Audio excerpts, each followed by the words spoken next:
The weather forecast on TV said that heavy rainfall was expected across the country due to an approaching cyclone. For those people who were planning to go on a hike, this, of course, was not the best news. As the young man took the food out of the food container, he thanked Old Lady Smith for this wonderful treat. And a few minutes later, everything that the guy brought with him today was already in the frying pan. Arthur, watching each piece sizzle as it cooked, was clearly pleased with the result. While the food was being prepared, the young man had time to have a cold beer. The guy was really enjoying himself, because in his situation it didn't matter at all what kind of weather awaited everyone else. At some point, he suddenly heard his name and an announcement that guests had arrived for the picnic he had organized. Turning to the new arrivals, Arthur immediately replied that he had enough food with him, which would be enough for everyone.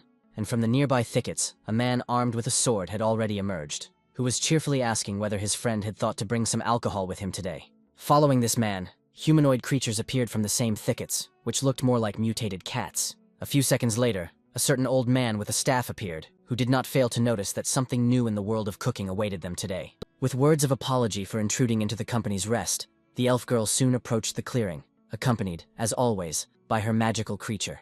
Arthur wasn't worried about the weather forecast for one simple reason. He was now in the company of his new friends in a completely different world. After leaving the car and examining the rather old building, a young man named Nigel found it to be quite well preserved, even though this property was owned by the grandfather of his dear friend, who was still in the car for now. And while Nigel was wondering whether the most famous chef in their country had really decided to open a restaurant in this backwater, his passenger asked him to make sure once again that there was no one else around. He looked out of the car with apprehension, fearing more paparazzi, but Nigel noted that no paparazzi would even think of dragging themselves into such a wilderness. After looking around again and listening to his friend, the young man reached for the mask on his face. Pulling it down, Arthur noted out loud that there was some truth in Nigel's words. From the outside, of course, it might seem that Arthur suffers from a mental disorder in the form of persecution mania. But it just so happened in his life that he was actually able to gain quite wide popularity. After all, he graduated from one of the best culinary schools, and soon after, he won first place in a culinary competition in Paris. In a very short time, he gained recognition, and all the most popular TV shows tried to get Arthur on their show. The young man's popularity grew so much that fans literally burst into the kitchen in an attempt to get an autograph or touch their idol, which wasn't really liked by the guy's other, less popular colleagues, who were only distracted from work by these fans. Very soon, evil tongues began to spread not the most pleasant rumors about Arthur on the internet, where they expressed doubts about his abilities, calling him simply a hyped-up boy. Returning home and reading all this blackness about himself every day, the young man literally began to fade away. As he walked inside, Arthur listened to his companion's words about how he wouldn't earn much here, and his recommendations to think carefully about his decision. When the chef replied that he was not there to earn money, but to relax, Nigel became interested in why he would open a restaurant, to which his interlocutor immediately explained that cooking was the best relaxation for him. Once the things were brought inside, the young man suggested that they have a snack before starting to tidy up and unpack the boxes. There was no delivery service here, so the friends found a small and not very popular cafe. Nigel watched with interest as his friend tasted what they had been served for snack, where, a moment later, he had to calm Arthur down, who demanded that the manager be called, since such food could only be fed to pigs. Nigel himself noted that the sauce in this spaghetti didn't really taste like anything. But the whole problem was that Arthur couldn't actually taste the sauce, or the pasta, or any other food. At some point, the young man noticed with horror that he had lost his sense of taste. At the doctor's appointment, he received an explanation that medicine was powerless here, since the reason for the loss of taste was rather psychological, and therefore the young man should first of all eliminate sources of stress from his life. Where the man talking to him recommended that the guy look for some kind of hobby to distract himself. Returning to his thoughts about the profitability of the enterprise, Nigel again noted that in such a remote place, his comrade's business would definitely not go uphill, to which he immediately explained that it would be hard to imagine a better place to go hiking in the forest. Sitting in the car, Arthur mentally went through everything he needed for the trip, trying to figure out if he had forgotten anything. The driver asked the young man where he was going, to which the young man immediately explained that he wanted to spend some time alone in the mountains. Noticing Arthur's appearance, the driver noted that he could use a tent. This is exactly what the young man did not think about at all, falling into a stupor for a moment. The man, with a smile on his face, stated that there were no tents for sale in this village when Arthur asked him to stop. Having collected his things, he continued on foot, celebrating the fact that he had come here for the first time in a long time after burying his grandfather. Approaching the house, the young man noted that he would definitely need to clean everything up before leaving, but then his thoughts were interrupted by the door creaking behind him. Deciding that someone had broken into the pantry, Arthur carefully approached to catch the thief red-handed, but his plans were disrupted by some rustling in the bushes, which made the guy literally jump on the spot. This incredibly scary creature, which scared Arthur to death, turned out to be a very ordinary cat that looked out from the bushes. Having calmed down a little, the young man said out loud to the cat that he was very lucky in that he was only a cat. The door inside was already open, and Arthur walked in, trying to find how to turn on the light here. At the same time, he immediately noticed that the space inside this storage room was much larger than it might seem from the outside. Staring into the blackening void, the young man continued to move inside. At some point, Arthur suddenly felt a gust of wind and noticed a glow appearing before his eyes. In an instant, a real abyss appeared before him. With the next step, the edge of this cliff broke off, and the young man felt his body begin to fall forward. And now he was flying with a wild cry into the very center of the abyss that had opened up before him. When Arthur opened his eyes and felt a solid surface beneath him, he immediately wondered where he was. The young man experienced a real primal horror when he felt something wet touch his hand. Turning around, he saw in front of him some kind of creature that was somewhat reminiscent of a squirrel, but with incredibly large ears. And suddenly this creature, with the help of those very ears, soared into the air right before the eyes of the astonished Arthur, leaving him on the ground to watch his graceful flight. Before the young man had time to recover from the initial shock, his nervous system was tested for strength by some new sound behind him. This time, a very ordinary rabbit was looking at him from the nearby thickets, which calmed the guy down. But when this creature straightened up and showed itself completely, Arthur immediately realized that this rabbit was clearly of some completely different level. Without paying any attention to the guest, the rabbit folded his hands behind his back and left the company of the young man in long leaps. Of course, everything that was happening could not leave Arthur indifferent, where he, experiencing real horror, rushed to look for a way out of this strange and scary place. Time passed, and daylight gradually came to an end, giving way to twilight and approaching darkness. Having exhausted his last strength, Arthur mentally came to the conclusion that he was definitely finished, since there was no connection here, as well as no way out of this god-forsaken place. At some point, he remembered the doctor's words about the young man trying himself in outdoor recreation. Forcing himself to calm down, the guy noticed that even in this situation he felt very hungry. Within minutes, the young man was able to start a fire. However, this was only half the matter, where next he began to consider everything that was lucky enough to be with him in this place. As it turned out, everything most basic and necessary remained in another bag, the location of which was now unknown. But there was no choice left, and the young man began to prepare his modest dinner. Quite quickly, the mushrooms at his disposal were in a frying pan covered in sunflower oil. After frying them, all that was left to do was add a little salt and pepper to get a completely acceptable dish. Although as a chef, he could hardly call what he had just prepared a full-fledged dish. But hunger took its toll, and so the first portion of fried mushrooms went into his mouth. But no matter how much he hoped for a positive result, the miracle did not happen, because, as always, Arthur did not feel any taste. A feeling of despair washed over the young man with renewed force, forcing him to throw the frying pan with mushrooms aside. There was a gaping emptiness inside the guy that he couldn't fill with anything. Another rustle in the bushes forced Arthur to come out of this state of complete stupor and devastation. Turning around, the young man discovered with horror that several pairs of burning eyes were staring at him. Assuming that it might well be wolves, Arthur began to feel around for the only weapon he had. Noticing a fanged mouth in the bushes, he immediately noted that he would hardly be able to do anything significant with his penknife. Realizing that he was most likely finished, he closed his eyes and put his armed hand in front of him, preparing to receive the first throw. But time passed, and no one attacked the guy or tore him to pieces. Having calmed down a little and plucked up his courage, the young man finally decided to open his eyes. To his amazement, he noted that no one was looking at him from the bushes, or trying to hunt him anymore. Before he had time to wonder why the wolves had scattered, he suddenly heard someone fiddling with his frying pan. Turning slowly and carefully, the young man tried to see the one who had just cleaned up the remains of the cooked food. This creature turned out to be a very cute-looking little puppy, who was wagging his tail very intensely. Having already turned around completely, Arthur, in a state of yet another stupor, looked at this unexpected guest. The puppy looked at him, and he looked at the puppy, wondering where this little dog came from. Not at all afraid of the person, the puppy went about his puppy business. Well, Arthur himself tried to determine what kind of breed it was, and he was most inclined to think that it was a Siberian husky. The puppy seemed to be very happy to see the man, approaching the guy, and even putting his paw on his leg. Trying not to look at the puppy, the young man told him to go away if he had already finished his modest dinner. But a few minutes later, he was already hugging this cute creature in his arms, not understanding why everyone was so drawn to little puppies. While petting the animal, Arthur noticed that its fur was unusually stiff, which was probably a consequence of living in the wild. Then he began to look more closely at the outline of his face, his paws and claws, and at some point, his night guest suddenly made a short howling sound, after which the young man concluded with horror that he was now holding in his arms not a dog, but a wolf puppy. Not only did he find himself in an unknown place, but he also met some wolf there, who now did not leave him. Looking around fearfully, Arthur wondered if the puppy's mother or other wolves from his pack were nearby. After all, a mother wolf may misinterpret the situation and decide that a person has kidnapped her cub. But time passed, and no other huge and terrible wolves appeared. Stress and general fatigue took their toll, causing the guy to stretch out right where he had just been sitting. As he fell asleep, he came to the conclusion that death was inevitable for him, either from wolves or simply from hunger.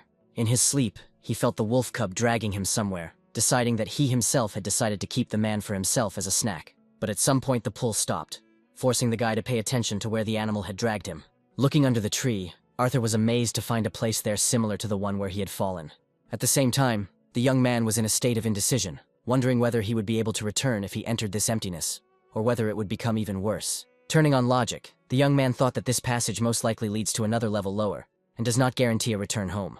His furry, four-legged friend watched from the side as he was tormented by doubts, who suddenly jumped up cheerfully from his seat, heading straight towards Arthur, whom he hit with his head at full speed right into the 5th point of support. Falling into the void, the young man cursed the wolf cub he met, who literally pushed him into the abyss. Plunging into it, he had no choice but to scream hysterically once again. At some point, Arthur felt that the fall had stopped, and a solid surface appeared beneath him. Opening his eyes, the young man was amazed to find himself in his own world next to that very storage room. With tears in his eyes, the guy noted that he had managed to survive in these completely incredible circumstances. Getting to his feet, Arthur noted that in that case he should have thanked that wolf cub. Looking at the sky, he promised to never forget his kindness, even though they were never destined to meet again. However, a moment later his peripheral vision caught a white spot located to the left. Returning home with his new friend, the boy wondered why this little animal had gone with him. But there was nothing to be done, and the first thing Arthur decided to do was to bring the wolf cub back to order after life in the wild. When the water procedures were finished, the boy and his new little friend lay down to rest. From incredible fatigue, the young man plunged into the world of Morpheus in a matter of seconds. The night passed rather quickly, and now Arthur was sitting on the bed, stretching pleasantly and shaking off the remnants of sleep. He clearly felt how well he had slept. Looking at the wolf cub who continued to lie around, the young man noticed that he hadn't slept so well in a long time. After his morning water treatments, Arthur decided to feed his pet from another world. Coming to the conclusion that wolves are distant relatives of dogs, he placed a bowl of dog food in front of his guest, which the little wolf demonstratively refused. Realizing that dog food would not help here, the young man decided to try offering the wolf cub cat food or rabbit food. But his white, blue-eyed guest flatly refused even these delicacies for the animals, leaving the guy completely bewildered. Deciding to leave the idea for now, Arthur headed to the kitchen to make breakfast for himself. When the dishes were ready and tasted, the young man regretfully concluded that his taste had never returned. Suddenly, at some point, the puppy sitting on the floor, which the young man decided to call Bublik, jumped onto the table and began to eat all the food that was there. At first, Arthur was indignant about the behavior of his guest, but then he began to observe what he was doing. As it turned out, the wolf cub chose which dishes to eat and which to ignore. The young man could not understand why Bublin refused the chicken dish. After watching the top's actions for some time, an interesting idea came to Arthur. He quickly cooked and placed 2 steaks in front of his guest. He used the best meat to prepare both steaks, cooked them the same way, but served them with different sauces. He topped one with a store-bought sauce, and for the other he used a sauce he made himself. And so he literally shouted for Bublik, who had proven himself to be a true gourmet, to choose which steak he would eat. The wolf, like any animal, began by sniffing the meat in front of him. The organizer of this experiment watched with interest what choice Bublik would make, and so the little wolf greedily began to gobble up the steak, which was covered with store-bought sauce. Having finished with it, Bublik went to another plate where the second steak was. Wagging his tail even harder, he quickly dealt with the second piece of fried meat. Looking at the contented little face, Arthur noticed that this little wolf was clearly an unusual animal. And you definitely won't be able to feed this funny pet just anything. The young man spent all his free time trying to bring this place into a normal and attractive appearance. While applying paint to the wall, the young man noted out loud that the paint was laying down in a very strange way. All this time, his little pet from another world was constantly nearby him. The guy's attention was drawn to someone's words that this was interior paint, and not for building facades. The man who approached also noted that modern youth have not even learned to understand paint. Looking at the uninvited guest, Arthur asked him who he was, and his interlocutor explained that he was the headman of this village, who did not wait for the new tenant, and came to say hello himself. Then he approached the wall and after a short examination of the brushstrokes, concluded that the guy didn't know how to paint either. The old man did not ignore this, and Bublik, who came closer, noticed that this dog was somehow strange. While saying that he would send the boy an assistant, the headman tried to pet the puppy, but it rather deftly dodged his hand. Of course, the young man asked his interlocutor not to bother himself and not to take up other people's time. But the old man, whose name was Patrick Brutman, insisted on his own, recommending that the boy not make any plans for the weekend and not touch paint at all anymore.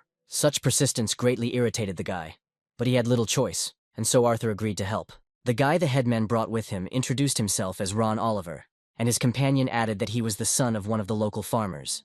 Very surprised that Patrick had actually brought someone, Arthur introduced himself in response. While the old man and Ron were discussing how best to treat the walls before painting, Arthur brought drinks. He could not understand why these people, who were completely unknown to him, were showing such concern towards other people's property. At some point, Patrick asked what the young man was planning to open here, and Arthur immediately explained that it would be a restaurant. Upon hearing that a catering establishment was planned here, Ron immediately turned to the chef, where he was interested in whether they planned to introduce pork cutlets into the menu. Already sitting at the table, he told us that his dear wife loved these very cutlets. The cafe where they were made closed, and he tried to make the cutlets himself, which didn't work out very well. Listening to this guy's story, Arthur thought that in fact he definitely didn't plan on including a dish like pork cutlets on his menu. Besides, it was quite problematic to serve visitors food whose taste was completely unknown to him. Thoughts were already creeping into his head that the idea of a restaurant was completely in vain, when he suddenly noticed the top sitting behind him. As he looked into his clear blue eyes, an idea began to form in the boy's head, and suddenly he jumped up from his seat, shouting that he could definitely do it. Looking at Ron, the young man happily declared that he could cook pork cutlets for his wife, where he is ready to participate in making her feel that forgotten taste again. Soon he was in the kitchen, studying everything Ron had told him about pork cutlets. At some point he realized that a village cafe would definitely not use tomato paste. Therefore the tomato flavor was most likely just ordinary ketchup. Once the analysis of the records was completed, the chef prepared all the necessary ingredients to prepare the dish. His small and very devoted animal was always by his side, who was only glad that the man was once again starting to cook. Armed with a vegetable knife, Arthur immediately set about creating what he had promised to please Ron's wife with. Pretty soon the first pork cutlet was already in the frying pan, its breading becoming more and more golden. When the dish was ready, Arthur carefully watched the movements of his taster's tail, which seemed to him to be slower, indicating a slight error. After some time, the young man prepared a second cutlet, which he also sent to his partner for tasting. The movements of the tail this time seemed too slow to the guy. Arthur repeated his procedure several times, which his little guest was only happy about, having eaten his fill. The chef himself was very pleased that with the help of Bublik, he could now cook calmly without even feeling the taste. Sitting at the table, Ron asked his wife how she was feeling today. The girl was pregnant, and replied that she felt very well, adding that she was very happy to visit the new restaurant opening in their settlement. But most of all, the girl was happy that she would finally be able to feel that same taste of pork cutlets again. And so the young man who approached the table said that he would be only too happy to serve the lady in this way. Turning her attention to the plate he had placed on the table, the girl immediately noticed that the cutlet smelled incredibly delicious. Without a second's hesitation, she immediately used the utensils and sent the first piece into her mouth. Both the chef and the girl's husband watched with bated breath the reactions of the first taster of this cuisine. At some point, the girl suddenly said that the cutlets in that old cafe were incredibly tasty, but it is unlikely that any other cuisine could compare with what she had just tried. The girl noted that even the meat itself was incredibly juicy, with a delicious crispy crust. Her words that she had never tasted such delicious cutlets in her life were the best gratitude for the cook. After a while, the girl suddenly plunged into memories of the past, asking Ron if he remembered their first date. After all, on that date they also ordered pork cutlets, which the guy didn't eat because he couldn't take his eyes off his future wife. Listening to his wife's words about how his hands were shaking that day, the young man even felt a little embarrassed. And so the girl revealed the secret, saying that it was after that first date that she fell in love with pork cutlets, to which she had previously been completely indifferent. Where it's not so much about the cutlets themselves, but about the memories that their taste evokes. Arthur, standing nearby and not interfering in the couple's conversation, simply looked with affection at this loving couple. At some point, he turned his gaze to the four-legged assistant lying nearby, concluding that he had definitely overfed him today while trying to find the perfect taste. But at the same time, he was incredibly grateful to Bublik for helping him so much. When the young man was alone again, he began to think about the specifics of his restaurant's activities. He decided to move away from his original plan to open a restaurant with Italian cuisine, deciding to cook what his customers wanted, which was difficult, expensive, but quite feasible. At the same time, Arthur noticed that his four-legged friend had fallen into some strange state. It was like some kind of peculiar depression, the cause of which the guy could not yet understand. After some time, he began to find an explanation in the fact that the wolf, most likely, simply missed his native forest. After all, this little animal came from another world, in which it should be comfortable to live. Having come to the conclusion that Bublik needed to be returned home, Arthur was already imagining how empty it would be here without him. And even though that world was filled with the strangest and even seemingly scary creatures, the guy firmly decided to take the top back. However, until the last moment he postponed this foray into another world, which he truly feared. Hearing Arthur's reasoning about his house, Bublik immediately became active. His pleading gaze left the young man no chance to avoid another visit to another world. And although this really wasn't very pleasant for him, Soon Arthur and his faithful little top were already in the very world where they met. Looking around, the young man noted that the sooner he finished here and returned, the better it would be. Literally feeling the close attention on himself, he sincerely hoped that this sortie would end well for him. As he slowly moved through the forest, the boy wondered what kind of place this was, and whether it could be some kind of parallel world, like in the movies. Feeling the very fresh air, indicating the presence of water, the young man began to make his way through the thickets. He was stunned and froze like a statue when he saw what suddenly opened up to his gaze. This combination of forest, mountains, and clear blue water, playing with reflections in the rays of the sun, created an incredibly beautiful landscape. Without taking his eyes off the lake, Arthur noted that he too would miss such a beautiful place. Bublik was really very happy to return to his world, approaching this clean and transparent body of water. Sitting down next to him, Arthur said that he would soon leave his friend, but before that he wanted to give him a little surprise. Reminding the wolf how he helped him prepare cutlets, the guy pulled out a camping barbecue. Bublik's mouth immediately started to water when Arthur pulled out tender and delicious pieces of meat from his backpack. Having greased the heated surface with butter, the young man prepared to place the meat on it. While the meat was frying, he salted it and seasoned it with spices, thus frying a whole plate. Watching Bublik actively wagging his tail, the young man grinned and warned him not to accidentally fly away. While the wolf was gobbling up the meat, Arthur turned around and looked at this beautiful view once again. He then turned his attention to the camping barbecue in front of him. And when he returned to Bublik, who continued to savor the meat, the thought came to his mind that something was missing to complete this luxurious setting. A moment later, he had already pulled a cold jar out of his backpack. After all, with such a delicious view and fried meat, beer was very appropriate. After taking a few sips, the young man experienced a strong feeling of disappointment. After all, he realized once again that his taste buds had not yet started working.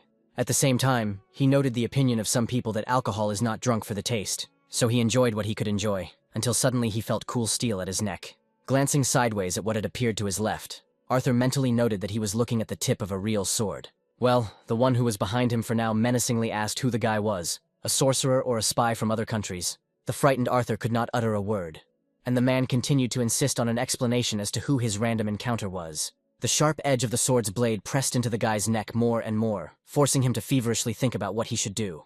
And so he finally plucked up his courage and declared that he was just a cook, and there was nothing suspicious about him. Not believing what was said, the man asked what an ordinary cook would do in such a place, and the young man shouted that he was simply enjoying the view, begging for the weapon to be removed from his jugular vein. But the man didn't believe it, and started shouting and threatening to cut the guy's throat if he didn't tell him the purpose of his visit. But when he saw a wolf peacefully chewing meat on the sidelines, his speech suddenly stopped. He couldn't believe that he was seeing this white wolf cub in front of him now. Well, Parov continued to beg for mercy, offering to give the man money, hoping only that the currency in this world was the same as on Earth. He didn't even immediately notice how the sword blade was at some point pulled away from his vital body part. Putting his sword back into its sheath, the man suddenly apologized for his excessive suspicion, explaining that an ordinary person had no business being in these places, teeming with all sorts of monsters. The man then introduced himself as a knight of these lands named Kogemion, asking his interlocutor to introduce himself as well. Astonished by such a sudden change in mood, the young man told the knight his name, and he explained that since the guy was accompanied by a white mythical wolf, he definitely couldn't be malicious. Where Kogemion was quite surprised that this young man did not understand at all what he was talking about. And then the man explained that the white wolves inherited the blood of one of the ancient gods. Myths and legends say that the white wolf has the ability to see good and evil, and is also endowed with great wisdom. It has long been believed that the race of white wolves inherited part of the power of an ancient deity. This is exactly the kind of wolf that is next to the guy now. These explanations amazed Arthur, who could not even imagine that Bublik was a real descendant of God. At the same time, this fully explained how the little wolf behaved with others, not allowing them to touch him. Noticing how his interlocutor was deep in thought, Kogemion noted that the guy was most likely mistaken in his conclusions. But then he turned his attention to the guy's explanation that he was just having lunch there, noting that eating in such a picturesque place would definitely be perceived differently. Having noticed the plate, the knight asked what kind of meat it was, and immediately received the answer that it was beef, and an offer to try it. To this, Kogemion stated that he would like to say that he was already full.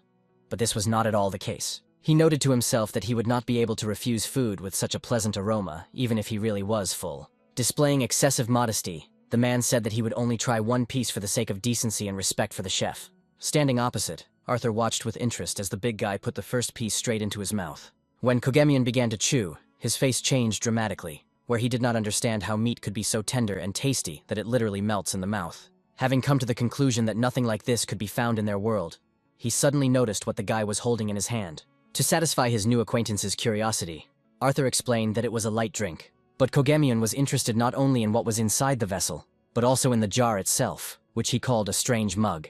Trying to contain his impulse, the man said that he was simply curious and did not want to try at all. But a moment later he grabbed the jar, saying that he couldn't refuse when Arthur literally put it in his hand. But the guy stopped the knight's impulse, explaining that he had already taken a sip from this jar, offering him one that was not yet opened. He watched with great interest as his new acquaintance tasted the beer from his world, where he came into incredible delight, loudly noting that beer simply could not have such a rich taste. Arthur mentally noted that just a couple of minutes ago, this man was holding a sword near his throat, and now he was behaving like an old friend. Having thanked the boy for such an incredible treat, Kogamiun said that if Arthur came here again, he should definitely find him in order to give him the opportunity to thank him, where he must tell anyone he meets that Kogamiun, captain of the Knights of Alagard, is needed. It was very unusual for the young man's ears to hear such outdated titles or positions, and while Kohemius was confused by the fact that the boy was not at all impressed by his rank, Arthur himself tried to reconcile this with his world, suggesting that the captain of the knights was probably someone like the company commander. Then the knight added that he would like to advise the young man to be careful, since all sorts of things happen here. But since he has a white wolf with him, there is nothing to worry about. While Bublik was begging for a new portion of food, Kogamiun took his leave, citing the fact that he needed to continue patrolling. Arthur didn't even have time to say anything in response, silently watching the knight leave, who finally expressed hope for a new meeting. The guy's thoughts revolved around the fact that his random encounter was a knight captain who was patrolling, and this meant that this soldier had just gotten drunk while on duty. Turning his attention to the wolf cub who continued to beg for food, the young man came to the conclusion that in another world there might be different rules for serving.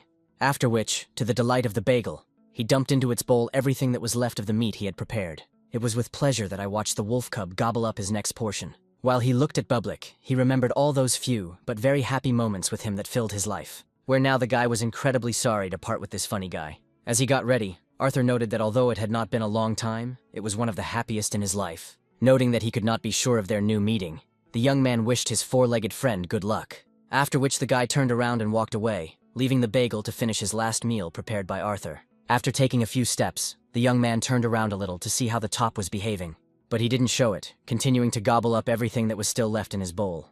This behavior of the animal made the guy sad. After all, he hoped that even though they hadn't been together for very long, Bublik had also managed to become at least a little attached to him. And a moment later the young man discovered that after the meat was finished, there was no trace of the wolf cub. After looking at the lonely bowl for a while, Arthur turned around and, filled with sadness, continued on his way. And suddenly he felt how the backpack on his back noticeably gained weight, and now he was already trying to detach Bublik from him, trying to explain to him that it was his property. After some time, the backpack was practically torn to shreds, where its owner did not understand what kind of demon had entered the top, but he suddenly came up and began to lick the hand of the one he recognized as his own. Well, the young man could not understand why Bublik was following him when he himself had recently wanted to return to his world. He asked him the appropriate question, but of course did not receive any direct answer. Bublik just sat and looked at the guy with his pure, kind, and joyful eyes. Then Arthur began to guess that the wolf found it much better to be in his company than to live alone in this world. Reaching out to his four-legged friend, the boy noted that last time Bublik left him no choice, going with him to his world. And this time he also doesn't leave him a single chance to return home without him. Having already returned to his world, the young man noted that now he would have to periodically visit the top's world, so that he would not become sad. As he moved towards the house, he noticed that sometimes having picnics in another world wasn't so difficult. At some point, he noticed how the people gathered in the clearing were having fun. He just doesn't understand why these ceremonial events are taking place right next to his house. And then the boy's return was noticed by the village elder. In response to Arthur's questions, he explained that the residents had organized a festive dinner here, about which he should have been warned. Explaining that no one had told him anything and did not report anything like that, the young man added to himself that even if they had reported it, he certainly would not have taken part. At this moment, one of the locals reported to Patrick that a sign had just been delivered. Arthur meanwhile tried to slip away, but the old man stopped him, saying that even without an invitation he could and should have fun with them. He did not immediately understand the words of his interlocutor, that the hero of the occasion must necessarily take part in it. And when the young man turned around, he saw an unfolded poster with words of greeting addressed to him in honor of his arrival at the settlement. The people who had gathered really decided to have a great time, organizing something like a mass picnic. Well, the culprit of this unplanned celebration who appeared immediately became the subject of everyone's attention. From all sides, all sorts of compliments were showered on the guy, while Arthur himself was only thinking about how he could get out of here as quickly as possible. Noticing the corresponding expression on the face of the one who had prepared the delicious cutlets for her, Linda asked that the people not bother their new friend too much. And when the guy asked whether the locals greeted every new resident in the same way, She explained that their settlement was small, and therefore everyone knew each other well and lived very amicably. But after listening to several loud toasts, the girl added that this was definitely not a reason to get drunk. Soon the elder intervened in their dialogue, noting that true strength lies in the unity of the people. Getting very close to Arthur's ear, he also added that this was an excellent opportunity to advertise the opening restaurant. This statement greatly surprised the young man, who did not believe that this old man had organized all this just to help him promote the restaurant. A moment later, he noticed that Patrick was covered in bottle caps. Looking at the general behavior of this man, who had already managed to leave to continue the fun, Arthur mentally noted that he had hardly interpreted his intentions correctly, which at the same time did not prevent him from actually advertising the restaurant.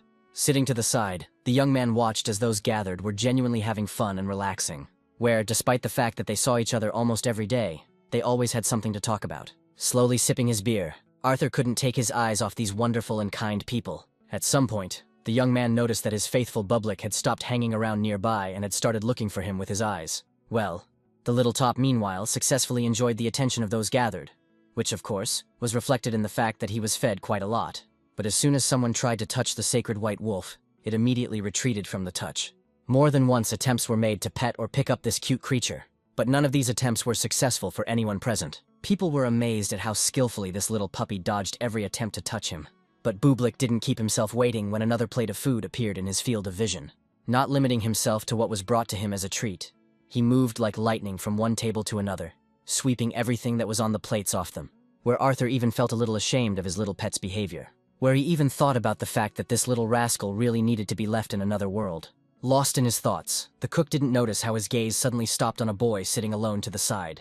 This was the first child he had seen in this settlement since his arrival here.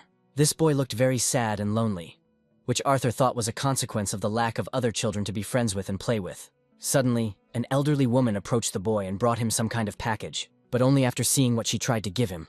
The guy suddenly became enraged, literally knocking the bundle out of the old woman's hands, where Arthur, who was observing the situation from the side, did not like his behavior at all. The elderly woman tried to reason with the guy and stop him, but he quickly jumped up and ran away. When the headmistress asked what had suddenly happened to Peter's behavior, who was usually a normal and calm child, the woman explained that he had become like that since yesterday after returning from school. He told me that one of his classmates bragged about trying a real American burger, and she tried to buy something similar at the supermarket, which turned out to be completely different from what Peter wanted. Arthur listened attentively to this dialogue, instantly realizing that the boy simply did not want a burger from the supermarket, which really wasn't very tasty. Someone from the crowd suggested going to a burger joint to satisfy the child's need, but his impulse was instantly calmed by Patrick's words that there were definitely no burger joints to be found within a radius of at least a couple hundred kilometers, after which the crowd immediately began discussing where the nearest burger joint was and how a burger differs from a hot dog. Meanwhile, the headman turned to the boy's grandmother, saying that if they couldn't buy a burger, they could make it themselves. And when the old lady noted that she was not particularly good at this, Patrick immediately reminded her that they now had a real chef from the capital at hand. Arthur couldn't even imagine that this whole story would ultimately lead to all attention being focused on him. Of course, the headman apologized for forcing the young man to cook a burger like that, but the boy had already come to terms with this inevitability. Well, his interlocutor added that the young man does not necessarily have to repeat the taste of an American burger. After all, Peter is most likely just jealous that his classmate went somewhere with the whole family, while the boy's mother is in hospital and his father is on a business trip in another country. That's why he thinks that the burger has nothing to do with it, and that it's more about the boy's loneliness. Having listened attentively to everything that the old man told him, Arthur made him understand that he had heard what was said. The headman also noted that now all hope in this situation lies only in their new resident, the chef. Looking at Patrick, Arthur mentally noted that this old man really knew everything about everyone here and understood a lot. Despite the fact that he is a big fan of drinking and behaves very strangely, hanging himself with corks and empty bottles like war trophies, turning his thoughts to solving the problem at hand, the young man figured that making a burger wasn't that difficult. But he himself has never visited a burger joint, and therefore has absolutely no idea what an American burger should taste like. While he was thinking about what to do, his little pet was lazily checking his plate for food. Arthur felt very uncomfortable when he heard people annoyedly eating the only side dish left on their plate, cursing the unknown person who ate all their meat. The young man understood that he would have to try hard and cook the best burger at least to compensate for the actions of Bublik, who destroyed all the meat. The young man told the hooligan himself that he would not get another piece today. Before Bublik had time to get upset, the guy immediately added that he would still get to try something today. Soon, the first test burger, which Arthur prepared looking at the picture in the advertisement, was ready. But it seemed to the young man that his taster was not wagging his tail very intensively. It was obviously a complete failure, which gave the chef pause. He recalled how he started his career as a chef, traveling to other countries on exchange programs to gain experience. Always and everywhere he was inspired only by his love for cooking. Arthur wondered what the driven guy he once was would say about him. The answer to the question came instantly and made the guy feel ashamed of himself. Inspired, the young man turned to his four-legged friend, expressing his hopes that there was still room in his stomach for testing. After which he stood up resolutely, putting on an apron and preparing to create the best burger in the whole wide world. Remembering the headman's words that the taste should not be completely repeated, Arthur declared out loud that he did not know how to cook like that, and would not. Pretty soon, a burger patty was finishing frying in a hot frying pan, with a piece of cheese quietly melting on it. After a few more minutes, all the burger ingredients began to be layered on the bottom of the burger bun. Peter, already invited to the restaurant, sat silently at the table, not expecting anything good from this venture. He was accompanied by his grandmother, as well as the Oliver family, where Linda noticed that the kitchen was emitting a delicious and incomparable aroma of burgers. But the boy still couldn't believe that now he would be able to enjoy a real American burger, which appeared in front of him after just a few seconds, accompanied by words of gratitude for the wait, which the chef said when serving. Absolutely officially, as required by restaurant ethics, the young man said that the customer's order had been fulfilled. The appearance of this burger alone made Peter very surprised. Well, the delicious and very appetizing aroma left him no chance not to try what was standing right in front of him. With the very first piece, the guy literally felt like he was in one of the popular burger joints that the United States has always been famous for. What he just tasted was hundreds of times better than a supermarket burger, which the guy immediately told his grandmother. And the old woman was only glad that her grandson was finally happy. But suddenly the boy's face became incredibly sad again, where he turned away and said the word, "Mom."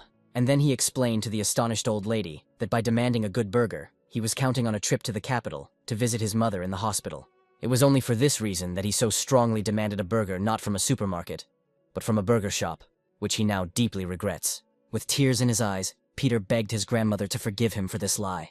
But the woman was not at all angry with her grandson, perfectly understanding how difficult it was for him without his parents. Hugging the boy close, she began to apologize for not noticing earlier how much he missed her. A moment later, this boy, who at first seemed completely ill-mannered to Arthur, burst into tears, screaming that he really missed his parents. For a while, the young man simply watched the scene unfolding in his restaurant, and at some point he attracted Peter's attention by saying that he was soon going to go to the capital, inviting the astonished boy to join him on this trip. This proposal was surprising not only for the child himself, but also for his grandmother. When asked for clarification, Arthur added that they could also go to a real burger joint, which he had also never eaten at. Naturally, the boy was very pleased with such a generous offer, which he accepted with great pleasure. While he was thanking Arthur, Linda said that Peter should definitely take lots of photos of this trip, which she would be happy to look at later. Well, today's savior of the situation was mentally thinking that he still had no idea why he would go to a place from which he himself had literally just escaped. But looking at the boy's shining face, the young man understood perfectly well that there was no turning back. That's why he said again that they would soon go on this journey together. When everyone had left, Arthur returned to the kitchen, looking into the refrigerator. After looking at the shelves, the young man noticed that he had a lot of food left over that could soon spoil. Turning his attention to the stretching public, Arthur brought up the idea of going on a hike for himself to discuss. After all, when the restaurant starts to function fully, he won't have so much time for trips. Suddenly the young man noticed how his little white friend became active upon hearing about the trip, who literally began to shine with joy at the realization that they would soon be going to his home. Looking sideways at his pet, the young man declared that there was no talk of going to another world at all. But after some time, Arthur, in the company of Bublik, was already in the very world where they met. The young man noted that he began to visit here much more often than even the grocery store. But it was definitely worth it, as the natural views here were truly amazing. While he was busy assembling the tent, Bublik happily chased the butterflies flying past. Soon the tent began to take on its normal shape, which was given to it by the correctly installed poles. But some mistake was still made, and at some point the entire structure ended up on the grass again. However, the guy did not give up trying, and after some time he achieved a positive result, setting up the tent correctly. Stretching out on the grass, he noticed that putting up the tent was much more difficult than he had imagined. Only now did he realize that he was incredibly hungry. The field kitchen was set up quite quickly, and a very appetizing lunch was prepared. Having put his portion on the plate, the young man prepared to begin the meal. But he was not allowed to enjoy the food properly because of the intent glances of the animals that came to the delicious aroma. Surprised that these squirrels could eat meat, the young man threw them a piece each to try. But his gift did not have time to reach these small creatures, as it was intercepted right in flight by some other creature living here, which, without delay, continued its further journey through the air. Arthur had enough meat, and soon the local squirrels were enjoying its taste. The guy himself mentally noted that he definitely wouldn't be bored in this place. As he lounged in his folding camp chair, he noticed that doing nothing could be quite enjoyable too. and suddenly he noticed that his faithful Bublik, who was constantly hanging around him, had disappeared somewhere. Having decided that the wolf would definitely return as soon as it got hungry, the guy decided to simply continue resting and eating. The young man had not yet noticed that someone had been watching him closely for a long time from the nearby bushes. Hearing a rustling sound, the young man decided that his four-legged friend had finally returned. Showing a plate filled with meat, he called Bublik to begin the dinner meal. But what suddenly burst out of the thicket could not help but frighten the guy who was expecting to see his top. With great difficulty, Arthur managed to remove his hand with the plate from the trajectory of the creature rushing towards him, which meanwhile turned out to be quite agile and quickly stopped the movement of its body, turning around. Now the young man had the opportunity to examine this new, uninvited guest at his picnic, where it was completely obvious that this was not the Bublik he was expecting. After all, right in front of him, some female individual of an unknown species was grinning and showing obvious aggression. In part, this unprecedented creature resembled a human child, but the situation was radically changed by her tail and ears, which turned the girl into something like a big cat. Continuing to hold the plate of meat in his hand, Arthur came to the conclusion that this was some kind of mutant, where this mixture of man and cat looked very frightening, continuing to grin. The young man didn't even have time to notice how his uninvited guest made a new attempt to pounce on him. But this time too he managed to dodge this cat's attack, and the little cat person herself again turned around quite deftly, using her clawed paw. Mentally noting that Bublik was never there when he was most needed, the guy began to call on the creature to be reasonable. He told this cat girl not to get excited, because everything can always be resolved peacefully, without bloodshed. But then he noticed that her gaze was directed not at him, but at the plate of meat in his hand. Realizing that the animal was simply hungry, Arthur placed the plate on the grass, telling it that it could eat and then leave. Still looking at the young man suspiciously, the cat girl slowly walked towards the plate of meat, where the first thing she did was check the contents with her keen sense of smell. And when her sense of smell indicated that it was something very tasty, the uninvited guest began to eat without using her front paws. But as soon as she chewed the first piece, she immediately felt a real fire engulf her oral cavity. Watching the cat girl roll around in the grass, Arthur remembered that his dish had turned out to be quite spicy. The fire in the cat's mouth slowly died down as the boy tried to offer her some water, and a few seconds later, from the expression on her face, one could conclude that she was savoring the taste. And indeed, the aftertaste left by this piece of meat transported the little girl to a paradise of taste sensations. This is what made the cat girl get up and approach the plate to try to continue her meal. For Arthur, it was very surprising that she continued to eat meat despite the fact that it was very spicy. This allowed him to conclude that his unexpected guest liked the treat. At that moment, Bublik, happy with his walk, appeared from the bushes, whose attention was immediately drawn to the cat girl who continued to devour his food. The wolf would definitely not tolerate such an insult, and would immediately pounce on the one who left him without food. Shocked by Bublik's behavior, Arthur tried to stop this sudden confrontation. The young man called on everyone to remain calm, saying that he had prepared a lot of food, and there was enough for everyone. But as soon as he pulled one back, another participant in the fight immediately rushed into battle again. But at some point something happened that the young man never expected to see. A creature that appeared nearby suddenly stopped the movements of the little cat girl. Having tucked it under its armpit, the creature turned around and asked the man for forgiveness. After which, with one powerful leap, it left the clearing where Arthur was trying to rest from all the hustle and bustle. As the creature walked away, the young man wondered how many different species of intelligent beings lived here. After finishing another foray into another world, Arthur and his faithful assistant were cleaning up the restaurant. After all, the young man had planned the official opening of the restaurant for tomorrow. Of course, he came here primarily for psychological relief and relaxation. But if he opened an establishment, then there needs to be order there. Meanwhile, an elderly woman was walking down the street past the restaurant and noticed the bright sign. Arthur listed everything he needed to do to ensure the opening was successful, and when his reflections and calculations were finished, he joyfully concluded that he was completely ready for the discovery. At that moment, the same woman who was passing by happened to be inside the restaurant. Looking closely at the guy, she asked him if the establishment was open. Switching to the guest, the guy began to say that the official opening would only take place tomorrow. But when he met the old woman's persistent gaze, he had no choice but to invite her to sit down. And so the woman began to move around the room, closely examining literally everything that was around her. Referring to the furniture, she noted that all this old stuff could have been thrown out and replaced with new. Then the woman began to examine the walls, ceiling, and windows. And finally, I came to the conclusion that this place as a whole remained the same as before, although the wallpaper was a different color. While dressing in his work clothes, the young man asked her if she had been there when another establishment was located here. But instead of answering the question, the strange old woman asked the guy what dishes he was going to cook and serve here. To this, the young man explained that, in general, they plan to serve Italian food here, like pasta and pizza. Pushing back her chair, the woman said that if by pasta they meant spaghetti, then that was what she was ordering.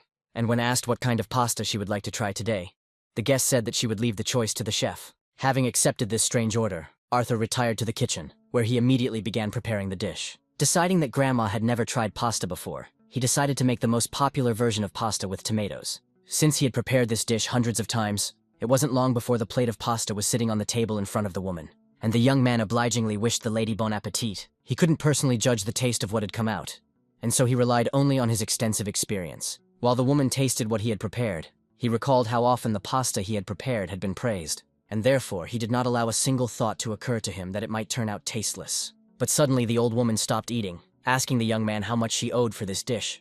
At that moment, a familiar male voice was heard from behind the front door, noting that the sign on the restaurant was bright and attractive, which would ensure good attendance. And so, opening the door, the headman asked Arthur if he was there today. When the old man asked, the woman who was leaving explained that she had come in to have a bite to eat, adding that this is usually what people go to a restaurant for. Patrick was very surprised, because the opening was supposed to take place only tomorrow. But the woman said that she had already managed to have a bite to eat here. Having seen her off with his eyes and noticing her not very good mood, the man walked into the hall, where the owner of the establishment stood at the table with a lost look. Turning to the guy, he asked whether this woman had really ordered and eaten something here.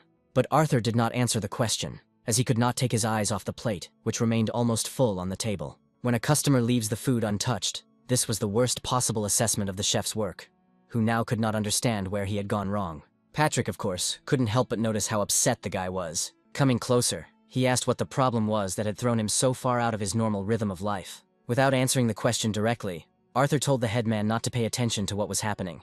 But what struck me most was the old man's announcement that from today he was closing the restaurant. To continue the conversation, the old man invited Arthur to sit down more comfortably, where he immediately noted that the problem, apparently, lay in the way old lady Ricarda Smith had behaved. He tried to say that it is impossible to please everyone and that the guy is a world-renowned chef, but that did little more than inspire. Then Patrick changed tactics, noting that she hadn't come here for food at all. Arthur was very interested in who was a frequent guest when the cafe was located here, and his interlocutor explained that he was talking about Ricarda's husband, who practically lived in this cafe. But it so happened that a year ago this woman's husband died. After this, she spends most of her time at home, completely alone, and greatly misses her late husband. But the dead are at peace, and the living need to live on and not cling to the past. To sum up what was said, Patrick stated that it was not the guy's fault. It was just that the old woman was picky about everything because of her condition. These explanations made the young man think hard, where he could not just take and forget about this woman. The guy thought best in solitude, and so he decided to go back to the other world. Perhaps it was the Bublik, but there was not a single dangerous monster left nearby, which meant he could concentrate on his thoughts. Naturally, the guy's thoughts revolved around that old woman, information about whose life now made him feel sorry for her. But despite this, it was surprising that she hardly touched one of the dishes he had most honed in his preparation. The young man was just thinking about preparing some other dish for her when he heard a noise above his head. Raising his head, the young man saw the catgirl he already knew, who had settled on one of the branches of the tree under which he was sitting.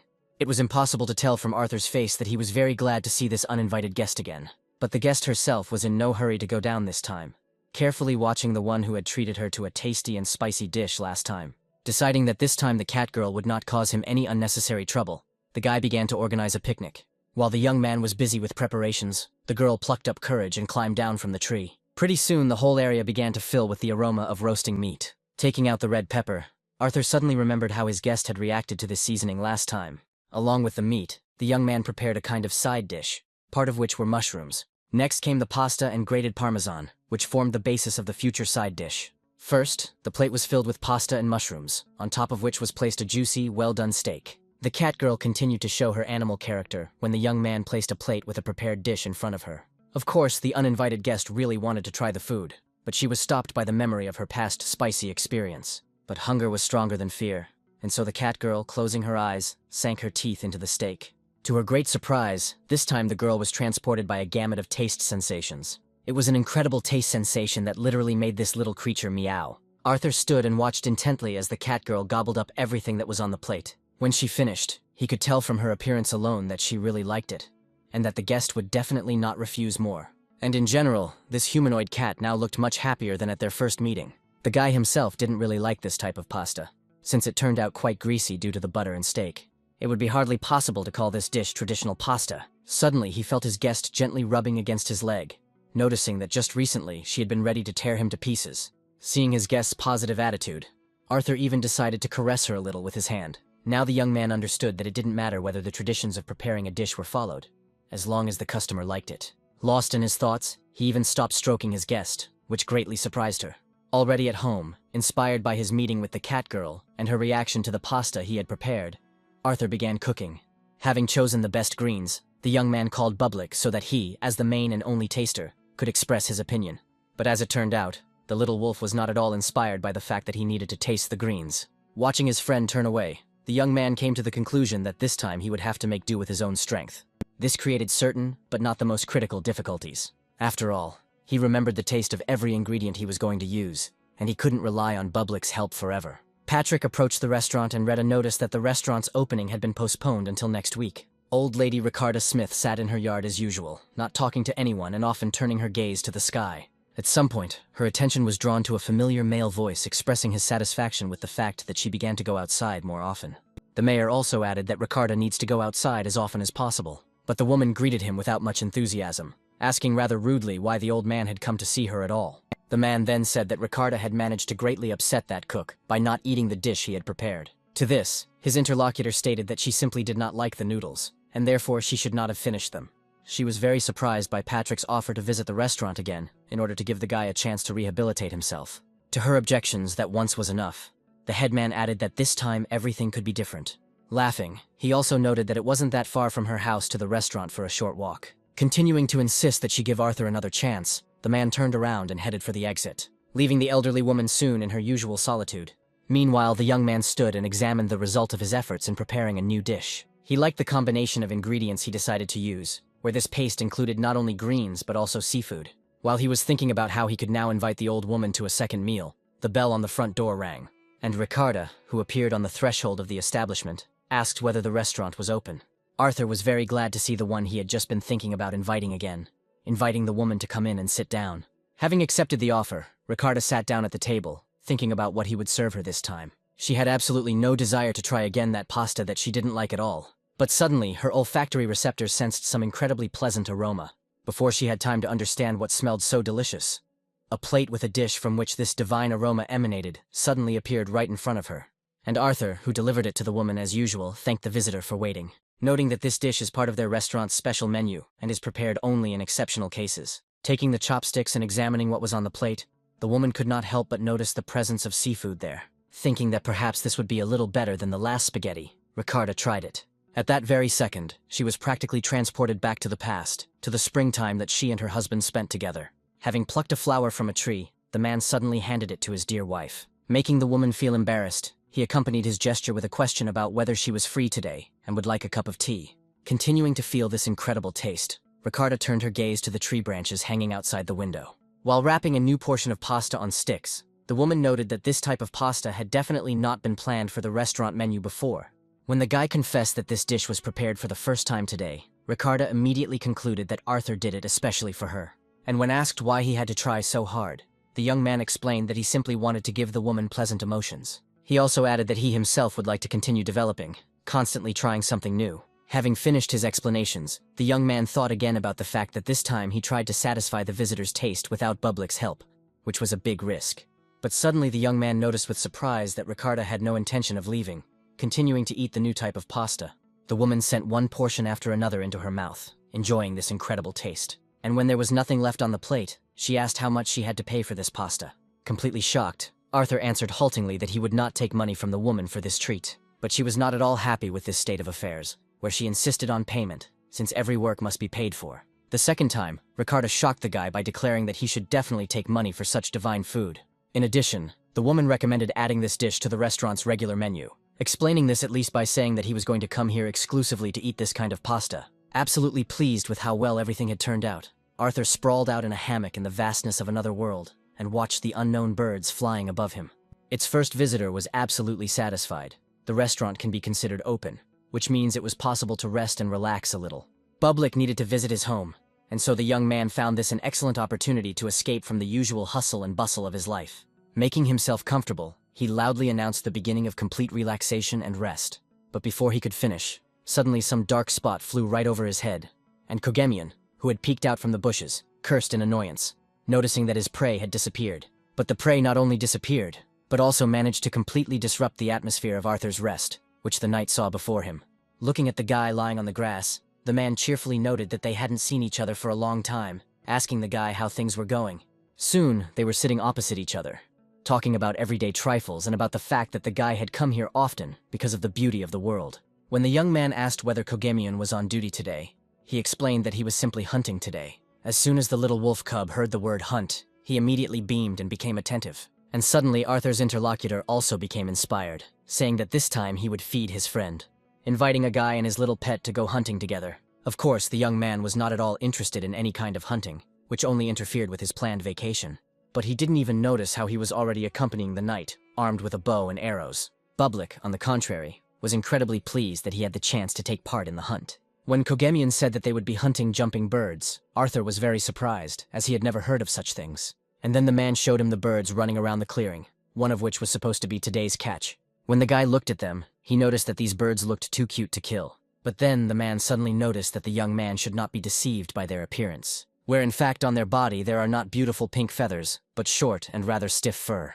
After these words, the young man once again turned his gaze to the creatures in front of him, not believing what was said. Well, Kogemion added that now Arthur will see everything for himself. And the spectacle did not take long to appear, as the two birds arguing over the place showed their true colors and began a confrontation. The real appearance of these creatures further discouraged the guy from any desire to hunt, but his companion and Bublik had already rushed forward, where Kogemion threw to the guy to cover their rear. Of course, the man showed him how to use a bow, but learning to shoot in such a short time was not realistic. With shaking hands, the young man pulled out the arrow and began to try to pull the bowstring, noticing that it was incredibly tight. Remembering the knight's lesson, he took aim and prepared for the first shot. The arrow was released and flew several meters before landing right in the ground next to his four-legged friend. This shot made people pay attention to Arthur, both from the side of the top and even from the side of the knight fighting with his prey, where Bublik was truly horrified by such shooting, which could have cost him his whole paw. Arthur had no choice but to offer his sincere apologies to the wolf. The sun had almost set behind the horizon when Kogemion announced that almost everything was ready. Arthur, however, had a hard time imagining how he would be able to use his hand, which was still shaking after the incredible strain of pulling the bowstring. The knight was busy frying the meat he had caught, happy that an incredible dinner was soon awaiting them. But the young man could hardly call it food at all, having difficulty restraining himself from covering his nose from the incredible stench that emanated from the meat of his prey. But then came that terrible moment for the cook, when his interlocutor suggested trying what he had made. Taking this improvised shashlik in his hands, Arthur noticed that Bublik had already managed to run away from such a meal, but there was no choice. And so the guy decided to try the meat of local animals. He was incredibly surprised that he was able to at least slightly, but still feel the incredibly disgusting taste of this meat.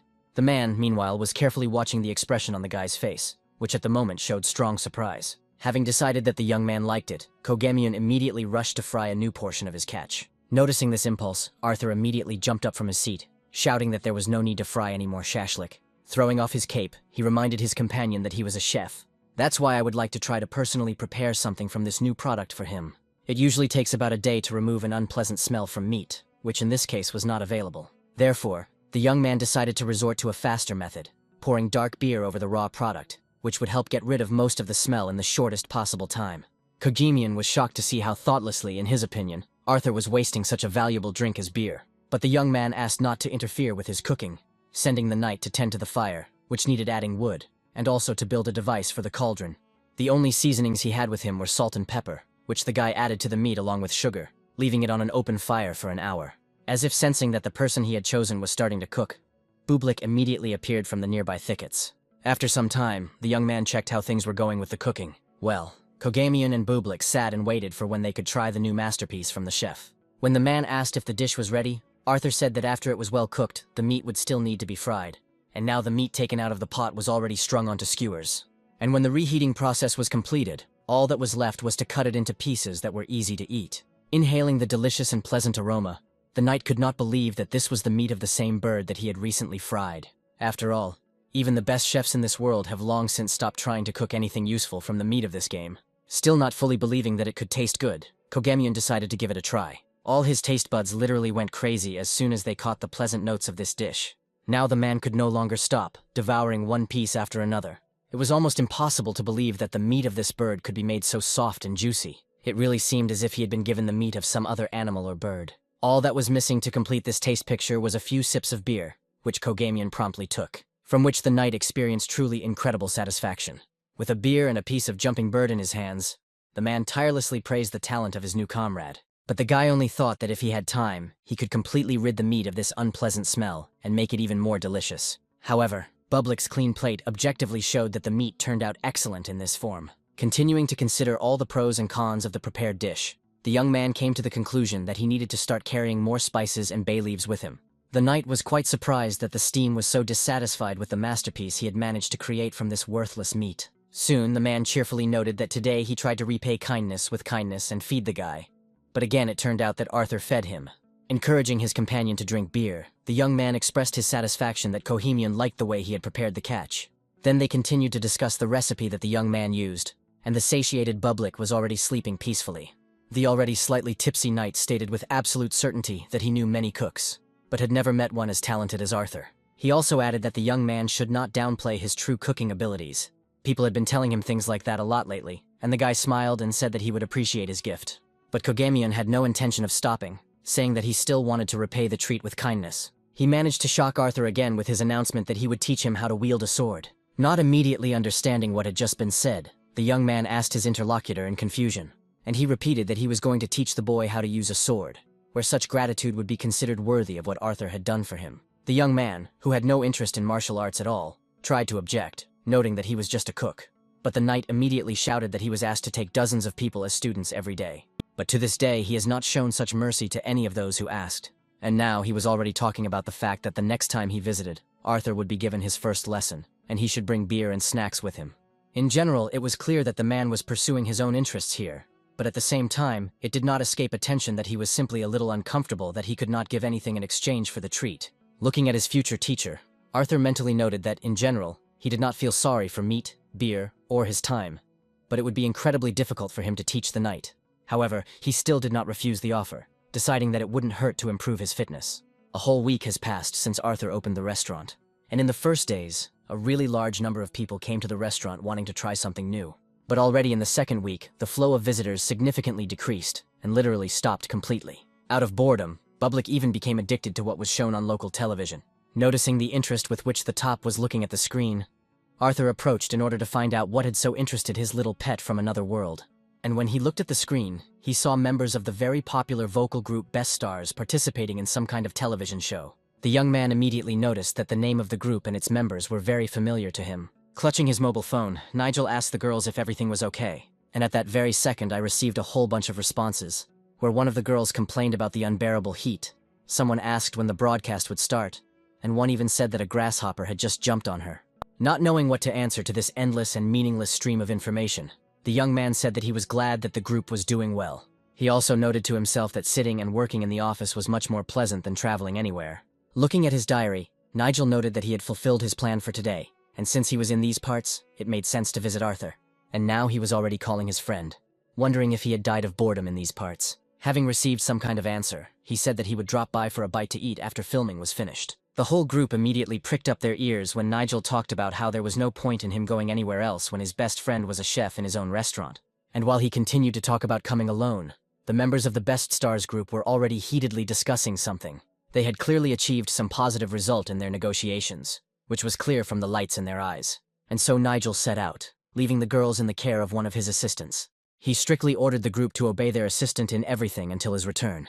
Of course, he did not agree with the fact that no one in the group ever listened to his instructions. Having said goodbye until tomorrow, the young man got into his car, and his assistant suggested that the girls start packing for home. But the cunning girls had no plans to go anywhere, immediately instructing the assistant who remained with them to follow his boss. Where the young man was truly horrified by such a demand, declaring that then the boss would simply quarter him. But the girls were unwavering, turning on their feminine charm in order to win the guy over to their side. Meanwhile, Arthur was indignant that his friend had warned him too late about his visit, where he had every chance of not finding the restaurant owner there at all. After all, he could very well have gone, for example, to another world where there is no connection at all. Bublik continued watching TV when Arthur said that he needed to start preparing something for Nigel's arrival. Meanwhile, the screen was showing some movie, where a car chase was in full swing. The young man was just thinking about what products he had at his disposal, when the door to the establishment suddenly swung open with force. Entering the restaurant, Nigel coldly remarked to his assistant that it was impossible not to notice him, due to the fact that there were simply no other cars on the road. Turning to the visitors who had entered, Arthur could not understand what kind of scene was now unfolding right before his eyes. But then, from behind Nigel, all 4 members of the Best Stars group suddenly appeared. who greeted the young man quite cheerfully, introducing themselves with the name of their group. A few minutes later, Arthur stood and looked at the beautiful girls who were trying to figure out what kind of puppy was running around the room. Naturally, all their attempts to touch the sacred wolf were a complete failure. After some time, Nigel, who was the group's manager, sat the girls down at a table and began to give them moralizing lectures, where the guy, without mincing words, spoke about how girls do not think at all about the possible consequences, committing rash acts, and when the moralizing was over, he began to demand that they immediately return home. Arthur had already managed to figure out what had happened, where he felt very sorry for poor assistant Nigel, who had gotten the worst of it, and so he decided to intervene, noting that it was now time for dinner, and therefore it would not hurt the girls to have a good snack before leaving. The young man was very surprised at how his friend, whom he knew from a completely different side, so easily accepted the situation that had changed in an instant. Well, the restaurant owner was already interested in what products each of the girls preferred. Nigel, watching his friend, mentally noted that Arthur had really changed a lot after moving to this wilderness. Another question that interested the young man was whether his friend had always had this dog. Having received information about taste preferences, the owner of the establishment went to the kitchen. He thought that he needed to prepare something that each of the girls would appreciate. Deciding to start with what ingredients he had on hand, the young man opened the refrigerator compartment, and then one of the containers caught his attention, while at the same time greatly delighting him with its contents, where the first product that came across was small cherry tomatoes. Arthur decided that dinner should not be too heavy, but still filling enough. Soon the fried meat was beautifully laid out on Chinese cabbage leaves, garnished with tomatoes and topped with sauce. Once again thanking his customers for waiting, the young man placed his creation in front of them. As it turned out, he prepared not only the meat, but also a side dish for it in the form of pasta with tomatoes. And now each of the girls, having just managed to taste the aroma of the freshly prepared dish, already tried it to taste. Of course, there was no limit to the delight that each member of the group experienced. One of them asked what kind of sauce the meat was seasoned with, and where it could be bought. Arthur, turning to his friend, said that he had specially prepared something lighter, and therefore he need not worry about the figures of his singers. Meanwhile, the girls had already reached the stage where they cursed their entire past life, which they had lived in vain, since only now they had tasted a real masterpiece in the world of food. Well, the one who prepared this masterpiece was already trying to find out from his friend whether he had starved the girls, which could be assumed by looking at their reaction to the food. Nigel's guilty assistant did not go hungry either, and he was also very grateful to the cook for his kindness. Nigel, meanwhile, continued to mentally compare the Arthur of today with the one he knew before, amazed at the strong and positive changes in his personality and behavior. And suddenly, a very terrible thought came to his mind, which he immediately voiced, asking his friend if he had accidentally contracted an incurable disease, and Arthur assured Nigel that everything was fine with him. When dinner was over, the girls, already standing on the street, did not stop thanking the young man for feeding them so deliciously. And so the young man said that next time he would delight them with something even more delicious. The response to this statement was immediate, with one of the group members immediately saying that in that case, they would definitely visit him again. The young man was quite surprised when she suddenly called him by name. While in the car, the girls could not leave the chef alone, continuing to praise his talent. Nigel explained that they learned his name when they watched a TV show with him, where it would have been more surprising if they had not recognized the young man. Following his charges, the young man himself began to get ready, and Arthur told him at the end to warn him in advance about his visits. But he didn't answer anything to what was said, asking the guy about how his treatment was progressing, for which he had come here. His friend's question was unexpected, and Arthur was momentarily at a loss. But a second later, relaxing the tense muscles of his face, he replied that everything was fine with him. The next day, the young man made a trip to the store to replenish the food supplies for his restaurant. He headed to the nearest supermarket, where he hoped to find what he needed, because otherwise he would have to go to another city. Stopping at the only store here, the young man almost prayed that everything he needed would be in stock. As he walked inside, the young man first said hello, even before he saw who was inside. But when he raised his eyes, he was a little surprised, since this time the store was run not by a granny, but by some young girl. She immediately offered the visitor her help in choosing products. Having politely declined, Arthur said that he would be quite capable of figuring it out himself and choosing everything he needed. Looking at the shelves, the young man noticed that today there was no stock of one herb that old lady Ricarda loved in pasta. Then he approached the girl, asking if there was anything lying around in the warehouse, but received a negative answer. Realizing that he would have to go much further than he wanted, Arthur said goodbye and left the store. He didn't have time to saddle his iron horse with pedals when he suddenly heard some noise to the side. As it turned out, these were children who were clearly unhappy with something about each other and were tightly grabbing each other's hair. The girl responded to the boy's statement with great resentment that she would never play with him again, after which she called her opponent a typical braggart. And suddenly the guy shouted that the girl was a foreigner and should go back to her country. These words literally touched the girl to the quick, where she simply lost the power of speech. At this moment, Arthur decided to intervene in the situation, grabbing the children by the hands and pulling them away from each other. Looking closely at the boy, the young man noted that throwing around such loud words was not at all appropriate, since what was said could not be taken back. Hearing the noise, the store saleswoman also came out into the street. Noticing that her daughter Daniela was in some kind of commotion, the girl became very scared. Having broken free from Arthur's hands, the little girl immediately rushed to her mother, and the degree of their relationship greatly amazed the guy. When Daniela found herself in her mother's arms, her mother asked her daughter what had happened here. For Arthur, the appearance of the girl's mother was only to his advantage, since it freed him from the need to resolve a controversial situation. And so he let go of the guy, who immediately ran away. Meanwhile, the girl had already managed to listen to her daughter's story about what had happened, and sincerely thanked the young man for the help he had provided, where Arthur felt very uncomfortable receiving words of gratitude, since he essentially did nothing. After some time, he asked the girl if everything was okay with her wonderful daughter, and the girl said that she was able to calm Daniela down and put her to bed. Well, for some reason, the girl blamed only herself for everything that happened between the children. Arthur disagreed, saying that it was a typical childhood squabble, of which hundreds or even thousands occur at that age. Then the girl introduced herself, calling herself Camilla, and saying that she had indeed moved here with her daughter from another country. After all, in her opinion, Daniela was bullied precisely because they were strangers here, and the decision to move was made by the mother of this peacefully sleeping girl. Arthur really wanted to calm this girl down and tell her that everything was not at all as she thought, but he immediately remembered how that boy had called Daniela a foreigner, which only confirmed her mother's suspicions. Therefore, in this situation, it was completely impossible to refute Camilla's arguments. Suddenly, the girl herself changed the subject of the conversation, noting that she knew the guy and knew about his restaurant on the other end of their settlement. But the request to teach her how to cook struck the guy the most. Before he had time to ask, Camilla immediately explained that she was a master only in her national cuisine. But local kids would be coming to Daniela's birthday party, and she wanted to treat them to their usual food.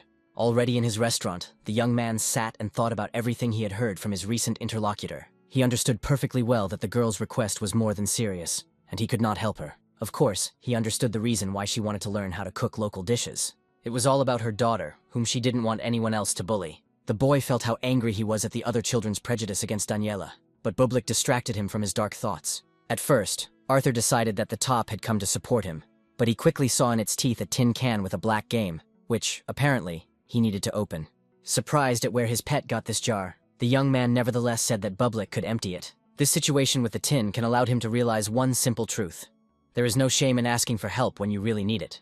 With a bag in his hands, the young man headed towards his neighbors, from whom he wanted to ask advice. He knew very well who would be best to discuss the current situation with when he dialed the apartment number. When the door opened, Arthur greeted the girl, who met him with a smile on his face. And Linda Oliver was quite surprised by such a sudden visit from the chef. When the young man explained that he had come to discuss a matter, the girl cordially invited him to come in. The headman, who was nearby, was a little offended that the boy had come to the Olivers for advice, not to him. But in the end, the young man told everyone present about the problem he had with Camilla's request to teach her how to cook local cuisine. After listening carefully to everything that Arthur told her, Linda noted that she was well acquainted with the girl from the supermarket, and that her daughter periodically went for walks with Peter. The young man was surprised to learn that Peter and Daniela knew each other, and even went to the same school. Ron, who had not yet intervened in the dialogue, immediately noted that they simply had one school for the entire settlement, and therefore all the children studied only there. Thinking about what was said, the guy immediately realized that this school most likely had a combined class, since there were not many children here, and they were all different in age. Continuing to discuss the current situation, Linda, looking at her belly with the baby inside, said that she perfectly understands Camilla's impulses, because she, too, would do anything for her child. These words really touched Arthur, who realized that every parent is ready to literally stand up for their child. He had already made the decision to help Camilla, when suddenly Patrick declared that the chef should teach her how to perfectly prepare dishes from her country. The young man tried to argue, but the old man added that if this immigrant family tried to squeeze into the local framework, it could only get worse. After all, at a young age, children do not understand many things and can hurt a person very much, and therefore adults should always show them an example, where in this case it is necessary to clearly show that the difference between some people and others is neither bad nor good, but simply natural. Therefore, Arthur needs to think very carefully about what kind of help to provide to Camilla. After all, in this situation, one correctly selected dish will be worth 1,000 words and explanations. Not very enthusiastic, Camilla was in her apartment kitchen. As she cut up the ingredients, her thoughts were racing over whether it would really be a good idea to serve their national cuisine, which was significantly different from the local one. After all, if the guests, most of whom will be children, don't like it, it will be a real disaster. Her thoughts were interrupted by Arthur appearing next to her, who reminded the girl that after preparing the broth, she should not forget to fish out all the boiled onions, which the children do not really like. He also expressed his thoughts regarding plates with slices for rolls. This dish is incredibly tasty, but small children may have difficulty rolling them correctly, and therefore this dish will simply end up unclaimed on the table. That's why he suggested replacing the sliced ones with ready-made mini tortillas. He explained to Camilla that the tortilla could be further fried until it became crispy, which would absolutely delight the children. Having started to work with vegetables and other greens, the girl only thought about the fact that as long as this guy was around, everything in their family would definitely be fine. Once the sprouts were chopped and mixed with the minced meat, the young people quickly prepared the cutlets. After some time, Camilla put another dish from her national cuisine on the table, which she wanted to show the guy. As an unrivaled expert, the young man immediately armed himself with chopsticks to try this unusual set of flavors. Taking noodles with meat and vegetables and dipping it all in a special sauce, Arthur began tasting. While he was chewing, his taste buds should have alternately caught the sweetness, then the sourness, and an additional refreshing effect, which the kids should definitely like. Having declared that this dish would definitely be suitable as a main course, the young man asked Camilla to bring him some water to wash it all down. And as soon as she left, the young man immediately called his dear Bublik so that he could appreciate what had been prepared, since Arthur's own taste buds were not working. Having climbed onto his beloved person's shoulder, the wolf first sniffed intently at what was on the plate, but after a couple of seconds he was already wolfing down everything they were treating him to this time.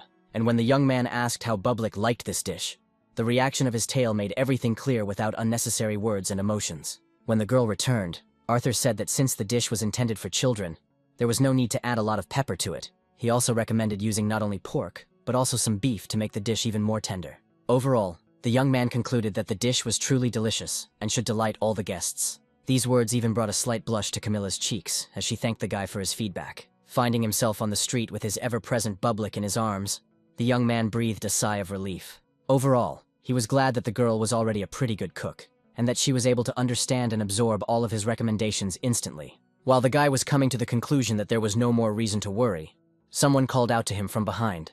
Turning around, Arthur saw Camilla's daughter Daniela approaching him.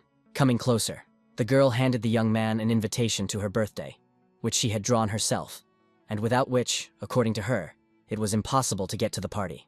While Arthur was thanking Daniela, she sadly noted that she would be glad to have any guest, since it was unlikely that many people would come to see her.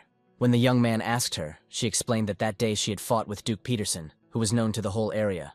That's why he most likely persuaded all his friends not to come to her birthday party. After listening to the girl, the young man did not even know what to answer her. When the long-awaited birthday arrived, Daniela, being in her room, was very worried, and hoped that at least Arthur would show up at her party. Of course, some of her friends said they were going to come, but she was very worried that Duke would influence their decision, and therefore it may turn out that none of the children will come to visit her. The girl's attention was drawn to her mother, who asked her what was occupying her thoughts so much. Turning around, Daniela was speechless with delight, asking her mother what beautiful clothes she was wearing. Explaining that it was an outfit from their home country, the girl asked if her daughter would like to receive and wear the same one. Of course, Daniela wanted the same beautiful outfit, and soon she was showing off in it. At some point the doorbell rang, causing the birthday girl to become wary. The girl was incredibly happy when her mother suggested that the first guests had arrived and offered to go and greet them. Wondering who had arrived first, Daniela quickly headed to open the front door. With a contented and joyful expression on her face, she opened it wide, asking who had come to see her. But as soon as she saw who was standing on the threshold, her face instantly changed. Without saying a single word, Daniela simply stood and stared at the first guest, who turned out to be none other than that same boy named Duke, with whom they had recently had a quarrel. The birthday girl was not very happy. She saw the one who had seriously insulted her, coldly asking him why he had come here at all. Without allowing him to answer the question, the girl still coldly stated that she had not invited him and demanded that he leave. She was already preparing to close the door, when suddenly the boy asked her for forgiveness, saying that he should not have said those words that flew out simply from resentment and helplessness. And a couple of seconds later, he was literally bursting into tears, begging the birthday girl to forgive him. The girl was shocked that her offender had changed his behavior so much and came to her with an apology.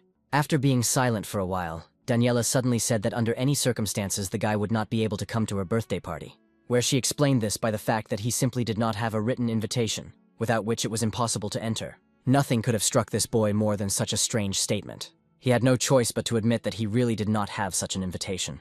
But suddenly the birthday girl extended her hand forward with the treasured paper, inviting the boy to take it. This meant that he had finally been forgiven and could go inside to take part in the celebration. A moment later, the tears on his face turned into a smile, and he thanked the girl for the way she treated him.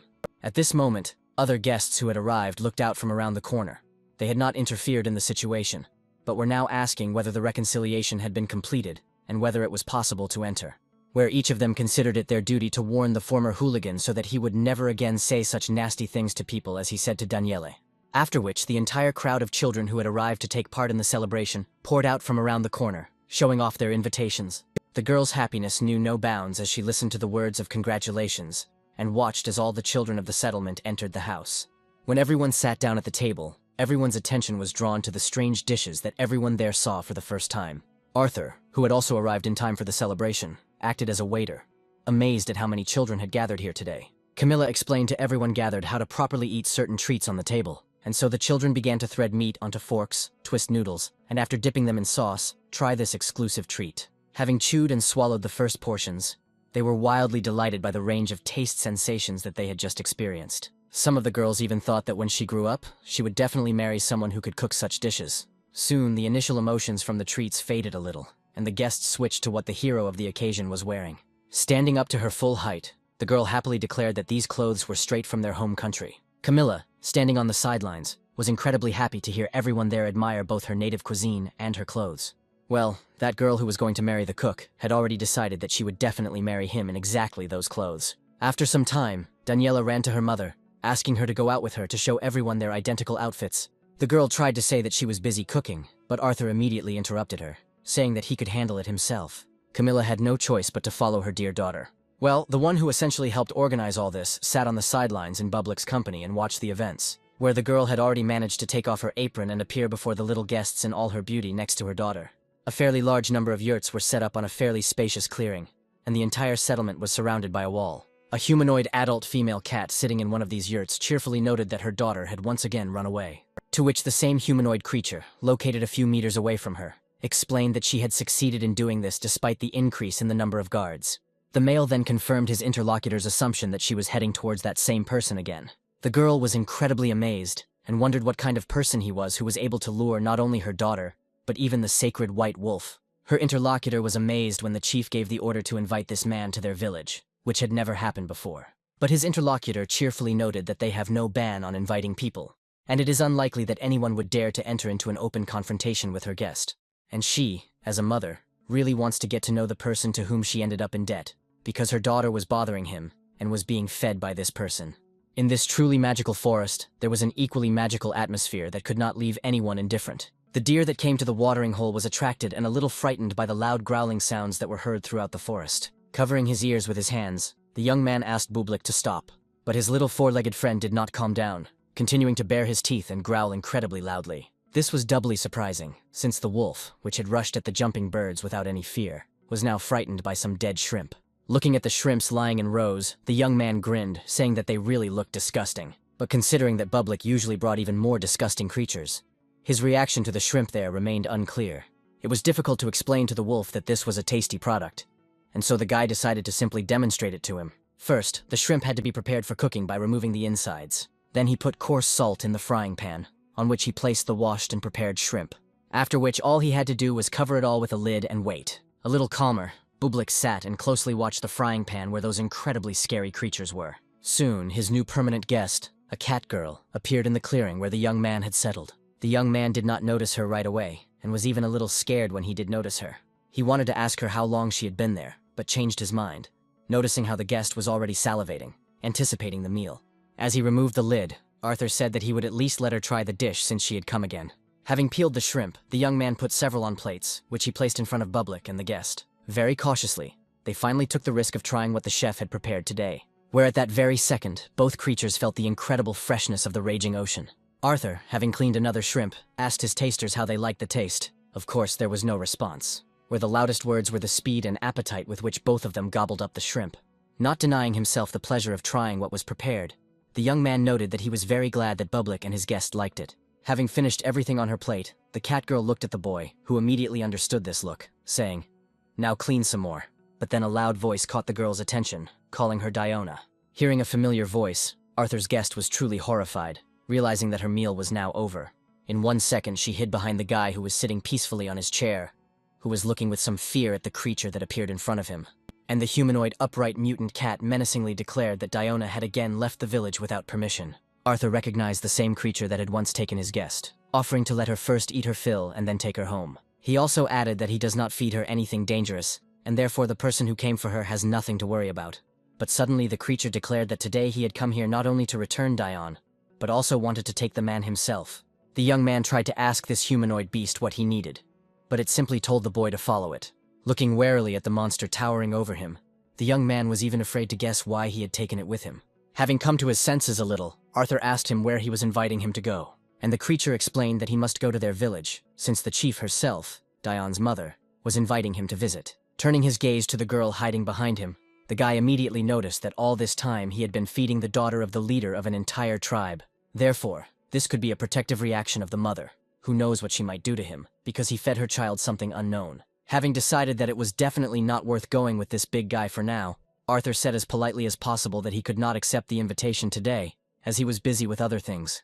Without objecting at all to this explanation, the humanoid beast suddenly handed the boy a certain object. It was a horn with which the boy was to call him when he was ready to accept the invitation. Not expecting such politeness, Arthur asked why the chief wanted to see him so much.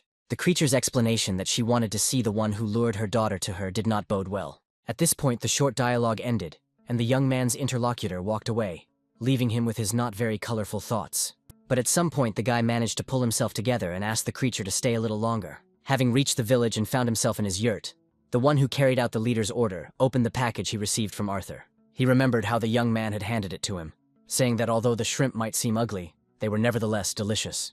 And now, sitting in complete solitude, the creature looked at these small inhabitants of the seas and oceans on planet Earth. When he decided to try the treat, his tail began to move involuntarily in different directions, as the shrimp really turned out to be incredibly tasty. Meanwhile, once again left without interlocutors, the young man plunged into complex thoughts.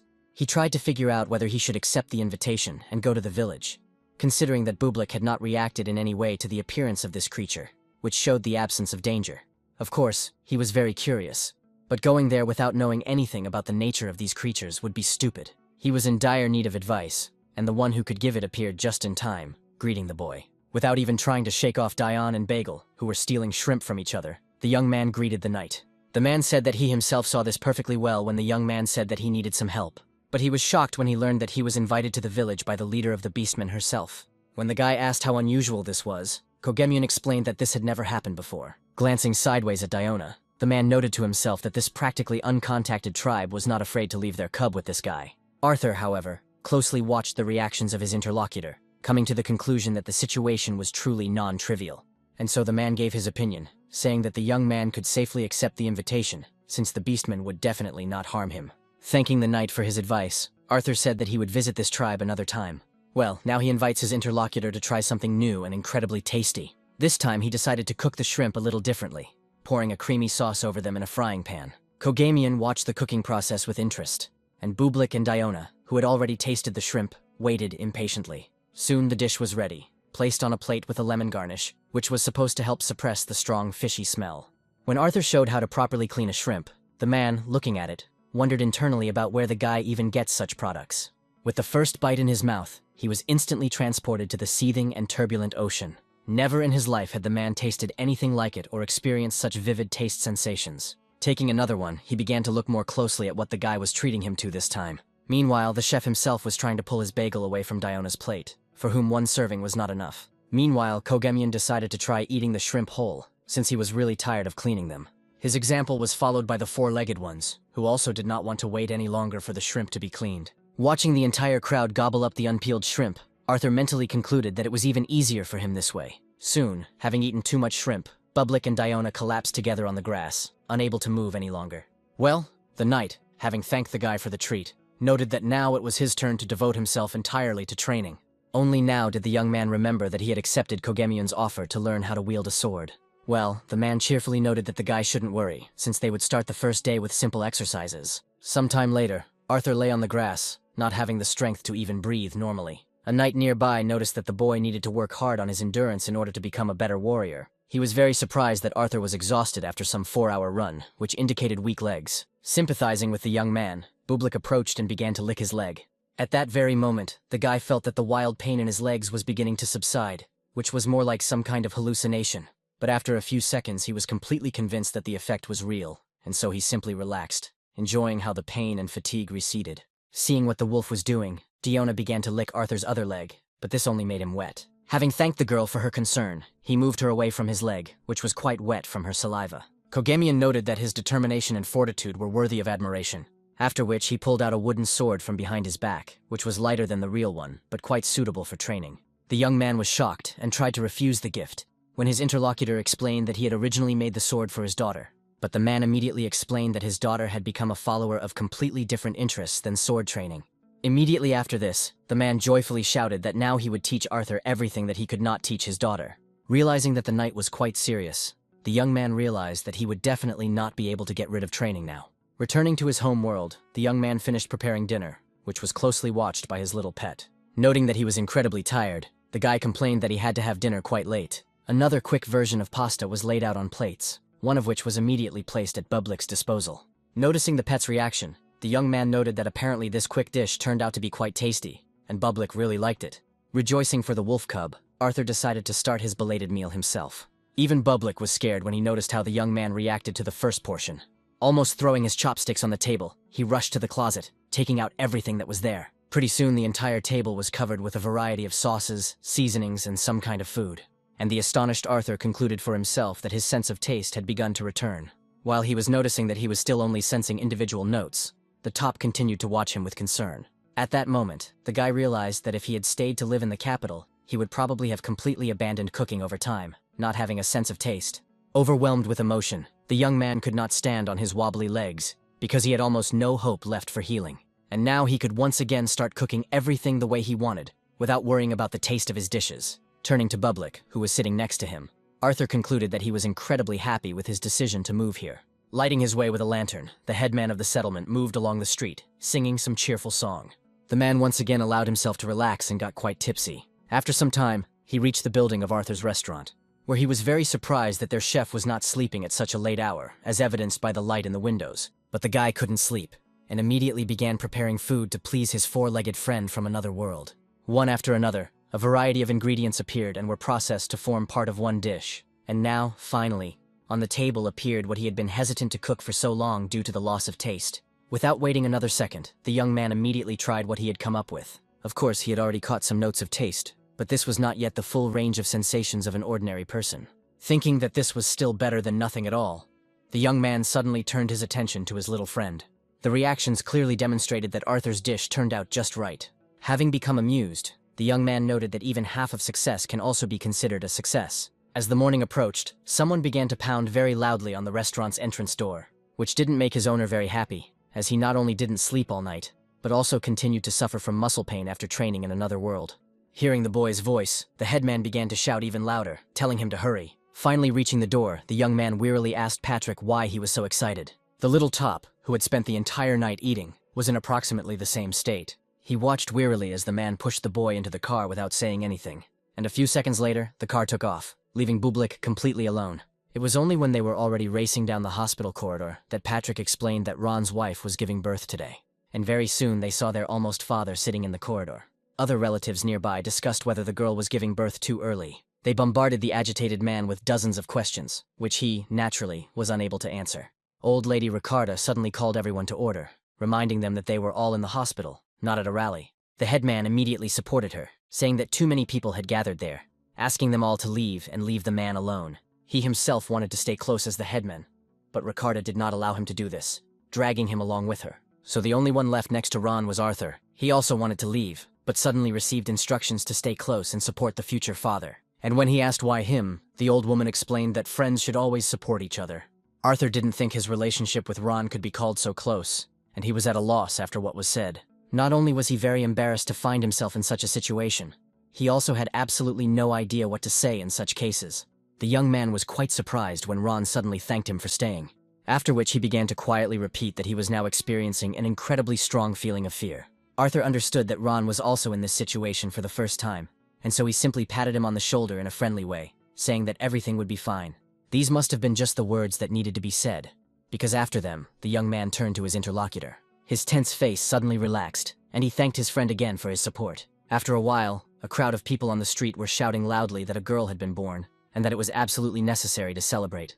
When Patrick asked how Ron was feeling, Arthur said that he was already shedding tears of happiness next to his wife. and when he noted that the people just wanted to find a reason to get drunk, the headman explained that such events simply always unite the people of the settlement. It was then that the guy remembered the invitation to the village of superhumans, asking his interlocutor what he would need to take with him if he was invited to visit another settlement.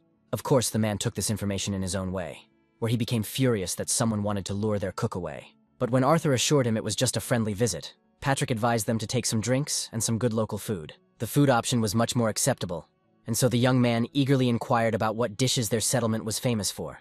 In response to the question posed, the guy's interlocutor began to list well-known dishes, at one of which Arthur stopped Patrick, saying that all this was definitely not the property of their settlement. And after a short pause, the young man began to lean towards the conclusion that he could really get by with just alcohol, clutching in his hands the very horn that he had received from the humanoid creature. Arthur felt a strong sense of excitement. All living creatures that were nearby listened attentively to the sound that this horn made. When he finished, the guy noted that squeezing sound out of this object turned out to be a difficult task. Now all he had to do was figure out whether his call had been heard. He didn't even have time to finish this thought, as that very creature appeared next to him, accompanied by Diona. Realizing that the young man was ready for a guest visit, this beastman suddenly threw him over his shoulder. The young man did not expect such a turn of events and was frightened, not understanding why he needed to travel in such a situation. But as soon as the creature began to move, he realized why he could not walk on his own. When Arthur felt solid ground under his feet again, he was immediately literally turned inside out by such a journey. And when he heard the words of his transporter that people these days were completely weak, he remembered Kogamian's words about how incredibly weak he was. But then the situation became simpler, since they had to go on their own, which made Bublik and Diona very happy. But already from this place, it was possible to discern the first outlines of the village of beastmen, which fit perfectly into the rest of the incredibly picturesque picture.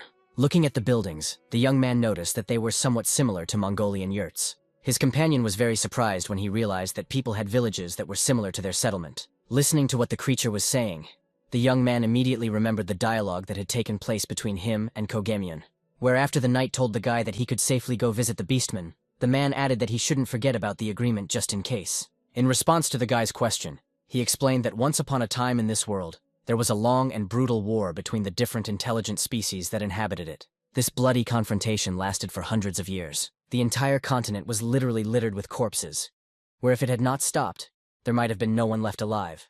And then the gods, tired of watching the chaos unfold, intervened. They were already approaching the village when Arthur finished scrolling through these memories in his mind, where the war was stopped by concluding a peace treaty. After this agreement, each species began a life independent of the others and completely isolated. And now everyone they met was very surprised when they saw a person for the first time.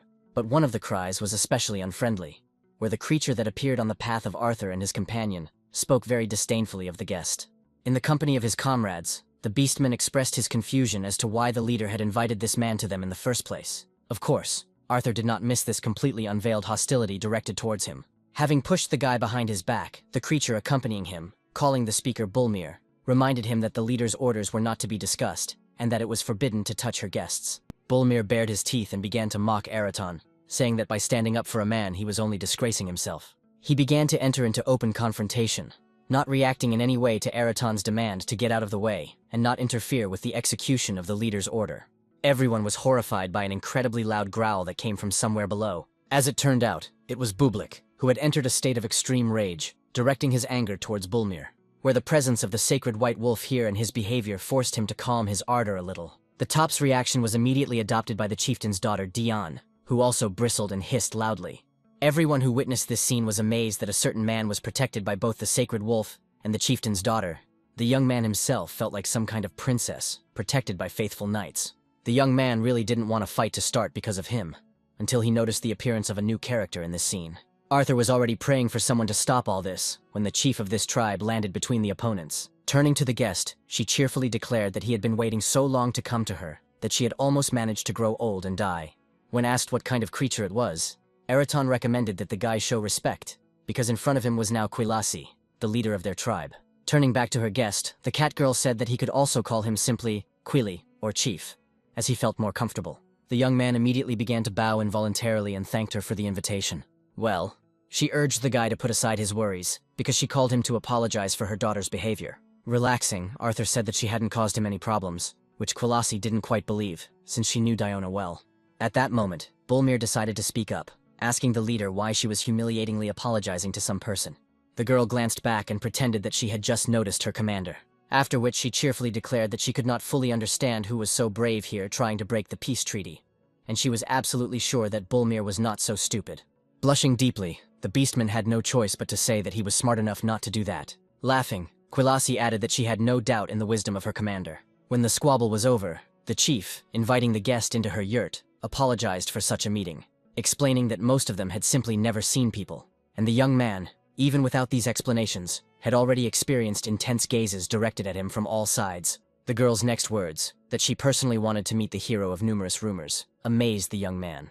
And when he asked about the rumors, the chief explained that lately everyone had been talking about how a man had tamed a sacred wolf. Only now did Arthur fully realize that during his forays into the forest, someone was constantly watching him. Returning to the original topic, Quilasi said that her guest could ask for anything for taking care of her daughter. To this, the young man began to explain haltingly that he had merely shared with her the food he had prepared. And then he remembered that he had not come here empty-handed, and this made Quilasi understand that this delicious smell was coming from the guest's backpack. And now he has already taken out a container with the pork he had prepared, which greatly interested the leader. The girl paid special attention to the young man's words that this was just an appetizer. Confirming Quilasi's suspicions, Arthur pulled out a bottle of alcohol from his backpack.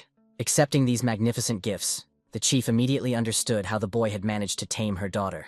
A careless remark that the bottle should be opened carefully, as it might explode, caused a violent reaction among the beastmen, who decided that he had come to kill the chieftain. The young man tried to convey to them the information that this was carbonated sparkling wine that had shaken on the way, and therefore there was simply a lot of pressure in the bottle. After listening to Arthur's explanation, the leader, with one quick movement of her hand, cut off the neck of the bottle, from which a foamy fountain immediately began to rise upward. Quite quickly, the flow of foam dried up, and Quilasi decided to try this strange drink. This brought her fellow tribesmen into real horror, as they all shouted at the same time that she had drunk this unknown liquid in vain. Instead of an answer, a long and very loud belch followed from the throat of the tribal leader. And now she was already praising people's talents, asking the guy how she even figured out how to make such wine.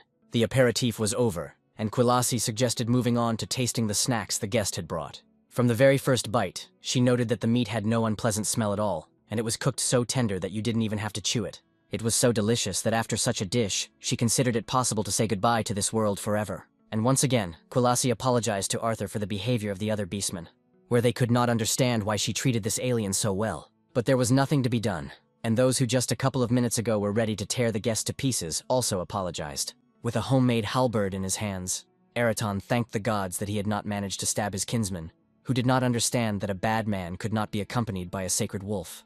Quilasi was quite pleased that all the problems and misunderstandings were resolved, loudly announcing that in honor of the arrival of the glorious guest, she was throwing a feast in the tribe. She also announced the start of the hunt, where the one who catches the most delicious game will be granted a special title. Everyone who was in the yurt, of course, supported the leader's idea to show the man who throws the best feasts. Comparing what was happening with the behavior of people in his village, Arthur wondered why all the villagers loved various parties so much. While everyone went hunting, Quilasi explained to the guest that the one who fulfilled the conditions of the hunt would be granted the title of the best hunter. Arthur realized why everyone was so eager, because whoever got the title became the leader of any hunt. When Quilasi suggested that the guest try his hand at hunting, he refused, saying that he would rather become the prey himself. Then his interlocutor noted that she would also gladly run into the forest if she were not a leader and did not have to look after the children. To this the young man remarked that he could very well help with this issue. But after watching the games of these little beasts for some time, the young man soon changed his mind, realizing that he would not be able to keep up with them. Where his fears were soon confirmed, as one of the babies literally sank its teeth into his thigh. The leader explained that for them he was just someone who smelled good, and therefore, guided by instinct, the children could bite him hard. Calming the worried guy, Quilasi added that in general they do not eat people, since they are not orcs, which was very hard to believe as I tore another baby beast that had sunk its teeth into my leg. When he succeeded, the young man heard some very loud noise, where in a moment before his feet appeared an incredible monster that lived in the western part of the forests, and which was very difficult to catch. As it turned out, Bulmir was able to obtain this valuable and very dangerous beast, which objectively showed that he did not hold the title of voivode for nothing. Inspecting the catch, Quilasi noted that it was a great achievement, and that her subordinate himself was an excellent hunter. When the guest was asked to express his opinion about the loot, Bulmir quipped that the man had most likely never even heard of such a thing. It was a direct stone thrown into his garden, but the young man decided to simply endure this mockery and provocation. And now he was already talking about the fact that the prey was really amazing and looked very cute. Everyone took this as an insult, but Arthur didn't understand why, because the prey really did have smooth fur that was pleasant to the touch. Beginning to explain his words, the young man said that his booblik constantly catches all sorts of disgusting, vile, slimy creatures. After these words, some incredible, huge creature suddenly appeared behind the commander. This very dangerous beast, which was impossible to approach at all because of the poison it exuded, was caught by the sacred wolf, who was very pleased that he was able to get around this impudent and upstart Bulmir, where the latter could only be angry about the fact that he had already lost in this hunt. Little Diona did not return empty-handed either, having brought satisfaction to both her mother and the guest of the tribe with her catch. Very soon, Araton returned to the village, dragging behind him what he had managed to catch. As he approached, he noticed that despite the efforts of many, including the sacred wolf, the winner was still unknown. After some time, everyone who took part in this hunt returned with prey. And now Quilasi announced that it was now time to announce the results and declare the winner. It came as a complete surprise to everyone when the chieftain announced the winner to be a girl named Luena. She herself did not believe that somehow she was able to receive the title of the best hunter. Extremely outraged by this state of affairs, Bulmir demanded an explanation, saying that Luena had only caught some bird. But Quilasi quickly put him in his place, reminding him of the stated conditions, where it was necessary to catch not the largest or most dangerous, but the most delicious creatures. The title of the best hunter is not given to the one who is able to hunt, but to the one who chooses the right prey. Listening to the chieftain's explanations, Araton completely agreed with her arguments regarding the specifics of hunting and the qualities of the best hunter. At this point, the first event was over, and Quilasi gave orders to start making a fire and preparing for the feast, which was immediately reflected in the joyful exclamations of all those gathered. Arthur breathed a sigh of relief, because if Bublik had been named the winner, there would have been even more attention in his direction. Now all that was left was to survive this riot, and then calmly return to my world. Quilasi approached the guest and asked him if their feast was really the most joyful in the whole world. But the young man had his own perception of what was happening, where he clearly felt the stench of meat being fried over a fire. He was surprised when the girl told him that their meat always had a strong, fishy smell. However, she was very surprised that her daughter, who had always eaten such food before, suddenly began to refuse it. Bublik was also exhausted by the local disgusting aromas. Well, the chief continued to insist that the young man start eating the meat before it cooled down completely. This was the last straw for his patience, and so Arthur jumped to his feet, saying that he would now take care of the cooking. Taking out all his tools, he instructed Bublik to find some fruit that had a sour taste. As he began cooking, he explained that the meat first needed to be lightly fried until a crust formed. After this, the meat must be placed in a container and filled with some alcohol. When Bublik returned with the fruit, the young man said that several berries needed to be added to the same container, and kept on the fire for about 30 minutes. When the time was up and he opened the lid, everyone nearby could already smell the enticing, salivating aroma. Arthur noted that after these simple manipulations, even the color of the meat changed to a more attractive one. While he was cutting the meat into pieces, at some point he noticed that overall it turned out pretty well, although he was unable to completely eliminate the unpleasant smell. Soon the tribal leader began tasting the meat prepared in a new way. The girl could not believe that this was the same meat that everyone had just roasted over the fires, where this meat no longer tasted like fish, and her daughter immediately rushed for this delicious food. But the chef himself was not very happy with the result, since what he did was not ideal for the chef. He also stated that from now on he would personally supervise the preparation of food. Laughing, Quilasi noted that her guest was quite a brave guy, which could not be said at first glance. But preparing food for an entire tribe was a difficult task, and one that a guest certainly should not have to undertake. So the girl ordered that everyone who had seen the recipe should begin cooking. And so the beastmen began to form groups, wondering whether their alcohol and the fruits they had would be enough to repeat the masterpiece. The young man wanted to say that each meat needed an individual approach, but Quilasi stopped him, saying that they needed to learn to cook it themselves, where they are already very grateful to the guy for teaching them how to cook meat so deliciously. And so Arthur had no choice but to give oral advice to those who asked for advice on preparation. The leader sat to the side, quietly observing all the innovations taking place in her tribe. When the feast was over, the girl said that the young man would be escorted by Araton, who had brought him here. But before Arthur left, she presented him with a small gift in the form of a whistle, explaining that this was direct proof that he was friends with their tribe and could call on them for help at any time. The young man was very pleased with the way he was received, being called a friend of the tribe. A sweaty man walked into a restaurant and asked if there was a free table, where he managed to surprise the owner of the establishment with his appearance in such heat. There was a table, of course, and the young man asked the strange guest what he would like to have a snack. In response to the question asked, the very strange guest replied that first of all he would very much like to receive a glass of the coldest water possible. And while the man looked around, still not believing that it was possible to find a real restaurant in such a place, Arthur came to the conclusion that this visitor was definitely not from the village. The young man was quite surprised when his guest mentioned fettuccine as what he would like to have as a snack. The visitor was visibly upset when the young man had to answer that they did not have that type of pasta in stock. But the guest's mood instantly changed when the young man added that instead of fettuccine, he could offer him linguine. Looking at the guy through the dark lenses of his glasses, he, of course, agreed to such a practically equivalent replacement of the product. Having started cooking, Arthur had already come to the unambiguous conclusion that his guest was definitely not a local, since no one here even knew words like fettuccine and lignin. It was a great chance for the young man to show what he was capable of in the field of Italian cuisine. Pretty soon, he was thanking the man for waiting and wishing him bon appetit, placing a plate of pasta in front of him. Still not believing that in some remote village he could stumble upon a restaurant with Italian cuisine, the strange guest began his first tasting. He immediately noticed that the flavor of the shellfish was quite pronounced, but there was no fishy taste at all. Not every top restaurant in the country could boast such quality of preparation, and very little was expected from a restaurant in some village. After stopping his meal, the man suddenly asked the young man to come to him again, deciding to try to set him his most difficult task. At that time, a famous artist was shown on TV, and Arthur's guest, in response to his question, explained that everything was fine with the prepared dish, canceling his request to come over. Having finished with the prepared dish, the man, already at the exit, thanked the young man for being able to let him enjoy Italian cuisine in such a remote place. Arthur, in response, thanked the guest for such an unusual order, which he had long wanted to fulfill. And when asked whether he liked Italian cuisine in general, the guest explained that he studied and worked in Italy for some time, and therefore became accustomed to such food. Then the young man invited the man to come to him more often, because he was able to cook any dish from Italian cuisine. And then the strange guest surprised the restaurant owner again by asking if he could prepare a mincerone for him. This was the name of one of the Italian soups, which usually consisted of seasonal vegetables, sometimes with the addition of pasta or rice. Delighted, the young man was ready to please the visitor with such soup within half an hour. But the man said that he would drop by for minestrone tomorrow. Having said goodbye to the chef who had satisfied his taste until tomorrow, the man prepared to leave the restaurant. Finally removing his dark glasses, the man introduced himself to the young man as Rupert Edington. Already thinking about what he would make tomorrow's minestrone from, Arthur simply introduced himself in response. Surprised by this reaction, Rupert asked the boy if he often watched TV, and received the answer that not very often. Left alone, the young man tried to understand why this man suddenly decided to introduce himself to him. While on TV, they continued to talk about the famous artist. And suddenly he heard that the start of filming of a documentary about the life of the famous artist Rupert Edington had already been announced.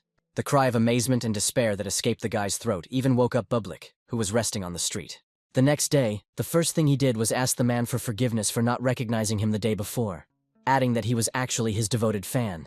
But Rupert was very skeptical about this statement, asking his interlocutor whether he himself would believe what was said, where the answer to such a question was, of course, negative. But after that, the man said that he had come here specifically to take a break from fame and get rid of the arrogance that came with it.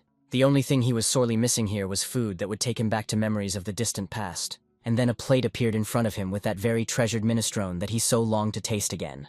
The man did not hesitate to pick up a spoon and try this chef's new creation of Italian cuisine. The reaction to the prepared dish was extremely positive. However, Arthur immediately realized from his appearance that his client had not actually received exactly what he wanted. Then the man said that this minestrone was indeed perfectly Italian, but he really wanted something different. And so Rupert plunged into memories, where he, in order to fulfill his dream and become a talented artist, went to Italy, where, in order to survive, he worked wherever he could. The earnings were very meager, times were hard, and so he had to eat only pasta, since his pride did not allow him to beg. But when he managed to sell a painting, he allowed himself to go to one of the cheapest cafes. Back then, the plate of minestrone they made that he bought seemed like the ultimate dream. And when luck smiled upon him, he immediately left Italy, giving up the Italian cuisine he had grown sick of for a long time. However, after a couple of decades, he realized that even the worst memories still remain memories of the path that had to be taken to achieve today's result. It was for this reason that he would very much like to try at least once more that same cheap and poorly prepared minestrone that he was fed on rare days in the cafe. Rising from his seat, he added that perhaps his memories of taste had become distorted over time, and that the soups now seemed different. Arthur noted that perhaps his interlocutor should make more effort, and then he would find that very minestrone. Overall, the young man could understand the man's feelings, as he too had the experience of surviving in another country during an exchange internship. The man was just about to leave when the guy suddenly asked him to describe the taste of that cheap minestrone in detail, and Rupert explained that the broth was much thicker, and that the cheapest vegetables were used. He also noticed that the soup had a strong fishy smell and taste, because he lived in a city on the coast, where literally everything smelled of fish. While processing the information he had received in his head, Arthur asked his guest if he was free tomorrow. Bagel was already starting to beg for something tasty, when the young man said that he would like to offer Rupert to try his minestrone again. Left alone with his top, the young man began to study information about which Italian soup might have a fishy flavor. The first and main assumption was that the man in Italy was trying not minestrone, but cacuco, which was made from seafood. But this assumption was immediately rejected, since Rupert clearly understood Italian cuisine well enough to distinguish minestrone from cacuco. Then the young man decided to study the information about the place where his client lived for some time. The young man was amazed and delighted by the incredible beauty of this piece of Italy. Bublik, who continued to show the guy his empty plate, at the same time watched his thoughts. At some point, the young man suddenly smiled and noted that Rupert's memory of taste turned out to be quite good. When the bell on the front door rang the next day, Arthur was delighted to welcome his new regular visitor. He invited the man to sit down, but for some reason he froze in place, showing what was on the screen of his mobile phone. The man was able to find recordings of the guy's participation in cooking shows, recalling his words about not watching TV. Presenting his latest creation, the young man noted that he had not actually watched a single program in which he took part. He also noted that today there is a much more important matter, where the new minestrone he prepared is important, and not his long-standing participation in the show. Not believing that he could get what he wanted, Rupert was nevertheless grateful to the young man simply for listening to him.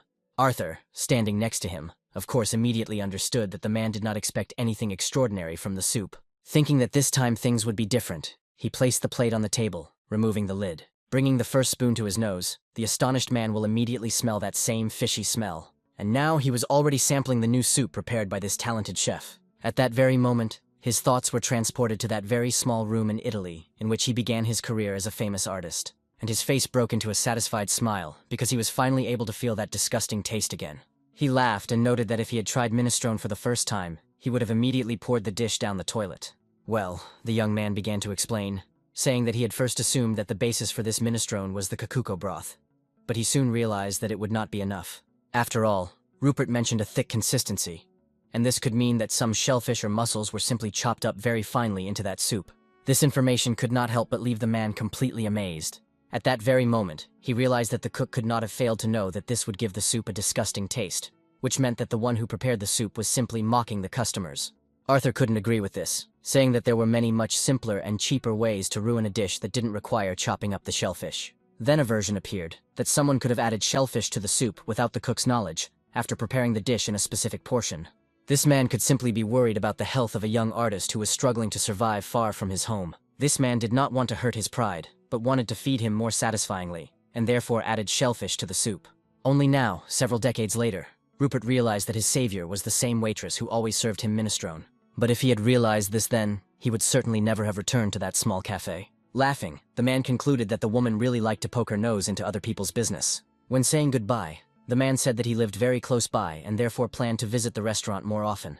And then he suddenly noticed that the walls of the restaurant hall were somehow very empty and lifeless. The young man had nothing to say to this, because he really hadn't thought much about how and with what he would decorate the hall of the restaurant located in the village. As he climbed into his car, Rupert asked that no one be told about him, as he was there completely incognito.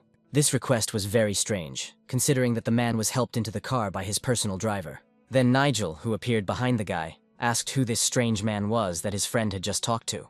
Arthur was very surprised to see his friend, who was already asking how he was doing with his restaurant. When the boss asked him what he was doing there, Nigel explained that he had decided to spend his vacation there instead of going abroad. The young man silently listened to his friend's explanation that he was looking for a place with clean air and tasty food, and also asked him not to worry, since he would not stay there longer than 3 days. That's why Arthur only needs to feed him something tasty every day and nothing more. Of course, the young man was not very pleased with this yet again unexpected visit from his friend, who was sitting and assessing the renovation of the restaurant. Looking around, the guy soon noticed that same little dog, Bublik, sleeping peacefully in his place. He tried to touch the wolf cub, but he, as always, deftly dodged the petting. This amused Arthur, who only egged his comrade on with words about how even the most experienced hunters were unable to catch his pet. He didn't forget to boast that Bublik allows him to pet him and even sits in his arms. Watching his friend openly boast, Nigel assumed that he was a complete outcast here, which the young man immediately refuted, saying that the village even threw a party in his honor once. But the young man did not believe this, deciding that the outbursts of emotion that he was now observing were precisely the result of complete loneliness. The pitiful look that his friend directed at him infuriated Arthur incredibly. At some point, the guy's attention switched to the voice of some visitor who called the owner of the establishment by name. The young man was immediately able to recognize his new friend Ron Oliver by this voice. When asked whether the cook had accidentally taken a lunch break, Arthur answered in the negative, inviting his friend to have a snack. But the young man came with a completely different purpose, showing a package that he came to give to the young man. Upon accepting the gift, the young man discovered a pair of oven mitts inside. As it turned out, these potholders were made by Ron's wife, who really liked the seafood porridge that Arthur gave her.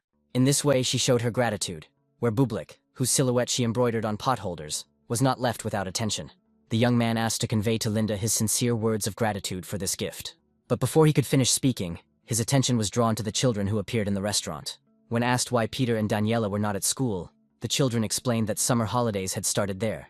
Arthur praised them for taking on a task during the holidays, which they asked him to help them with. The headman who appeared there was surprised by the number of people who visited their precious chef's restaurant today. While he was noticing that Arthur was a real local celebrity, he asked him about the purpose of his visit. At that moment, hearing the noise, Nigel rose from his seat, deciding to look at what was happening in the restaurant hall. His friend's smiling and very satisfied face made the guy think that he wasn't lying and that everything was really going great for him.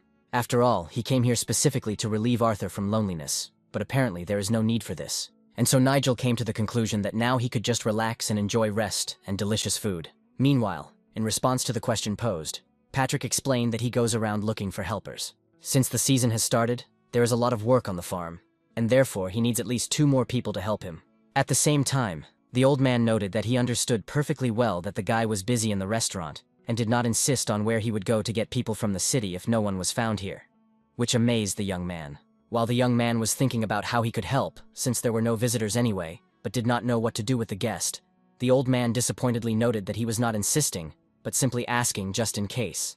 But then a brilliant idea came to the guy, where he, with wild eyes, almost pounced on Patrick, saying that he came to him very luckily and would find help here.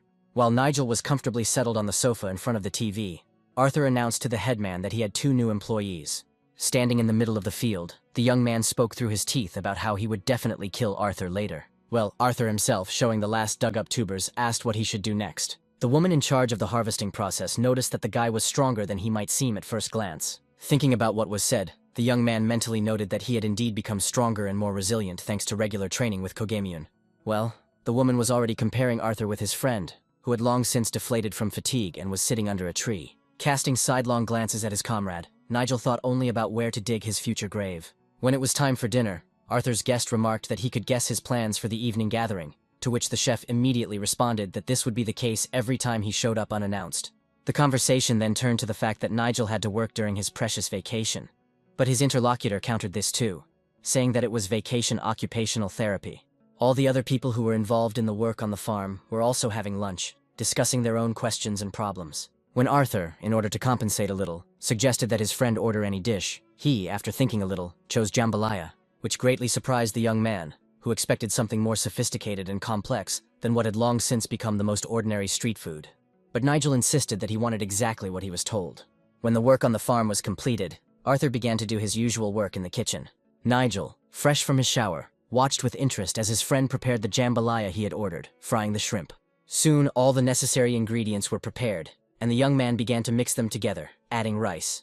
The final touches were the addition of vegetables, sauce, and fried shrimp, where after the dish had sat for a while it was ready to eat. Nigel watched with some surprise as Bublik devoured the same jambalaya with gusto. As he stirred his portion, Arthur noted that he hadn't noticed before that his friend loved jambalaya, and then his interlocutor reminded him that this was the very first dish that he prepared for him when he came to visit. That day he suggested going to some cafe, but Arthur refused, preparing jambalaya from literally what was in the refrigerator. And this dish turned out simply delicious that time. And now, after so many years, Arthur's jambalaya is still just as tasty and delicious. When the praise was over, Nigel added that he never doubted that his friend would succeed in whatever he undertook. After all, even then, from the first spoonful of that homemade jambalaya, he understood that Arthur would definitely be successful in the culinary field. Continuing to devour another masterpiece from the chef, the young man added that he was absolutely sure that his friend's sense of taste would definitely return. Hearing this, Arthur immediately said that in fact, his sense of taste had already begun to return. When asked further, the young man explained that this had started happening quite recently and had not yet returned completely. It was amazing that some life in the wilderness far from the big city actually had a healing effect. Bublik immediately pricked up his ears when Nigel asked his friend if he was now ready to return to the capital. Thinking that he had initially been reluctant to return out of fear, Arthur told his friend that he could not yet give a precise answer on this matter. He could not yet admit to Nigel that he was beginning to really like life in the village, and suddenly his interlocutor said that there really was no point in rushing things. And besides, the taste had not yet fully returned, and so he simply offers to drink to all the successes Arthur has achieved in his new country life. The young man thanked his friend and was very grateful to him for this understanding. After drinking, the friends began to discuss everything that happened to Arthur in the village after his arrival. And Bublik, who had calmed down and had eaten his fill, fell asleep peacefully. Arthur struggled to hold back each new attack from his opponent, trying to grip the wooden sword he had been given as tightly as possible in his hand. But strength and skill were clearly not enough, as at some point Kogemyun was able to disarm the guy. Smiling contentedly, the man noted that the young man had managed to hold out a little longer than last time, which objectively indicated progress.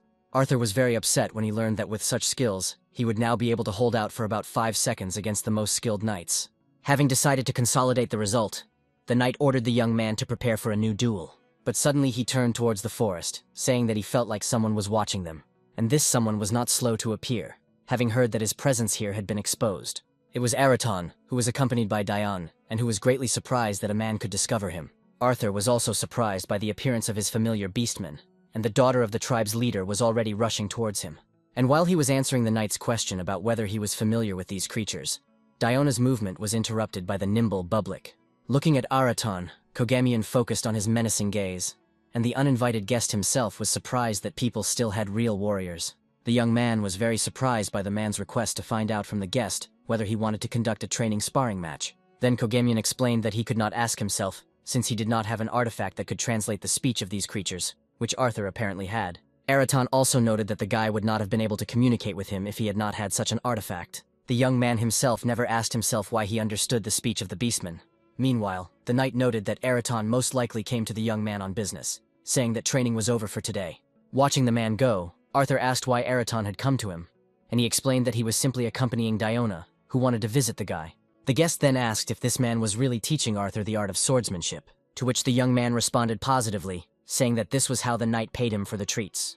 After these words, Araton was lost in thought for a while. But soon he attracted the attention of his interlocutor, reminding him that he had also received a treat from him. The creature also remembered how Arthur brought the treat to the village and then cooked delicious meat there. When he started talking about how he also wanted to repay kindness with kindness, the guy started shaking his head, foreshadowing something not very good for himself. But it was too late, as Araton announced his decision to train the young man in the martial arts of the beastmen. When Arthur tried to say that swordplay was enough for him, his interlocutor asked menacingly whether he considered the martial arts of humans to be better than those of beastmen, after which the guy had no choice but to agree to the proposed training. When he asked when they would start, Araton replied that he would begin teaching him the basics immediately, and the first thing Arthur had to do was get down on all fours. As he carried out the task, Araton explained that this was the foundation of the beastmen's martial arts, and so now the young man needs to run like this to the top of the mountain and back. Hugging a pillow, Arthur lay in his soft and very comfortable bed in the company of Bublik. The wolf slept carefree, and the young man could hardly move, since every movement was followed by unbearable pain throughout his body. When he was able to come to his senses a little, he noticed that Araton's training was even more difficult than Kogemyun's, and if it weren't for Bublik's saliva, he wouldn't have been able to get up at all. The wolf was very pleased that he was able to help his man. At some point, the young man's thoughts returned to yesterday, when the first training session with Araton took place, which led the guy to think that it would be ideal if Bublik's saliva could also restore humiliated human dignity. While cleaning his kitchen, the young man suddenly noticed that the beastmen, for some reason, did not use spices at all in their cooking. He assumed that there were no spices at all in that world, but Kogemyun knew about them, which meant that the problem was that the Quilasi tribe simply had no spices. And so Arthur decided that the next time he visited the tribe, he needed to take some spices with him. But he couldn't carry spices for them all the time, so it was necessary to find a place where they could be obtained there. Such a place could well have been the settlement where his friend Kogemyun lived. Lined up in 2 ranks facing each other, the warriors loudly and unanimously greeted the captain of the knights and his friend. Arthur didn't understand what was going on, but his companion was clearly very pleased with how everything had been organized. He called it the most ordinary daily drill training, but the young man understood that he had abused his position a little. As they moved on, the man added that guests should be greeted properly in any case. Along with them, little Bublik, pleased with such a meeting, moved along the ranks of knights. Kogemyun reminded the young man that he was, after all, the captain of the knights. At the end of this line, a hooded man with a staff in his hand was already waiting for Kogemyun and Arthur. When they approached, the old man asked the knight if this was the guy he had already told him so much about. And the man confirmed that it was the same young man, calling his interlocutor Mr. Ludlil. The young man looked at the old man, fascinated, whose appearance created a very recognizable image in his world. And while he was greeting the guy on the lands of Izamber, Arthur came to the conclusion that he was facing a real magician. Soon the old man confirmed his suspicions, calling himself a local magician who had come to greet the guest with the help of his magical art. The young man looked in amazement as Ludlil's staff suddenly began to glow, releasing many sparks and flashes.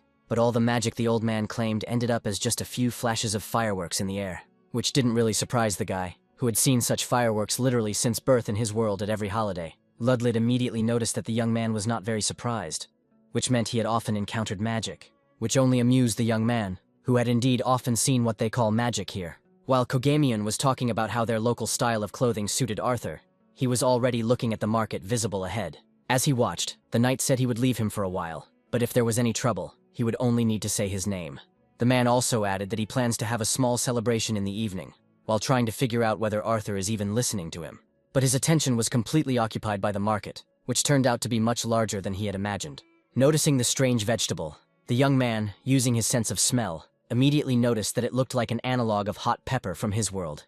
Consequently, it was possible to obtain the spices needed for many dishes here. At some point, Ludlid appeared next to him and said that in some places this product is simply boiled in water and eaten that way. And when the guy asked what he was doing there, the old man explained that he was simply fulfilling Kogamian's request to look after him.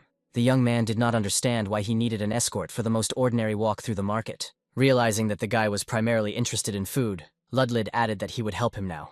And now he was already instructing one of the merchants to sell a certain amount of goods. And when the package was in Arthur's hands, Ludlid added that he didn't have to worry about the money. The old man liked the young man's reaction, which was clearly better than his magical abilities. After some time, the young man, clutching a bag in his hands, thanked the old man for his help with the shopping. With such a quantity of spices, he could prepare many different dishes. When the old man asked why he needed such a large recruitment, Arthur explained that he was going to organize training. And when Ludlid suggested that the boy wanted to open an educational institution, Arthur laughed and added that he just wanted to do a little cooking with his friends. And since the local spices are different from what he is used to, he would like to try them all first. Listening to the boy, Ludlid mentally began to understand the reason why the sacred white wolf was accompanying him.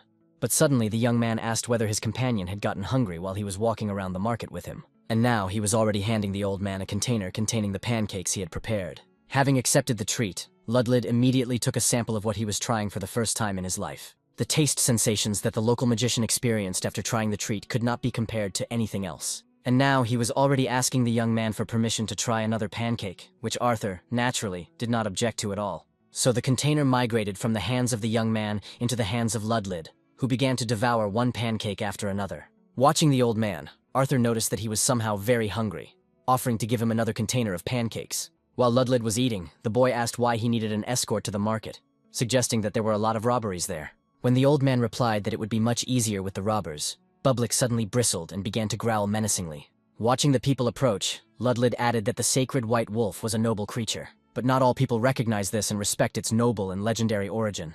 After all, among the locals there are those who do not believe in the sacredness of the animal, but revere their own god. An approaching man wearing glasses and accompanied by a small retinue greeted Ludlid, where he also added that the old man had not appeared outside his laboratory for a long time. Having said that it was necessary to breathe fresh air sometimes, Ludlid asked his interlocutor why he had come to this market today, calling him Bishop Mulvs Filbert. Arthur was amazed to hear of a man in this world who had a fairly high clerical rank. In response to the question, the bishop replied that sometimes he comes here to save lost souls, but today he has a different reason. And now he was already turning to Arthur, asking if he was the owner of the White Wolf, and if he could spare some time for a conversation. The young man immediately recalled the situation in the settlement of the beastmen, where certain individuals directed their aggression against him, but now it was clearly directed at Bublik. The young man did not have time to answer anything, as Mulves already suggested that he continue the conversation in the Temple of God. He also added that the guy had nothing to fear, since he was only interested in the white wolf next to him. It was on this note that Ludlid intervened in the conversation, noting that Arthur was a close friend of Kohemian, and therefore it was not right to take him away without warning the one who invited him here. The magician's staff immediately began to glow as he wondered if the bishop would like to first ask his permission to take the guest. Mulves was very surprised that the magician personally showed the guest the city, fulfilling the order of the captain of the knights. And then one of the retinue informed the bishop that the guy really did look like the one who had entered the city in the morning with Kohemian. Therefore, the church should exercise the utmost caution in addressing this issue. Having accepted the sound advice, the man expressed his regret about Arthur's busyness. Turning away, he added that in that case they could talk the next time a convenient opportunity presented itself. As Ludlid watched the departing church servants, he remarked out loud that he had done an excellent job of escorting them. Arthur, however, understood without further explanation that nothing good could be expected from these people, since the old man even had to activate his staff. Looking at the tired look of his guide, the young man added that he needed to rest, as the morning fireworks had exhausted him considerably. When the conversation turned to magic, the old man immediately latched onto it, saying that explosion magic was actually not that complicated, where it all starts with 20 basic techniques. As evening approached, Kogemyun returned, very surprised by the state of his guest, whose eardrums literally exploded after a 3-hour lecture from Ludlid on the basics of magical art. Only now did the young man notice a huge number of people having fun next to him. The man explained that most of them were his subordinates who had come here to relax. Taking a sip, Ludlid expressed his opinion that everyone here was interested in seeing the one to whom the knight captain had paid so much attention. Once again, the young man felt very uncomfortable under dozens of curious glances. Then a girl came up to the table, put out some treats, and offered the guy to try the meat she had prepared. When Arthur thanked her for her attention, she cheerfully noted that being her husband's wife was much more difficult than just frying meat. Everyone present immediately pricked up their ears when she said that she already knew that her husband had taken the boy as an apprentice. Next to the table was the daughter of the knight Alevis, who really wanted to eat with the White Wolf. And then the man said that she should first eat at the table with everyone, and then share the meal with the wolf when he gets hungry. Listening to what Kogemyun was saying, Arthur mentally noted that Bublik would definitely never go hungry. And now, at every table, people angrily noticed that meat began to disappear from their plates. Realizing that he couldn't do anything about it, the young man simply continued drinking. The drink in his mug reminded him at first of ale, but it was not as smooth and refreshing, which made it understandable why the captain of the knights kept asking Arthur to bring beer with him. The meat that his friend and teacher's wife cooked in the oven deserved special attention. It's time to taste what the local women cook. The taste was interesting and a little herbal, perhaps due to one of the spices he had purchased today, and now he was already praising out loud the way Kogemyun's wife had prepared the meat, asking what kind of seasonings she had used. When the man announced the strange name, saying that this seasoning is brought from far away and does not grow here, the young man was glad that he bought it too. During the further conversation, the knight told the boy that in the local forests, there was very little edible herbs and spices to be found. This destroyed the young man's hopes that he would easily be able to find a lot of tasty and useful things in the local forests after studying the plants. Now he was returning to the fact that he would have to carry the seasonings to the beastmen himself. His interlocutor agreed that it would, of course, be difficult to bring a lot of spices to the beastmen's settlement at once, and trade with this type of humanoid creatures ended more than 100 years ago. And suddenly the man shouted that with Arthur's participation, the former trade could be resumed. The young man listened in amazement to the man's words that he would discuss this with the local lord as soon as possible. Here, Gabriella caught her husband's attention, and remarked that with so many guests the drinks would soon run out. Hearing this, the young man said that he had something to improve the situation, and now the locals have already tried the alcohol they brought, marveling at its delicious and unique taste. No one believed that beer could be so refreshing and wine so soft and pleasant to taste. The organizer of today's fun was no less pleased than the others with the appearance of the new drink, and he asked that all questions regarding this alcohol be asked to the person who brought this treat today. At that very moment, the crowd literally pounced on the young man with questions about what lands they could get such a drink. Not expecting such a stir, Arthur, of course, could not report that he had brought it with him from another world. Deciding to distract people, he offered to demonstrate how to enjoy these drinks even more. Having received a positive answer, he called on everyone to calm down and pay close attention to what he was about to do, where he mixed 2 drinks at once in one mug, taking 7 parts of one and 3 parts of the other. After which, the young man grabbed a spoon and began to vigorously stir what was in the mug. The crowd watched in fascination as he manipulated these already divine drinks. When he gave the go-ahead to sample it, the same crowd immediately rushed to him, where everyone wanted to taste this miracle drink. Arthur, remembering his friend's lessons on mixing cocktails, thought with a laugh that he could never have imagined that these skills would ever be truly useful to him. Well, the people highly appreciated what he mixed for them, unable to tear themselves away from their mugs. While praising the guy, people asked him about what he had said about other proportions of this drink. And then the young man realized that he had just become the life and soul of this company that loved to drink a lot. He continued mixing cocktails until everyone present was unconscious. Thus was born another legend about a mysterious guy who single-handedly brought an entire knightly unit into a completely non-combatant state. In the center of the training room, one of the daily training bouts was taking place, and those who watched the confrontation discussed the same guy who had recently visited them.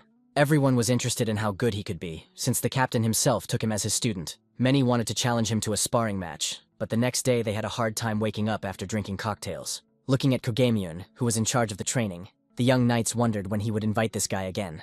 The young man himself was already at home, having consumed a large dose of anti-hangover medicine. He was already completely ready for the trip, where he still had one small issue to resolve. This question was related to Bublik, whose attention was attracted by the young man.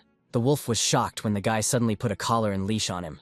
Arthur himself went somewhere with the children, explaining to Bublik that the city was very big, and it would be impossible to keep track of the top. Meanwhile, Peter's grandmother thanked the guy for what he was doing, where Arthur simply said that promises should always be kept. Turning to Camilla, Patrick, and Peter's grandmother, who were seeing them off, The young man said that they need not worry about the children, for whom he takes full responsibility. Nigel, who was sitting behind the wheel, was already beginning to hurry his friend. Camilla was very happy that Arthur decided to take her daughter with him on the trip. The headman, clutching the leash to which Bublik was attached, did not leave those leaving without parting words. Already in the salon, the young man mentally noted that he had not been in a big city for a very long time. Turning to Peter, he remarked that the day had come when he would fulfill his promise. The children were really excited about the trip, where Daniela was going to a big city for the first time. At this point, Nigel joined the conversation, voicing his earlier assumptions that Arthur had decided to return, called him, but did not expect that he was simply giving the children a tour. As they set off, Arthur said that the first thing they would do was go to the amusement park. He hoped that people had already forgotten him, but Nigel recommended that he put on the cap that was in the glove compartment. And while the young man was getting it out, his friend couldn't stop mentally being surprised that Arthur was voluntarily going to the city, and, moreover, to the amusement park. After all, this chef would never have even thought about this before. At some point on the way, the guy suddenly thought he saw something very fast flash in the rearview mirror, where at the same time the headman asked Ricarda if she had met Bublik on her way. The path was not very long, and so very soon the young people and children found themselves in an amusement park. Peter and Daniela were enchanted by the place, and immediately began to express their wishes regarding which ride to go on. Arthur tried to understand the feelings he experienced upon arriving in the big city. It seemed to him that the gaze of everyone there was directed exclusively at him, which made him feel very uncomfortable. He was literally starting to shake when Peter suddenly grabbed his hand, and with moral support, pulled him to ride the ride, saying that it was not as scary as it might seem. The child's attitude towards him greatly surprised the young man, and so he noted with a smile that he really felt much calmer in the company of children. Nigel, who was observing his friend's condition, was also surprised that he was okay, because just a minute ago he was ready to call an ambulance for him.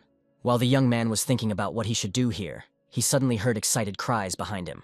Deciding that the people had gathered around some famous person, he headed in the opposite direction.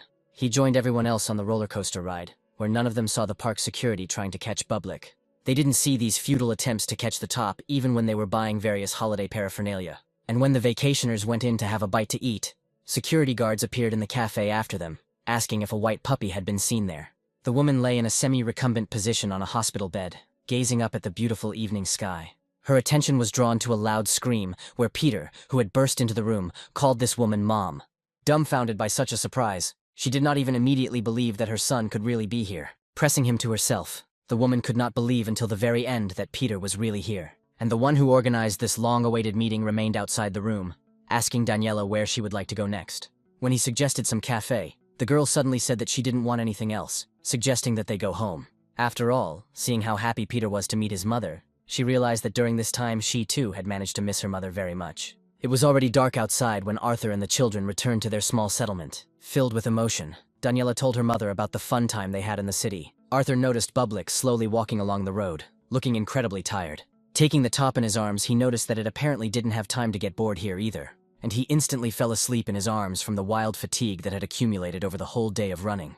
Arthur promised Bublik that next time he would definitely take him to the big city, where he would have a lot of fun. Once again, the young man went to another world, where he was already busy preparing food, which the wolf and Diona were really looking forward to. He cooked the meat of jumping birds, noting that with the help of seasonings, he managed to completely neutralize its terrible smell.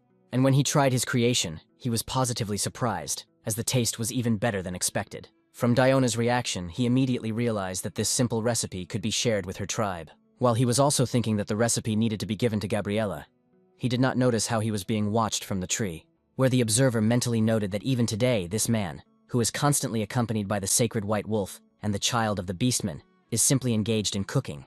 At first, the observer seemed suspicious of him, but several days of surveillance showed that he was simply preparing food and resting. Now this spy was concerned about what he was adding to his food to give it such an enticing aroma, and although she didn't need the meat itself, the aroma that emanated from it constantly made her feel hungry. At some point, she suddenly noticed that the white wolf had disappeared from the clearing. The girl knew that the sacred wolf felt very well and wanted to hide, but it was too late. The young man couldn't help but notice how some kind of commotion began above his head, from which leaves only managed to fall from the tree. And when something large appeared on the ground, the young man looked into the bushes, noting that they definitely didn't need new prey today. To his great surprise, it was not his prey lying on the ground, but a certain girl, looking at the guy with the same astonishment. All she could think about was that she had just fallen out of a tree in front of a man, causing her entire face to turn red. For the best elven scout, falling from a tree was something completely unimaginable. Arthur, as befits a decent young man, asked the elf if everything was okay with her. When he offered to help her get up, she suddenly called out someone's name very loudly, and then Arthur saw a bird appear right above his head and descend downwards.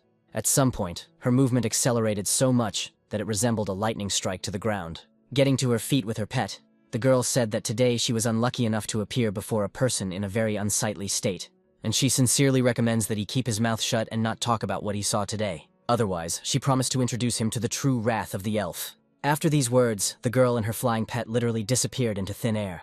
The young man remembered someone's words that besides people and beastmen, another race lived here. Having noticed Bublik on the tree, Arthur immediately guessed that this elf had not fallen from the branch by accident. He was a little ashamed in front of the girl, but apparently she was also ashamed of herself. Thinking about how to apologize for Bublik, he noticed the dagger that she dropped, deciding to keep it until the next meeting.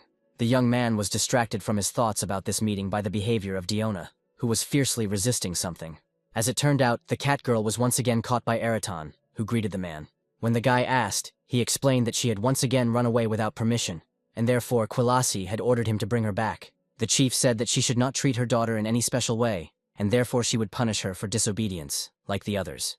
After this, Eraton noticed that there was a very strong smell of the presence of elves here, finding it strange. To this, Arthur began to explain that he had just met an elf who had dropped a dagger. He wanted to add that she fell from a tree, but his speech was cut short by the memory of the girl's threats if he told anyone. Eraton, who was listening to the story, was interested in a fragment of the word fallen, which the young man did not have time to pronounce in full, and now he was already noting, to the delight of the frightened guy, that the elf would never have fallen from the tree unless she was a completely worthless creature. He wanted to ask if something special had happened, but Arthur was already changing the subject, switching to food. Having announced that he had already prepared something, the guy invited his comrade from the tribe of humanoid beasts to join the meal. When Eraton stated that he was not particularly hungry, Arthur quickly shouted that he would not allow him to return with an empty stomach under any circumstances. He had the good sense to take with him ingredients for making shashlik, which did not yet contain any spices that the beastmen might not like. Quite quickly, the meat and vegetables were on skewers, which in turn were placed on the grill for frying shashlik. And now Eraton was already holding in his hand another dish from a chef from another world, who very much asked him to hurry up with the sample, while he still had the strength to hold back Bublik and Dion, who were sweeping away all the food without a trace. Eraton's quick tail movements gave an objective assessment of the prepared shashlik, after which the young man said that he would take the rest of the shashlik with him, and his friend could enjoy it upon returning to the tribe. Meanwhile, the elf who had disappeared from the meeting place with Arthur was standing in a rather picturesque place in the forest. She couldn't stop thinking about how much she had embarrassed herself in front of the man, and she sincerely hoped that he wouldn't blab anything. She asked the creature approaching her why he didn't even try to hide his presence, and Eraton said that he came to talk about the elf following the man. Stopping a few meters from the girl, he asked what she wanted from this man, and the girl replied that she was simply trying to understand why the forest had become so lively lately, where it would be unacceptable after so many years to allow new conflicts between the three races. After listening to the explanation, Eraton stated that this man was a good friend of the Beastmen tribe, and therefore she could stop her senseless surveillance of him.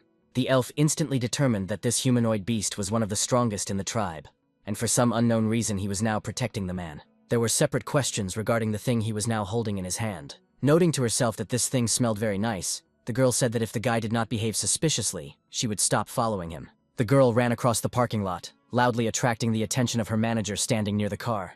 When the young man reminded her that she was currently filming, the girl announced that she was taking a break and needed to pick up something from the car. Finishing the telephone conversation, he said that he would now open the car. When the girl asked, he explained that he had spoken with Arthur, who had been smart enough to give him some money for gas after he had driven him into town.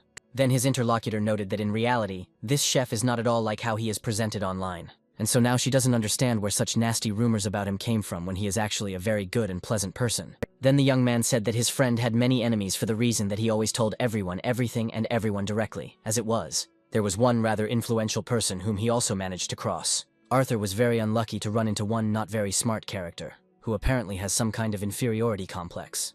And this same man just appeared in this same parking lot, leaving the interior of his car. Noticing him, Nigel asked if Bethany remembered the cooking show she was invited to as a guest on, and when she answered positively, the young man recommended that she avoid that very guy who was now nearby, and in whom his interlocutor immediately recognized the chef Nathan Fulton. Bethany was shocked to learn that it was Nathan who had been instrumental in spreading most of the false rumors about Arthur. This was doubly surprising because this chef had always been considered practically Arthur's best friend. Reading the news about Chef Arthur Green visiting an amusement park, Nathan was very surprised, since according to the latest information, he should have been lying somewhere with a broken wrist. He was very irritated by the fact that so many nasty things were written about this guy. but he was having fun in the park, as if nothing had happened. The young man who approached him asked his colleague why he was frowning so much, and Nathan showed him the reason for his mood, noting that Arthur did not look depressed at all in these photographs. But the young man did not understand why that guy should look depressed. At the same time, the young man understood that in order to advance in any field, it is always necessary to choose the right side. Continuing the conversation, he supported his interlocutor, saying that Arthur had become completely arrogant, after which he asked whether the rumors about him were true. Where did he hear that this chef had left the big city because he had lost his sense of taste? When Nathan asked where he heard this, the young man replied that one of his friends worked with Arthur, and he told him about it. This information was incredibly interesting to Nathan, whose head was already ripening with bad thoughts. His interlocutor was surprised that information about Arthur's loss of taste had not yet spread so widely. Their conversation was interrupted by the voice of one of the studio employees, who called for them to get ready to start filming. Immediately after this, Oliver called Nathan to prepare for the start of filming the next TV show.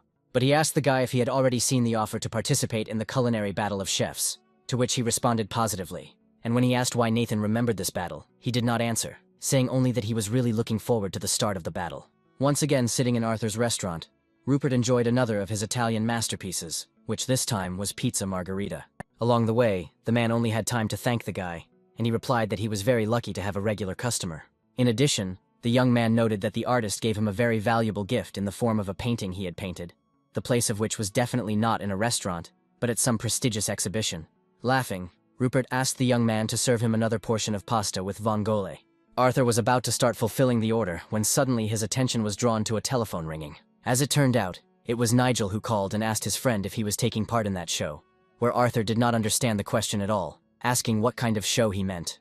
The only guest in the restaurant listened to the conversation with interest and even stopped eating.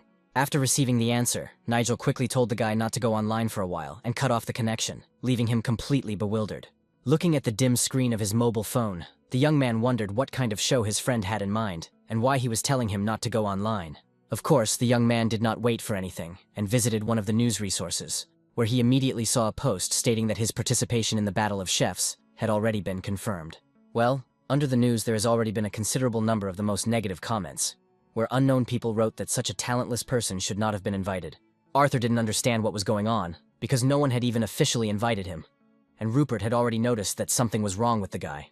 After all, the young man's face literally distorted from the realization that everything that he had left behind when he went to the village had begun again in his life. The artist was already beginning to be very worried, noting that the young man had turned incredibly pale and asking if everything was okay with him. The young man didn't answer, and then Rupert suggested calling an ambulance. He tried to get the guy to say at least one word, but he already grabbed his head with his hands, trying to calm his nerves. And finally, Arthur answered, saying that he was fine and there was no need to call an ambulance. His thoughts were that although he didn't know who had arranged all this person definitely hated him very much.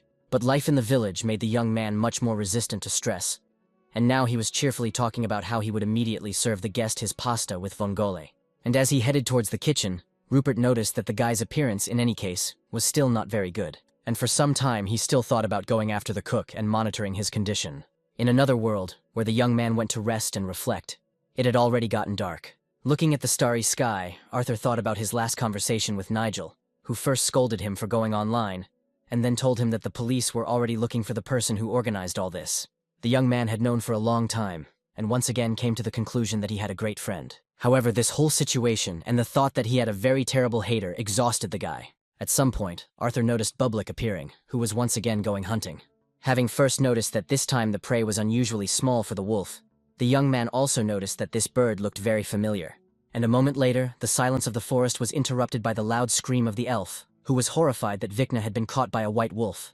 But when she came out of the bushes, the girl came across not only the bagel, but also Arthur sitting next to him. The young man understood that his top had done something wrong, and therefore something had to be done, and the only thing he could do was apologize. But his interlocutor surprisingly calmly noted that it was also her fault, because she had completely forgotten that sacred wolves can see spirits. But what surprised her more was that the guy talking to her could see her spirit. In order to be completely sure of this, she asked who the young man saw, and he calmly replied that there was some kind of bird next to her. To make his point, Arthur added that the bird looked rather shabby. At some point, the young man remembered that he wanted to give something to his random acquaintance, and now the elf was already holding in her hands her dagger, which she had dropped at their first meeting when she fell from the tree. A little embarrassed, remembering that day, the girl thanked the guy for carrying her thing around with him for so long. Before saying goodbye, Arthur offered his guest a snack of excellent meat, but as it turned out, she does not eat meat. This information managed to catch the young man off guard and put him into a stupor for some time. When he finally figured out what to do, he asked the elf to wait a little. As he pulled on his gloves, the young man said he had a great idea for a meatless snack. Seeing some shiny and rustling ball in Arthur's hands, she was already afraid that she would have to eat it. But the young man explained that this was only packaging to prevent the product from burning during heat treatment. When the foil was opened, the young man noted that a hike without potatoes baked in a fire cannot be considered a hike. When the tuber migrated into the elf's hands, she immediately noticed that this food smelled simply divine. And when she tried it, her taste buds made the girl experience indescribable delight. There was a slightly sweet taste, and the texture of the product was incredibly delicate, where she would never have been able to tell that it was prepared by someone who ate rough and tasteless food. The sacred white wolf also devoured the baked potato with great pleasure. At some point, the girl said that it was some new variety of a product that grows here, which was incredibly tasty. But Arthur didn't react to her words in any way, immersed in some of his own thoughts. When his brain finally realized that he was being addressed, he perked up, asking for forgiveness, and asking the woman to repeat what she had said. But instead, the girl suddenly asked what was bothering the young man so much. Arthur did not expect to hear such a question, and looked at his interlocutor in confusion. And then the elf explained that observation was one of her skills, and therefore she had already learned to distinguish when a guy was preoccupied with something. Looking down, the young man quietly said that he was simply incredibly tired, and so he told her that someone was constantly spreading some not very flattering rumors about him, which simply made him sick. With a slight smile on her face, his guest listened to the words about how he simply wanted to hide in the thickest thicket and never return. The young man did not understand at all what was being discussed when his interlocutor suddenly said that when elves become adults, they must undergo an initiation ceremony. This ceremony consists of a series of tests that are incredibly difficult for a young elf to pass. The girl then noted that the life of elves is very long, and during these long years they experience an incredible amount of pain. There comes a moment in everyone's life when the pain becomes almost unbearable. True strength lies in not running from pain, but facing it head on. This is exactly what the initiation ceremony they go through teaches. Arthur listened very carefully to everything the girl said, catching every word. And so she summed up that if you run away from a problem, it will never go away. Rising to her feet and holding out her hand, the elf added that she, of course, was not fully familiar with the young man's situation. But she would like to hope that he will not decide to give up everything he loves so much because of some outside opinion. Having thanked the guy for the treat, the girl disappeared, saying goodbye until the next meeting. After thinking for a bit, Arthur turned to Bublik, saying that it was time for them to go back. After all, he had just made the decision to go to that show and take part in it. The young man sat in front of the computer and tried to figure out what to do, since there was no confirmation of participation. But the announcement of Arthur Green's participation had already been published. The assistant who approached him suggested that he simply try calling Arthur and inviting him to participate in the show. The proposal was sound, and the guy with glasses prayed to God that everything would work out for him, and Arthur agreed. While he was gathering his courage, his mobile phone, lying nearby on the table, began to vibrate. Both young men, looking at the screen, noted with horror that the person calling was the one they had just been talking about. Exhaling heavily, the guy in glasses answered the call, starting to talk about how he had just been about to call Arthur himself. And suddenly, his expression changed dramatically, and his eyes were almost ready to pop out of their sockets. Stumbling over almost every word, he said that they would of course organize everything and arrange it in the best possible way. Listening to the still incomprehensible conversation, the guy standing nearby suggested that Arthur had decided to sue them. But when the conversation was over, his comrade announced with relief that a miracle had happened after all. As he walked out into the street, Arthur thought that he himself could easily get to the studio where the filming would take place. But the director, who had spoken to him on the phone before, insisted on delivering the boy personally. He sincerely thanked the chef for agreeing to take part in his show, so helping him get to the show venue is the least he can do for him right now. But suddenly he instructed the driver to take Arthur not to the TV studio, but to the beauty salon, which surprised the guy quite a bit, as he didn't understand why he needed to go to a beauty salon. Meanwhile, in the studio, final preparations were underway for the confrontation between the chefs, which was soon to unfold here. Oliver asked Nathan if they had gone too far in what they had done.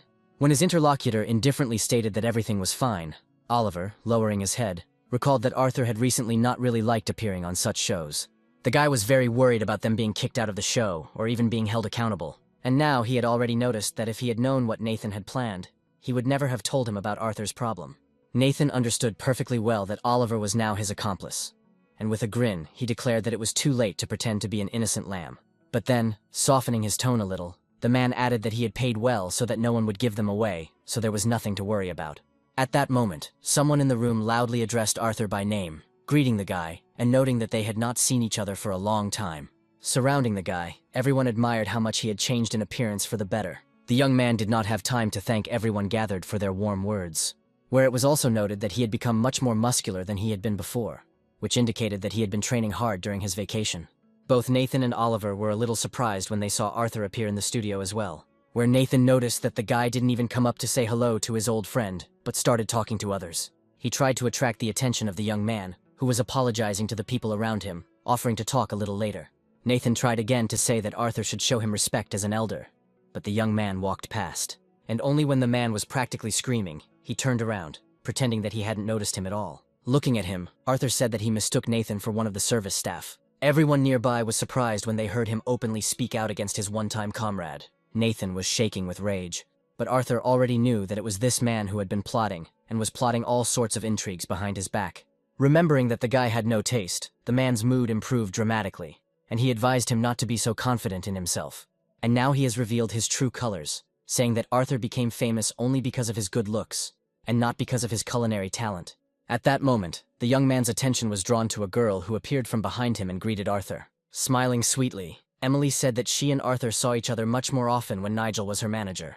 Everyone who witnessed this conversation was shocked that this famous girl and Arthur knew each other so well. As if on purpose, Emily noticed that when Arthur won the Battle of the Chefs in Paris, it was on a completely different level than today's battle, which of course made Nathan really furious. And literally covering his mouth with his hand, Oliver hurried to take the man away before he did anything bad. Arthur was quite surprised that Oliver and Nathan had managed to become so close during this time.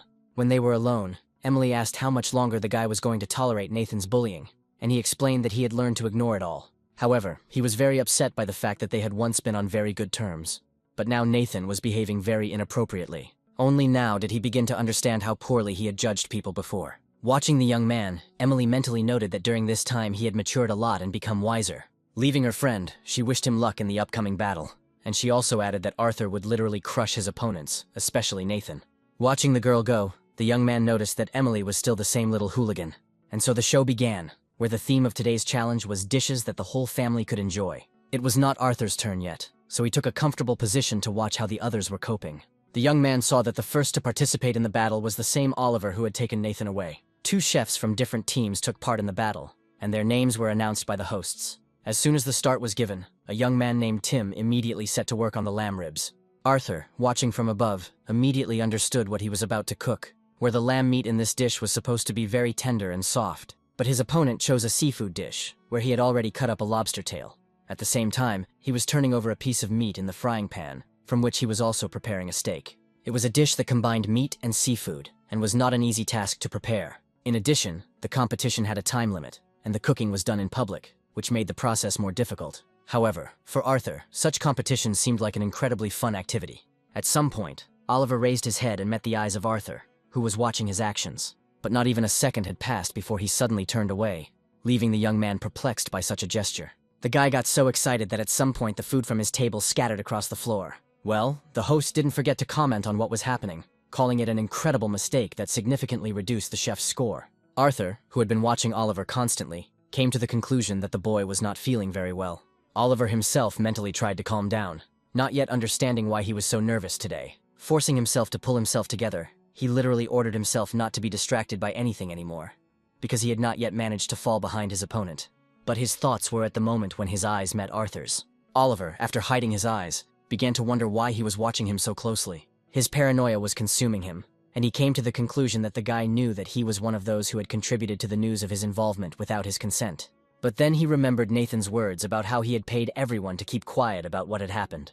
And so he stood there, looking at the food scattered across the floor, listening to the voices of the presenters telling him that he had made a terrible mistake. He continued to stand idly by when one of the hosts asked how the chef would solve this problem. Oliver tried to calm himself down, mentally telling himself that he would definitely cope. He had no choice but to start collecting everything that was now lying on the floor. Suddenly, Oliver heard that his opponent was about to finish preparing his dish. Having quickly gathered the food, the young man forced himself to return to cooking in a great hurry. Well, Arthur, who was watching him, quietly noticed that the guy had completely forgotten that he had a steak in the frying pan. Within seconds, Oliver could already smell the burning meat and oil in the pan. Absolutely everything was going wrong and against him, and all he wanted was to get on this show. He thought that he himself had never wished anything bad on Arthur, and had not wanted to plot against him. The first culinary duel was over, and the completely depressed young man sat in one of the studio rooms with his head down. He recalled the jury's review of his dishes, noting that the steak was burnt on the outside and raw on the inside, and the lobster was simply rubbery. And based on the tasting results, his level of culinary skills was described as no more than amateurish. When Tim's victory was announced, Oliver was approached by Nathan, who scolded him for losing so shamefully. Without hiding his anger, he said that he had not taken him on the team in order to end up at the very bottom. Remembering all this, the young man did not notice how another person appeared in the room. Handing Oliver a can of drink, Arthur asked him why he was so nervous, and he began to speak incoherently about how he just wanted to participate and perform well. He didn't want to end up with such terrible dishes, which the jury gave very unflattering reviews about. After listening to the guy, Arthur was able to surprise him by saying that despite everything, he did not give up everything, and did not run away, but brought the matter to the end. And the ability to endure to the very end under any circumstances is in itself a victory over oneself. Having finished with the praise, Arthur left Oliver's company, since he was the next one to participate in the battle, and the hosts have already discussed that they, like many others, are really looking forward to the next battle, where the former and current stars will meet, where both of these chefs once worked together and were friends. Bethany, who was on the jury, was very happy to hear that Arthur was about to perform. In response to questions from other members of the jury, who included an actor and a famous model, the girl explained that they often cook according to this guy's recipes. She also said that she was incredibly interested in what Arthur would cook today. The only one who remained silent so far was the restaurant critic, who was also a member of the jury. And now both rivals were already in their places, where they were to create a masterpiece. The first audience was introduced to Chef Nathan Fulton, and the restaurant where he works was named. And then Arthur was introduced, where the presenters got tired of listing all of his regalia, won in numerous international competitions. The show's director beamed with joy at his decision to take the boy to a beauty salon, where his hairdo was truly pleasing to the eye. But then the young man took his chef's hat, hiding his hair underneath it. This action brought the director into real horror, because the time and money that was spent on the hairstyle was wasted. Well, in the meantime, the presenters had already announced the start of the next and last competition for today. With absolute and enviable calm, the young man stirred and slightly whipped a certain mass in one of the plates. His opponent was not far behind, already subjecting the products to heat treatment. The jury watched the two chefs' actions very closely, where at first there was a suggestion that Nathan was going to cook a Chateaubriand. But a restaurant critic refuted this, saying that Tornados Rossini would most likely be expected here. But Bethany, who was talking to him, at least noted that the highest quality ingredients were used for the dish. At the same time, the man said that Nathan's skills were very good, but he chose the wrong dish. Listening to him, the girl noted to herself that the rumors were not lying, and this critic really was incredibly strict. She herself was rooting for Arthur, mentally deciding that she would give him the maximum points and urging him to try his best. Nathan, however, continued to work on his dish with absolute calm. Remembering that his opponent didn't even have a sense of taste, he was already anticipating an easy victory. At some point, his attention was drawn to strange sounds coming from the side where Arthur was preparing food. Looking at his opponent's table, the man could not believe what his eyes saw. After all, the young man was simply standing and beating off several pieces of meat. Bethany couldn't believe her eyes either, realizing that her idol was cooking the most ordinary pork chops. She didn't understand why he chose such a completely unpresentable and simple dish. And while she was thinking about how she would no longer be able to give the guy a high rating, Arthur's actions forced the restaurant critic to pay closer attention to him. Well, the young man's opponent, meanwhile, came to the conclusion that the guy had gone completely crazy. All sorts of thoughts were spinning around in his head, and according to one version, Arthur finally went crazy while on vacation. But according to another version, this young man could simply underestimate Nathan's talent. But in any case, it was good for the man that Arthur showed himself from such a disadvantageous side, thereby ensuring his victory. After all, he couldn't even imagine that defeating this young boss would be such an easy task. Meanwhile, Arthur himself checked the temperature of the oil, happily noting that he could begin frying the meat. And so the pork chops began to drop into the oil one after another. When the first one was ready, the young man cut a piece and tasted what he had made. The director, who was watching the competition, noted that he was incredibly scared when Arthur told him that he would be cooking the most ordinary pork chops. But judging by the guy's appearance, there is absolutely nothing to worry about. And in general, he couldn't remember the last time he saw a smile on Arthur's face while cooking. And so both chefs finished preparing their dishes, which they immediately began to take from the table to hand over to the jury. While the tasting and scoring process was being prepared, the hosts asked the chefs to come on stage. As the opponents moved, Nathan cheerfully noted that his opponent seemed to be very much into village life. Some cheap dish he made today is only fit for a village canteen. Laughing, Arthur suddenly agreed with this, adding that only today's him could have done something like this. This was not the reaction Nathan expected, but he didn't have time to respond, as it was announced that his dish would be tried first. In the meantime, he was asked to talk about how his dish relates to the theme of today's competition for the best dish for the family. The man tried to explain in a completely awkward manner, that here one could rather say about someone who would be able to feed a family with such a dish. The next person to be asked a similar question was Arthur, and the young man said that during his vacation he met a lot of people. They were all always glad to see him, and he could well call each of them his relative in some way. So when choosing a dish, he wondered what it would be like for a large family to sit at the table. And the answer came by itself, where the pork chops he had chosen could be cooked quickly and deliciously enough, to the delight of any, even the largest family. At this point, the chef's explanations were finished, and it was time to move on to the jury's assessments. And the first dish was already in front of each member of the jury. As Bethany looked at what was on her plate, she thought that she had never tasted anything like it. When the judges began to taste Nathan's creation, they all immediately and clearly felt that the dish had more of a business-like than a family-like flavor. Everyone found the dish absolutely perfect, with nothing to complain about at all. Listening to what the jury members said, the chef himself was incredibly pleased with himself and his success. He was truly a master and did not skimp on the ingredients for his masterpiece.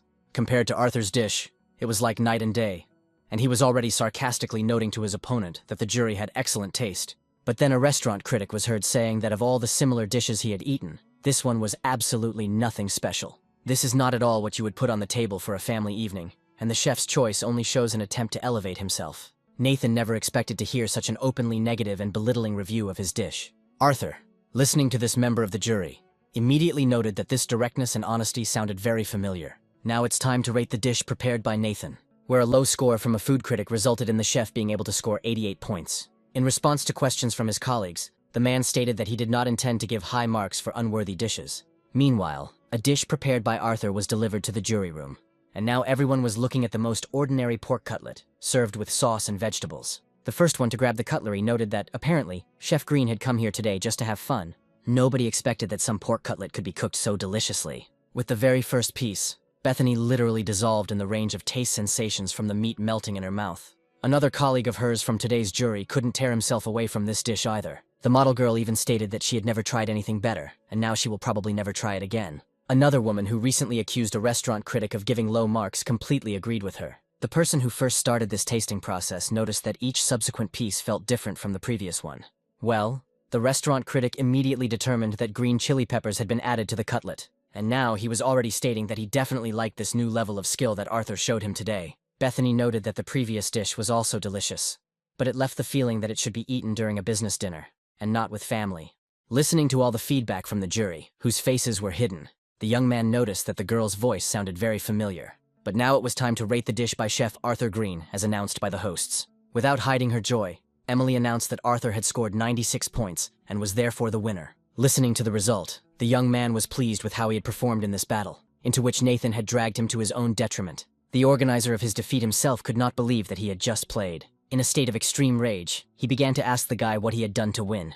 And now he was shouting and complaining to the whole studio that his dish couldn't be beaten by some pork chops. With a completely crazy expression on his face, he suddenly declared that he now understood the reason why Arthur decided to take part in the show, where, in his opinion, the guy had planned everything in advance. Meanwhile, those in charge of the live broadcast began to signal the operators and technicians to stop broadcasting. Nathan, however, would not calm down, now saying that the young man had come here only to humiliate him. But then Arthur responded absolutely calmly that it was Nathan himself who decided to try to humiliate him by putting the material into circulation, with Arthur's fake consent to participate in the battle. It was a strong and loud statement that attracted the special attention of all who witnessed the unfolding scene. Having decided not to give up until the last, the man immediately said that he didn't understand at all what the guy was talking about. Arthur added that Nathan hasn't changed at all, and as he sinks to the bottom, he's trying to drag someone else down with him. He remembered how the man's words had once hurt him deeply, but he had been able to survive it. And now, having put his thoughts in order, he understands that those words and all other actions of his opponent simply clearly showed him his true face. Not only the words, but also the calmness with which they were spoken, drove the man into a real rage. As he approached, Nathan suddenly grabbed the young man roughly by his clothes, saying that he was no better than him in any way. He was already threatening to completely destroy the guy's career and image when the show's director intervened in the situation. Turning to Nathan, the director said that blaming someone who is not guilty of anything is completely unacceptable. He also added that the material could have seriously damaged the reputation of his show. Once again accused of starting the rumor that Arthur had agreed to participate, the man demanded proof. And a moment later, he was already shouting that everyone who was accusing him was simply trying to make him the scapegoat. His ardor was calmed by Oliver's voice, who informed his accomplice that he had already told everything, including the director. He also told how Nathan had deceived him into this incredible intrigue. The man had nothing to counter such statements with, and so all he did was utter some inarticulate sounds. Oliver continued, noting that if the public now finds out about his actions, then he can forget about his career once and for all. He will be stripped of his title as a chef, and even the most run-down cafe will not accept him. With the words that it was time for him to come down from heaven to earth, the lights in the room went out, as a sign of the complete failure of Nathan's dishonest undertakings. Apologizing to Arthur for the umpteenth time, the director informed him that he had kicked Nathan out of the show once and for all. To this, the young man replied that he did not blame the director for anything, and was even grateful that with the help of this show he was able to become better to some extent. After which the young man began to book a ticket back to his now native village. And then the director suggested that the guy return to big show business. But when Arthur said that he was not ready to think about it yet, his interlocutor was able to understand the young man's feelings. However, Arthur refuted the director's guesses, cheerfully noting that he simply really likes the way he lives now. The young man never expected to hear such a statement from this guy. As he said goodbye, he recalled his hopes for his return to the show after rest and recuperation. But now he realized that this was unlikely to happen. In another world, life went on quite measuredly and in its own way. At first, several birds flying past landed on the rabbit pumping up his abs. Then a cat lay down between his front legs, after which other animals began to come to the clearing. Arthur closed his eyes and thought that today was the day when he would open the world of seasonings to the beastmen tribe. And when he was asked why he was sitting with his eyes closed, the young man replied that he was paying tribute to this animal, which he was about to start eating. Teaching the tribe members the art of cooking turned out to be no easy task, but the young man did not despair, saying that he would in any case achieve positive results. Bublik also helped him in this event, accompanying with his sounds every word spoken by Arthur. After looking at the piece of meat for a very long time, one of those who had taken part in the training, out of habit, brought it to the open fire. And then a mentor appeared nearby and reminded that the meat is fried very briefly, and only in a frying pan with oil. Bublik also expressed his emotions as he checked the cooking results of another trainee chef. And now Arthur was already asking one of the students how this frog ended up in the cauldron. Moving on, the young man noticed that as soon as he turned away, complete chaos began to reign everywhere. Suddenly, his attention was drawn to what was in the cauldron of another of his students. She did exactly as he said, and this beast woman looked very familiar. Quite quickly, the young man remembered that it was she who became the winner of that hunt. After thinking for a bit, the young man remembered that the girl's name was Luena, and she now held the title of Best Hunter. The young man could not hide his joyful emotions regarding the fact that at least someone in this crowd was actually capable of something. When it came time to rate Luena's dish, many noted that although it looked delicious, it took too long to prepare. The skeptic's speech was interrupted by Arthur, who stopped the flow of words by shoving a piece of meat into the speaking creature's mouth. He then went on to say that overall it was good, but could have been cooked a little longer. Now he decided to make things a little more difficult by saying that they would be making their next dish from a local fruit. All his students, who lived here all their lives, of course knew that this fruit could be found in the forests. When they started to voice the name of the fruit, Arthur emphasized that the name does not matter at all. The only important thing was that the fruit was edible and would make another great dish. This fruit was comparable in consistency and taste to the earthly tomato, which made an excellent tomato soup. When they heard that the next dish would be soup, many of the students breathed a sigh of relief, as they had experience making soup. But this time, Arthur announced that the students' dishes would have to be approved by a jury consisting of Araton and the sacred wolf Bublik. As it turned out, both of them had already tried the perfect version of the soup that Arthur himself had prepared. That is why they, like no one else, are well prepared for an objective and independent assessment. And so the young man recommended that everyone try very hard to make sure that their soups were not inferior in quality to his soup. All this, as well as the call to start cooking, plunged all the students into real horror. Arthur said that first everyone needs to fry the onions, and then gradually add meat and vegetables to it. After that, it was necessary to pour water into the cauldron and prepare the main ingredient, local tomato. While everyone was preparing, the young man thought that this was not a very complicated, but rather tasty dish, which both Araton and Bublik liked. When the time allotted for preparing the soup was up, Arthur loudly announced that it was time to begin tasting, and so the students lined up, hoping that at least Araton would be satisfied with each version of the soup. And now the first plate with the prepared dish was already in the hands of the great warrior. The other stood in front of the second member of today's impromptu jury. At first the wolf sniffed for a long time, and then finally decided to try what he was treated to today. The Torah teacher himself decided to try the first version of the soup, but he quickly regretted his rash decision, realizing that the soup here turned out completely different from what it should have. The first failed option was immediately replaced by a second one. The young man tried it and realized that the taste was generally good, but something was clearly extra, and now he was lying on the ground, paralyzed by the remnants of the paralytic poison that was on the student's claws during cooking. Pressing his face into the grass, the young man mentally noted that once again, practice shows that the first pancake is always lumpy. However, there was one last hope for a good result, which was in Luena's pot. Having first assessed the aroma of the soup, Eraton quickly decided to taste the soup. Both Luina herself and Arthur, who was lying on the grass, watched the taster's reaction very carefully. And finally, a member of the jury declared that this version of the soup was worthy of being eaten by warriors. The soup, of course, was not as good as Arthur's, but the tomato flavor was quite noticeable. This student was overjoyed to receive such high praise for her cooking efforts. When Bublik also expressed his approval, Arthur congratulated the winner, also saying that she had excellent cooking skills, while Luena was answering that she simply had a wonderful teacher. The silhouette of Kulasi appeared above the heads of those gathered.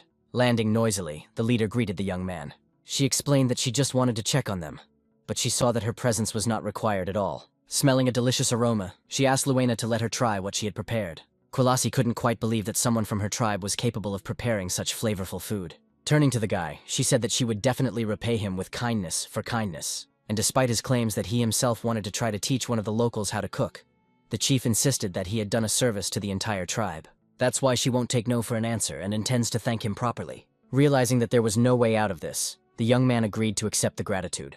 Already in his world, he stood and looked at the bag he had received as a gift. Feeling how disgusting the fruits in the bag smelled, the young man could not understand Kulasi's words about this being an incredibly valuable product. The only hope was that the taste of these fruits would be good, which would generally correspond to the durian of this world. The young man was distracted from this unbearable smell by the bell on the front door. As it turned out, the guest was the artist Rupert Edington, who was accompanied by a man who looked very much like a biker. Arthur was very surprised that a man who preferred solitude and privacy suddenly came not alone, and so Rupert introduced the boy to one of his close friends, Sebastian Webster. Immediately grabbing the guy by the shoulders, the man cheerfully noted that the owner of the restaurant was quite strong, and apparently was involved in sports. Arthur didn't know how to react to such gestures and attention from a fairly old biker, and so the man pulled down his jacket a little, showing his toned arms and declaring that he too is into sports. But soon the jacket completely flew off his body, and Sebastian even offered the young man to check the tightness of his biceps. Arthur was speechless, and at one point Rupert's companion received a noticeable slap in the face from him. And while Sebastian was indignant about such actions of the artist, he noted that his friend had completely lost his mind in his old age. A moment later, Rupert was apologizing to Arthur for bringing such a shameless guy along with him. Without answering, the young man simply continued to calmly watch his friends squabble. When it was all finally over and the men had settled down at the table, Arthur prepared and brought their order. This time the guests ordered a arrabbiata, which the chef prepared to serve on the table. Having enjoyed the dishes prepared by this guy more than once, Rupert was in anticipation. As he placed the plate on the table, Arthur noted that he had fulfilled Sebastian's request and made the sauce spicier. As soon as the man inhaled the aroma of the dish, he could already feel the obvious notes of its spiciness. While he was expressing his admiration in words, Rupert insisted that he move on to tasting, and Sebastian moved on, instantly feeling that pleasant spiciness in his mouth. Turning to the cook standing nearby, he concluded that his arrabbiata was exactly the same as the one they make in Italy, which the young man was very pleased to hear. Arthur wanted to leave his friends at the meal, but Sebastian suddenly asked him to stay a little longer. Opening a calendar app on his smartphone, the man asked the young man to choose a day in a couple of months that he could dedicate to him. Having named a day when he was not supposed to be very busy, Arthur asked what the man had planned for that day. He didn't know what to say when he explained that he was going to resign that very day. The guy couldn't believe that in this way, through him, a day had just been chosen for such a significant event. The only thing this man could think of that he might leave was the biker club, so he still asked what kind of resignation was expected. Rupert, smiling, intervened in the conversation, voicing his assumption that the restaurant owner would not recognize this very famous man. In fact, behind this image of a rough and reckless biker, there is a world-famous musician, who has repeatedly won the most prestigious music competitions of the world level. The guy's eyes widened after receiving this information, and he fell into a deep stupor, unable to utter a word. It was simply impossible for him to comprehend that a person could combine two such directly opposite images of a biker and a pianist. Sebastian himself stated that he has not appeared on television for a long time, has not given concerts, so it is not at all surprising that he is not recognized. But finally, the young man was able to gather his strength and thoughts, where he declared that he really knew this musician. When he worked in one restaurant, the director constantly played Sebastian's music, which really helped Arthur in his work, as it relieved his brain. It was for this reason that he now could not wrap his head around what he had learned, since he had always believed that with such a sensual performance, the musician would definitely not appear as an ordinary biker. Understanding perfectly well what the young man was talking about, Sebastian thanked the guy for his high appreciation of his talent. Rupert decided that Arthur was very disappointed with the way the musician appeared before him. And then the young man noted that none of this matters. Sebastian looks even cooler in this form. But he also added that he should think carefully about resigning. But here the man could not agree with the guy. saying that with his departure everything had already been decided. The problem was that one of his arms no longer obeyed him enough to allow him to perform well. The boy listened with bated breath as he heard that even medicine was powerless, and doctors recommended that he give up music. It was for this reason that he decided to cancel his last performance and simply end his career. Despite the fact that it was painfully offensive, the man also added that the past should be left in the past, and life should be moved on. After a second's pause, Sebastian said that he himself did not expect such cool words from himself as he had just said. When the meal and conversation were over, the men thanked the young man on the way out for the incredibly delicious lunch. At one point, Rupert asked his friend to wait for him outside, saying that he needed to talk to Arthur alone. When Sebastian left, the man expressed the hope that their visit today had not tired the young man too much. But the young man said that everything was fine, and he was glad to meet such a celebrity. Continuing the conversation, Rupert asked Arthur not to be too upset about his friend's situation, which he had already managed to accept. But the young man didn't even think of getting upset, noting that Rupert's friend was coping well with difficulties.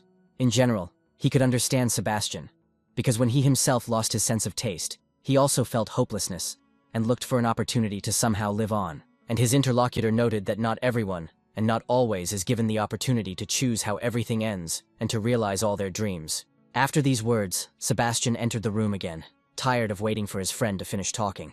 And so, finally, both men left the restaurant under the invitation of its owner to return again. While cleaning, the young man thought only about the conversation he had with Rupert and Sebastian today, as well as about the latter's situation. His head was literally bursting with an incredible number of different thoughts. After all, Sebastian was in the same situation that he himself had been in just recently. But Arthur understood that he could not help in any way. His sense of taste had almost returned to him. But the guy didn't know how to restore vigor to the musician's hand.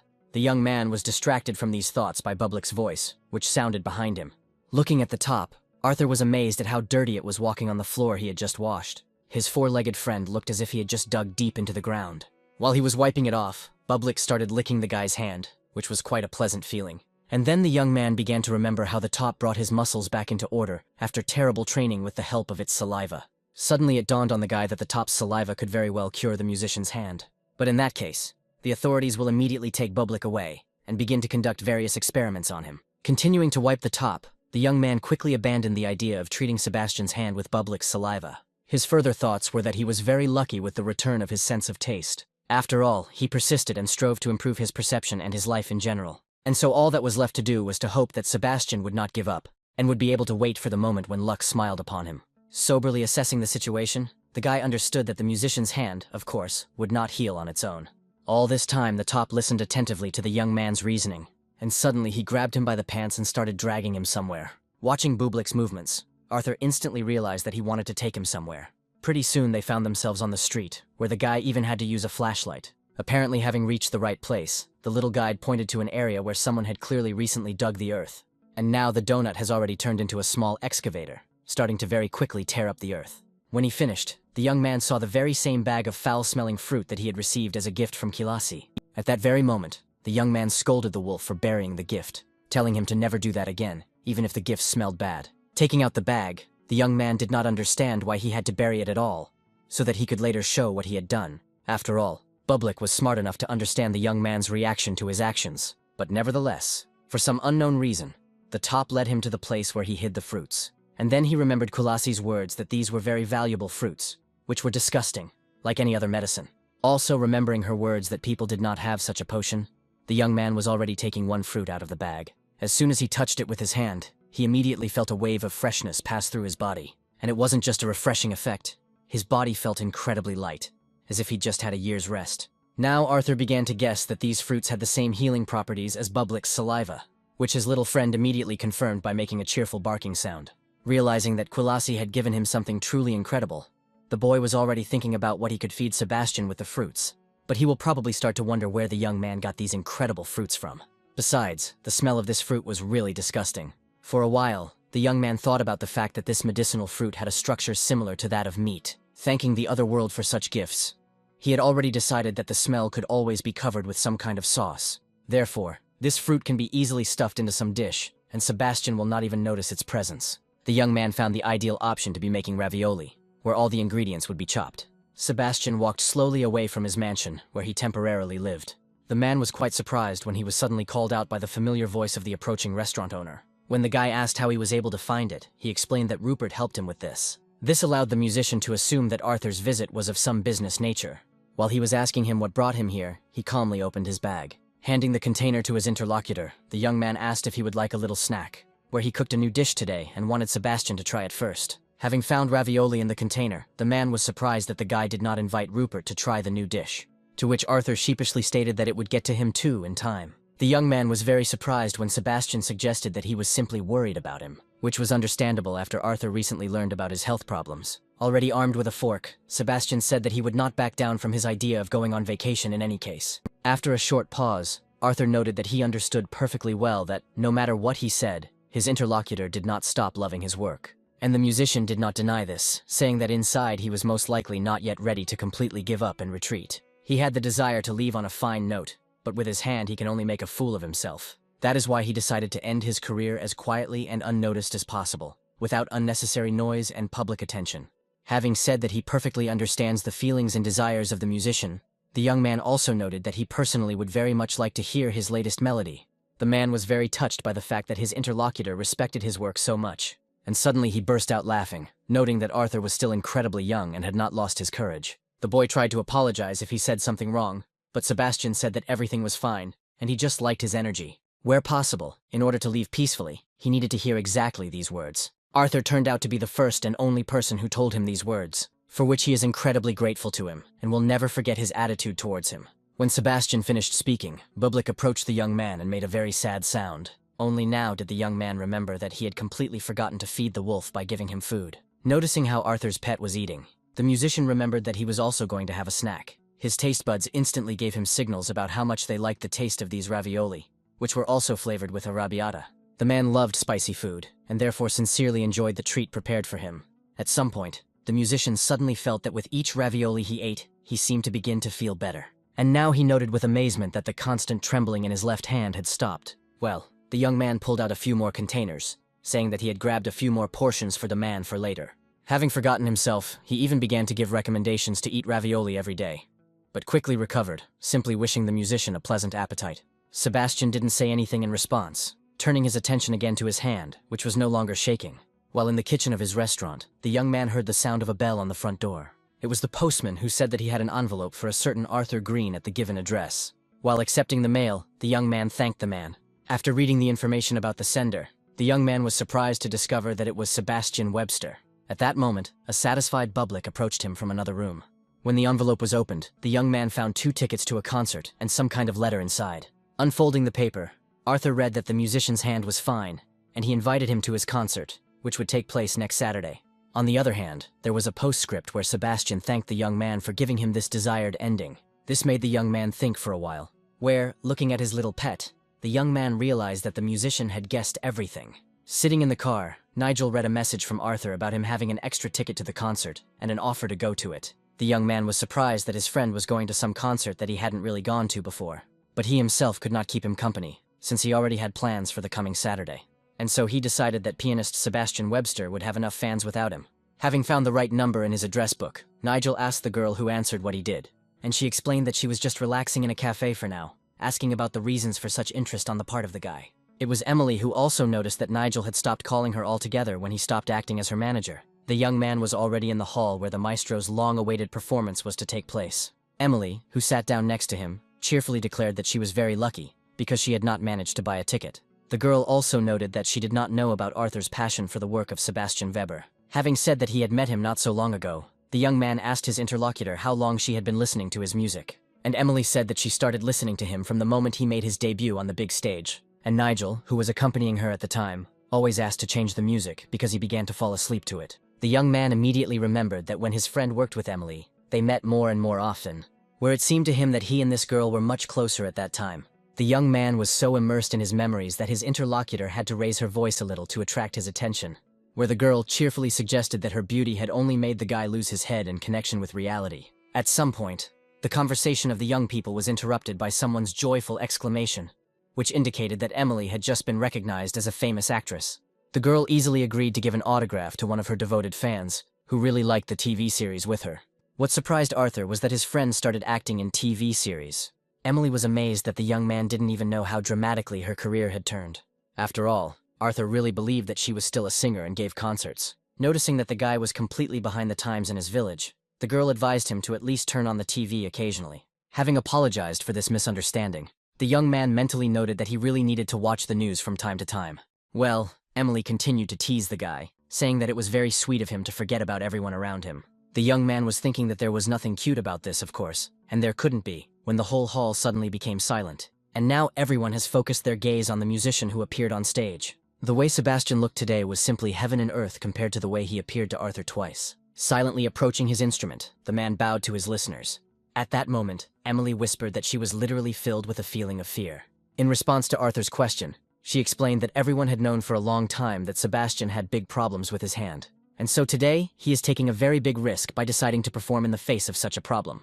And then the young man said that he had some information that no one else had yet. The maestro had already started playing when Arthur said that the man's hand was completely healed. Not believing what she was hearing, Emily caught every sound Sebastian made from his instrument. Well, the young man simply enjoyed the man's game, which was truly amazing and exceeded all his best expectations. Now Emily, listening to these magical sounds, believed that her idol's hand was completely healed. In his usual cheerful and carefree manner, the man called the young man over to him.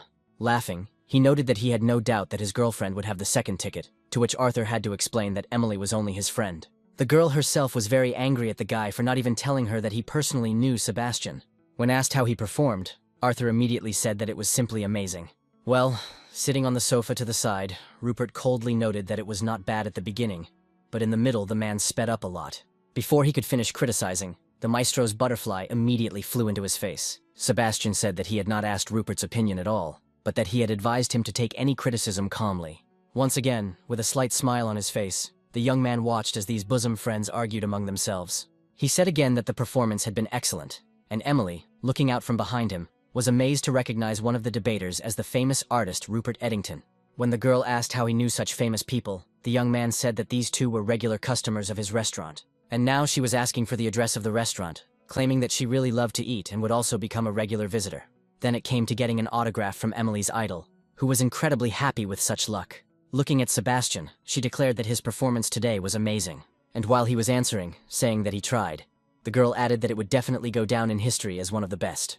When Sebastian spoke about how things had turned out well, he winked at Arthur, who was standing next to him, but he pretended not to understand at all what was being discussed, which made the maestro burst into loud laughter again, declaring that it really didn't matter anymore. Rupert watched the whole company calmly, continuing to sit on the sofa with a mug of coffee. At the end of the conversation, the musician nevertheless expressed his sincere gratitude to Arthur for everything he did for him. Accepting it, the young man replied with a smile that it was not difficult. Sometime later, the young man was sitting by the lake in the company of Kogamian and Bublik. He hadn't been much of a fishing enthusiast before, and now he noted that this activity was truly calming, which the knight sitting next to him agreed with. Looking at Bublik, the young man noticed that he too was ready to fall into a deep sleep, since he was also very tired after training. But at some point, the guy had one question for his fishing companion, where he still could not understand why the man refused to use the spinning rods that he brought with him. And the knight explained that in these places fishing is more like a real battle. Arthur didn't have time to digest what he heard, when he suddenly saw that the fishing rod in Kogamian's hands began to vibrate strongly. Delighted by the bite, the man pulled the massive stick towards himself with all his might. The fish was already in the air when he noted that the fish here were quite large, where Arthur's fishing rods would simply break. Watching the flight of the fish, the size of which blocked the sun from the young man, the guy could not utter a word. The only thought that crossed his mind was whether this monster could really be called a fish. The knight managed to pull the guy away from the place where his huge catch landed in time. He was delighted with such success, and the guy under his armpit noticed that the movement of the fins of this giant created powerful air currents. While examining the monster, Arthur listened to Kogamian's words that the specimen they had come across was not very fat. For the cook, this meant that the fish could be used to make an excellent spicy stew. The man watched, fascinated, every movement of the young man's hands, where he noted with satisfaction that Arthur was definitely on friendly terms with a knife, which the young man did not object to while continuing to cut up the catch, and confirmed that this was a necessary skill for a cook. Arthur was very surprised when Kogamian called the pieces he separated small, because in fact, they were huge. When the guy asked if all the fish in this pond were that big, the knight replied that not all were, but this fish had some kind of strange energy. This place was something like a border zone of 3 races, which is why all the other living creatures living nearby had sizes that were not typical for them. Kogamian noted quite cheerfully that the guy would never meet such a muscular rabbit as the one that lived here anywhere else. After thinking for a while, the man asked what kind of rabbits lived in the places where Arthur came from. and the young man explained that their rabbits are small and fluffy and overall look very cute. Then his interlocutor said that they also have the same kind in other parts of the forests. This was surprising to the young man, and Kogemyun had already changed the subject, saying that he was very hungry. Taking out a large pot, the young man was glad that he had decided to take it with him today. When the man asked whether he should throw away the bones left after cutting up the fish, Arthur explained that they would be useful for making a rich broth. And now some of the ingredients have already gone into the pot, and the cook only has time to skim off the foam. In order to minimize the fishy smell, it was necessary to add seasonings with herbs, and also to cook without covering with a lid.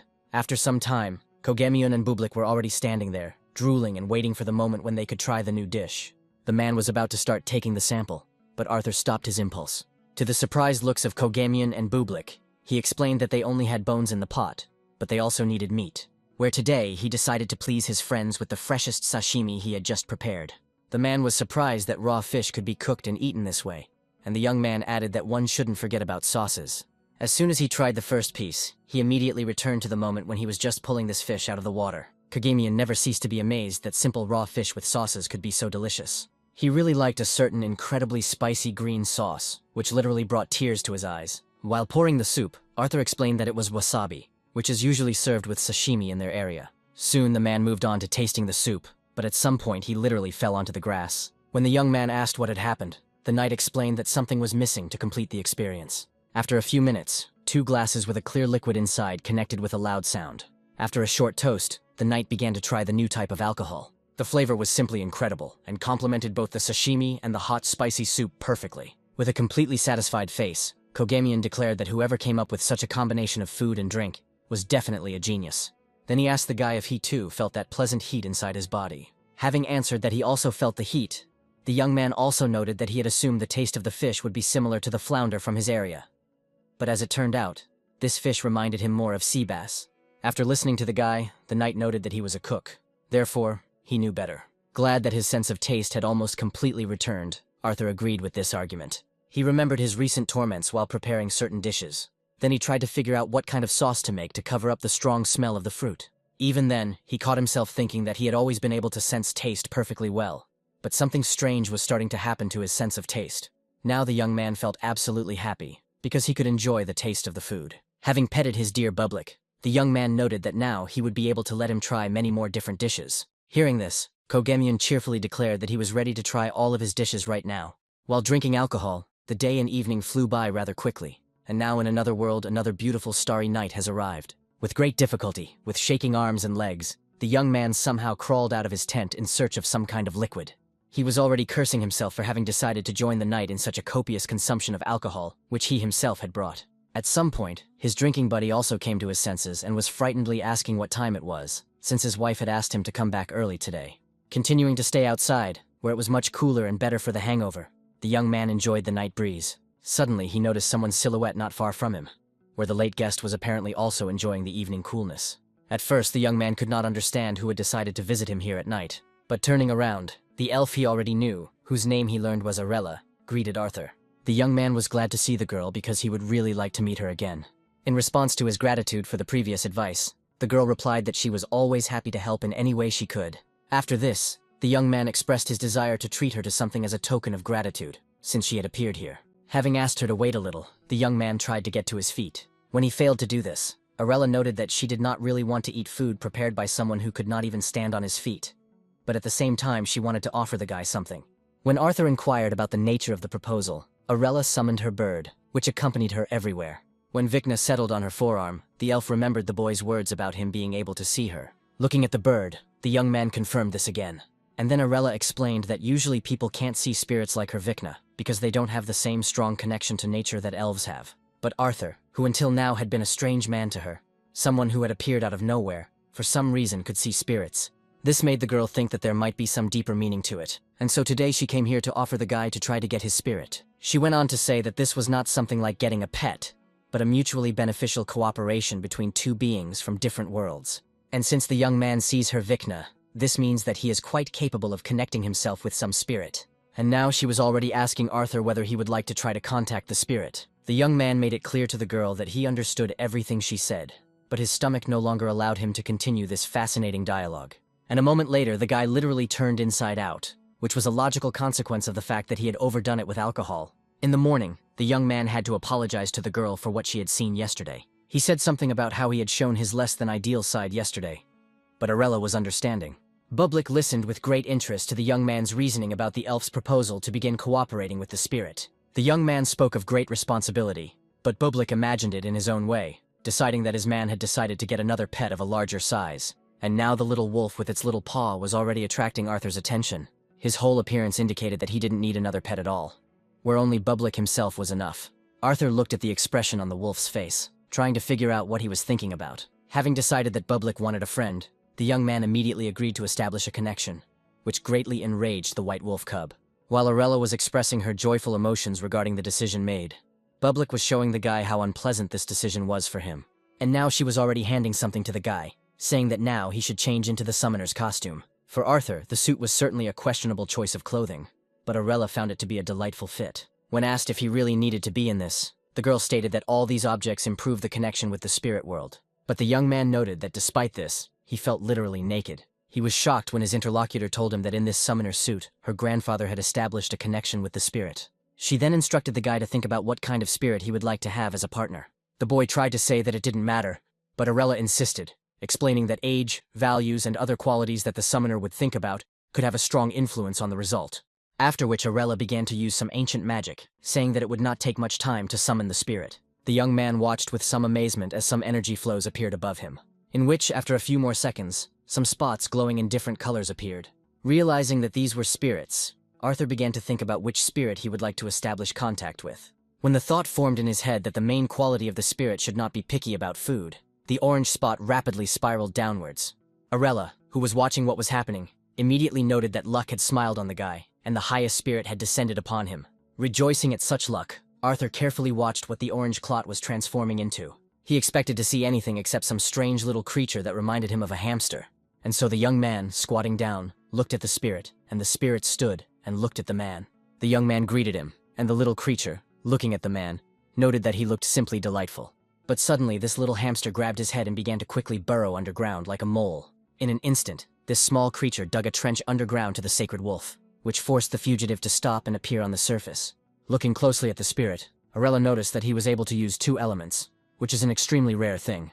Looking at the hamster, the young man asked what elements were accessible to this spirit, and the girl explained that the first element is earth, and this baby can also breathe fire. While she was explaining all this, the wolf tried to push the creature back underground, but overall, he was happy with the fact that Arthur didn't get a big dog as a partner. The young man had one last thing to do: give his spirit some names so that the connection would become strong. The guy had a hard time with this, and now he started going through the names of cartoon characters he knew in his head. But it was all wrong. Having picked up the hamster that Bublik had slightly knocked down, the young man looked at it carefully. After thinking for a while, Arthur finally decided that since he had named the wolf Bublik, then the name Bun would be quite suitable for this little girl. The summoning ceremony was completed. The young man changed into his own clothes, and the elf began to say goodbye to him, saying that it was time for her to continue patrolling the forest. But the young man suddenly stopped her, grabbing her hand, which even scared Arella a little. Arthur said in all seriousness that he couldn't just let the girl go, and now she was clutching a burger in her hands, listening to the young man's words about how he had prepared many of them especially for her. Arella hadn't eaten anything since yesterday evening, so the offer of a snack was very welcome. When asked what it was, Arthur explained that it was one of the dishes from his homeland that everyone ate quite often. The wolf was also not averse to having a snack, while the elf looked with interest at what she was about to try. Having finally made up her mind, the girl took a bite of this vegetarian burger, which was specially prepared for her, who does not eat meat. At that very moment, she noted not only that the bread was incredibly tasty, but also how well the different vegetables and some sauces went together. Arella couldn't believe that human cuisine had developed so much. She was beginning to suspect that the guy was from somewhere else entirely, as he expressed his satisfaction that his guest had enjoyed it. Continuing to chew, the girl looked intently at the young man. She voiced her thoughts out loud that the cook she met was actually a very mysterious person. Having finished one burger, the girl asked for more, and Arthur, having fulfilled her request, said that he would also give her some to take away. Sitting on the floor, Camilla carefully folded clean clothes into different piles. She was distracted by her daughter, who asked permission to watch a little TV and was immediately granted it. Joyfully turning on the TV, Daniela was already looking forward to watching cartoons, but her mother reminded her that she shouldn't be too close to the screen. At some point, the girl suddenly fell silent, staring at the burning screen, which even alerted Camilla. And so Daniela, confused, told her mother that for some reason their chef was being shown on TV. Looking at the picture, which really showed the cooking show in which Arthur had recently participated, the girl was no less surprised than her daughter. The wolf did not take his voice off the new creature that had appeared in the house, which was behaving very strangely. Arthur, who appeared next to them, noticed that Buns still wasn't feeling very well. To Bublik's delight, the young man placed 2 plates on the floor with the meat he had prepared, which he hoped would please his spirit. And the little girl didn't refuse the treat, even though she continued to be very sad. Smiling, the young man noted that she and his Bublik were very similar in their commitment to his cuisine. He suddenly remembered Aurella's words about spirits taking the form of animals when they establish a connection with a person. She also said that spirits feed on special energy, and therefore, in general, you don't have to feed them at all, but if you give them something, they will eat it. This made the guy think about Bun's condition, and think that she probably needed some kind of uncooked food. And now his spirit was already sitting, and with great pleasure gobbling up the carrot the guy had brought. The fact that Bun's condition changed for the better after that made Arthur happy. But Bublik looked at the plate of carrots without enthusiasm. The sound of the doorbell made the young man shift his attention. But none of his little guests dared to come in and start a conversation, where all they did was cautiously look out and try to send each other to be the first to speak to the screen star. When Peter finally decided to come in, the young man asked what had happened to him and his friends today. But instead of answering the question, the boy shouted that he could not even imagine that a real star lived next to them. All the other children began to reproach the boy for not telling them anything about himself. Arthur tried to get some explanation from Peter, but he suddenly rushed away, shouting that the star was talking to him. On the street, he and his friends were heatedly discussing the fact that for the first time in their lives, they were seeing in person someone they had seen on TV, and they decided that they should somehow get an autograph. Well, the restaurant owner remained in a state of complete bewilderment regarding the scene that had taken place. At some point, his attention was drawn to a vehicle that creaked to a stop nearby. The man who delivered a certain poster asked the young man where he could put it. An astonished Arthur said that he had not ordered anything, assuming that the courier had simply given the wrong address. But then the man unwrapped what he had delivered, and the young man was shocked by what he read on the banner. Only now did the young man realize that a cooking show with his participation was supposed to go on air in a few days. Before he could fully comprehend this, the village elder suddenly contacted the entire village via the early warning system. After expressing his hope that everyone was doing well, the old man said that he had one small announcement to make, where he said that today there would be a public showing of the show with the participation of their dear chef Arthur Green, which brought the latter into even greater shock. Not knowing who was standing in front of him and assuming that it was some artist, the courier asked for an autograph. For the first time in his life, the young man arrived at this place for a general meeting of all residents, and immediately to watch himself on a TV show. Looking at his little friends, the young man said that they had no choice anyway, suggesting that they go inside. Carefully opening the door, the young man asked if there was anyone inside yet, where his appearance clearly distracted Patrick from some very important action in which the image of Arthur was involved. When the young man asked why his poster was there, the headman confusedly stated that he simply wanted to make it a surprise, where he printed a sufficient number of such posters, which he intended to distribute to everyone after the viewing. The young man certainly couldn't allow his face to hang in every home, and soon destroyed all the posters. Returning inside and sitting down at the table, he noted that he would not have to appear on the street at all if every house had such a poster hanging. Old lady Ricarda, who was standing next to him, noted that there was nothing to be ashamed of or embarrassed about. But the young man said that he has not been looking for such large-scale popularity for a long time, remembering how much haters pestered him with their messages and comments online. Therefore, now he would be very grateful if there was less public attention directed at him. Then the old woman asked why the young man decided that he would be hated here in the same way. But the guy still had a picture in his memory where his popularity had played out for the worse, and even his closest colleagues had turned against him. As if reading his thoughts, Ricardo declared that the young man did not need to think about the past and remember those unworthy people. Smiling, he thanked his interlocutor for this wise advice. Then another woman appeared in the room, bringing with her refreshments for everyone gathered. And now in front of the young man stood a portion of mild Korean samgyetang soup, which was good and in demand in hot weather. Noticing that it had been a while since he had tried food prepared by someone else, Arthur immediately began sampling it. He immediately realized that the woman had cooked the soup for a long time so that the rice would be soaked in flavor, and had also added a lot of seasonings. However, the soup was incredibly tasty. You could immediately tell that she cooked it with her heart and soul. At some point, the guy noticed how Bublik and Bulochka, who had arrived with him, were literally drooling. With whom, of course, he shared the excellent chicken meat from his soup. When everyone had eaten and drunk a little, the headman decided that it was time to begin the viewing, for which everyone had gathered today. Even Arthur was surprised when the hosts said that the video of his first appearance on the show was quite difficult to find, but they were able to do so. At that time, the boy was only 14 years old, but he already possessed incredible talent. For the young man, the showing of this ancient video was a real surprise, and he could not recover from the emotions he received for a long time. but everyone else clearly liked what a professional he is, and the fact that he was publicly called the pride of the country. The boy hid his flushed face as Patrick loudly declared that the boy was magnificent, but Arthur didn't listen to what he was saying, cursing the producer who decided to give more airtime to the winner at the expense of showing footage from previous years. For quite a long time, calls to drink to the pride of the country that lives right in this village could be heard from this building. About a week passed after this show, and the elder who visited the young man asked how things were going with the national treasure. Every now and then, children who crossed Arthur's path also constantly asked him how he was feeling, and when he received a message from Nagel, who was not stingy with sarcasm, the young man turned to Bun. Reminding her of her talent for digging, he asked her to dig a hole about his own size so that he could bury one mocker there. Having stated that training was over for today, Eraton also added that the guy was making noticeable progress. The young man understood that he did everything better when his head was free of any thoughts. In this world, he felt quite comfortable, watching his spirit and pet dig the earth.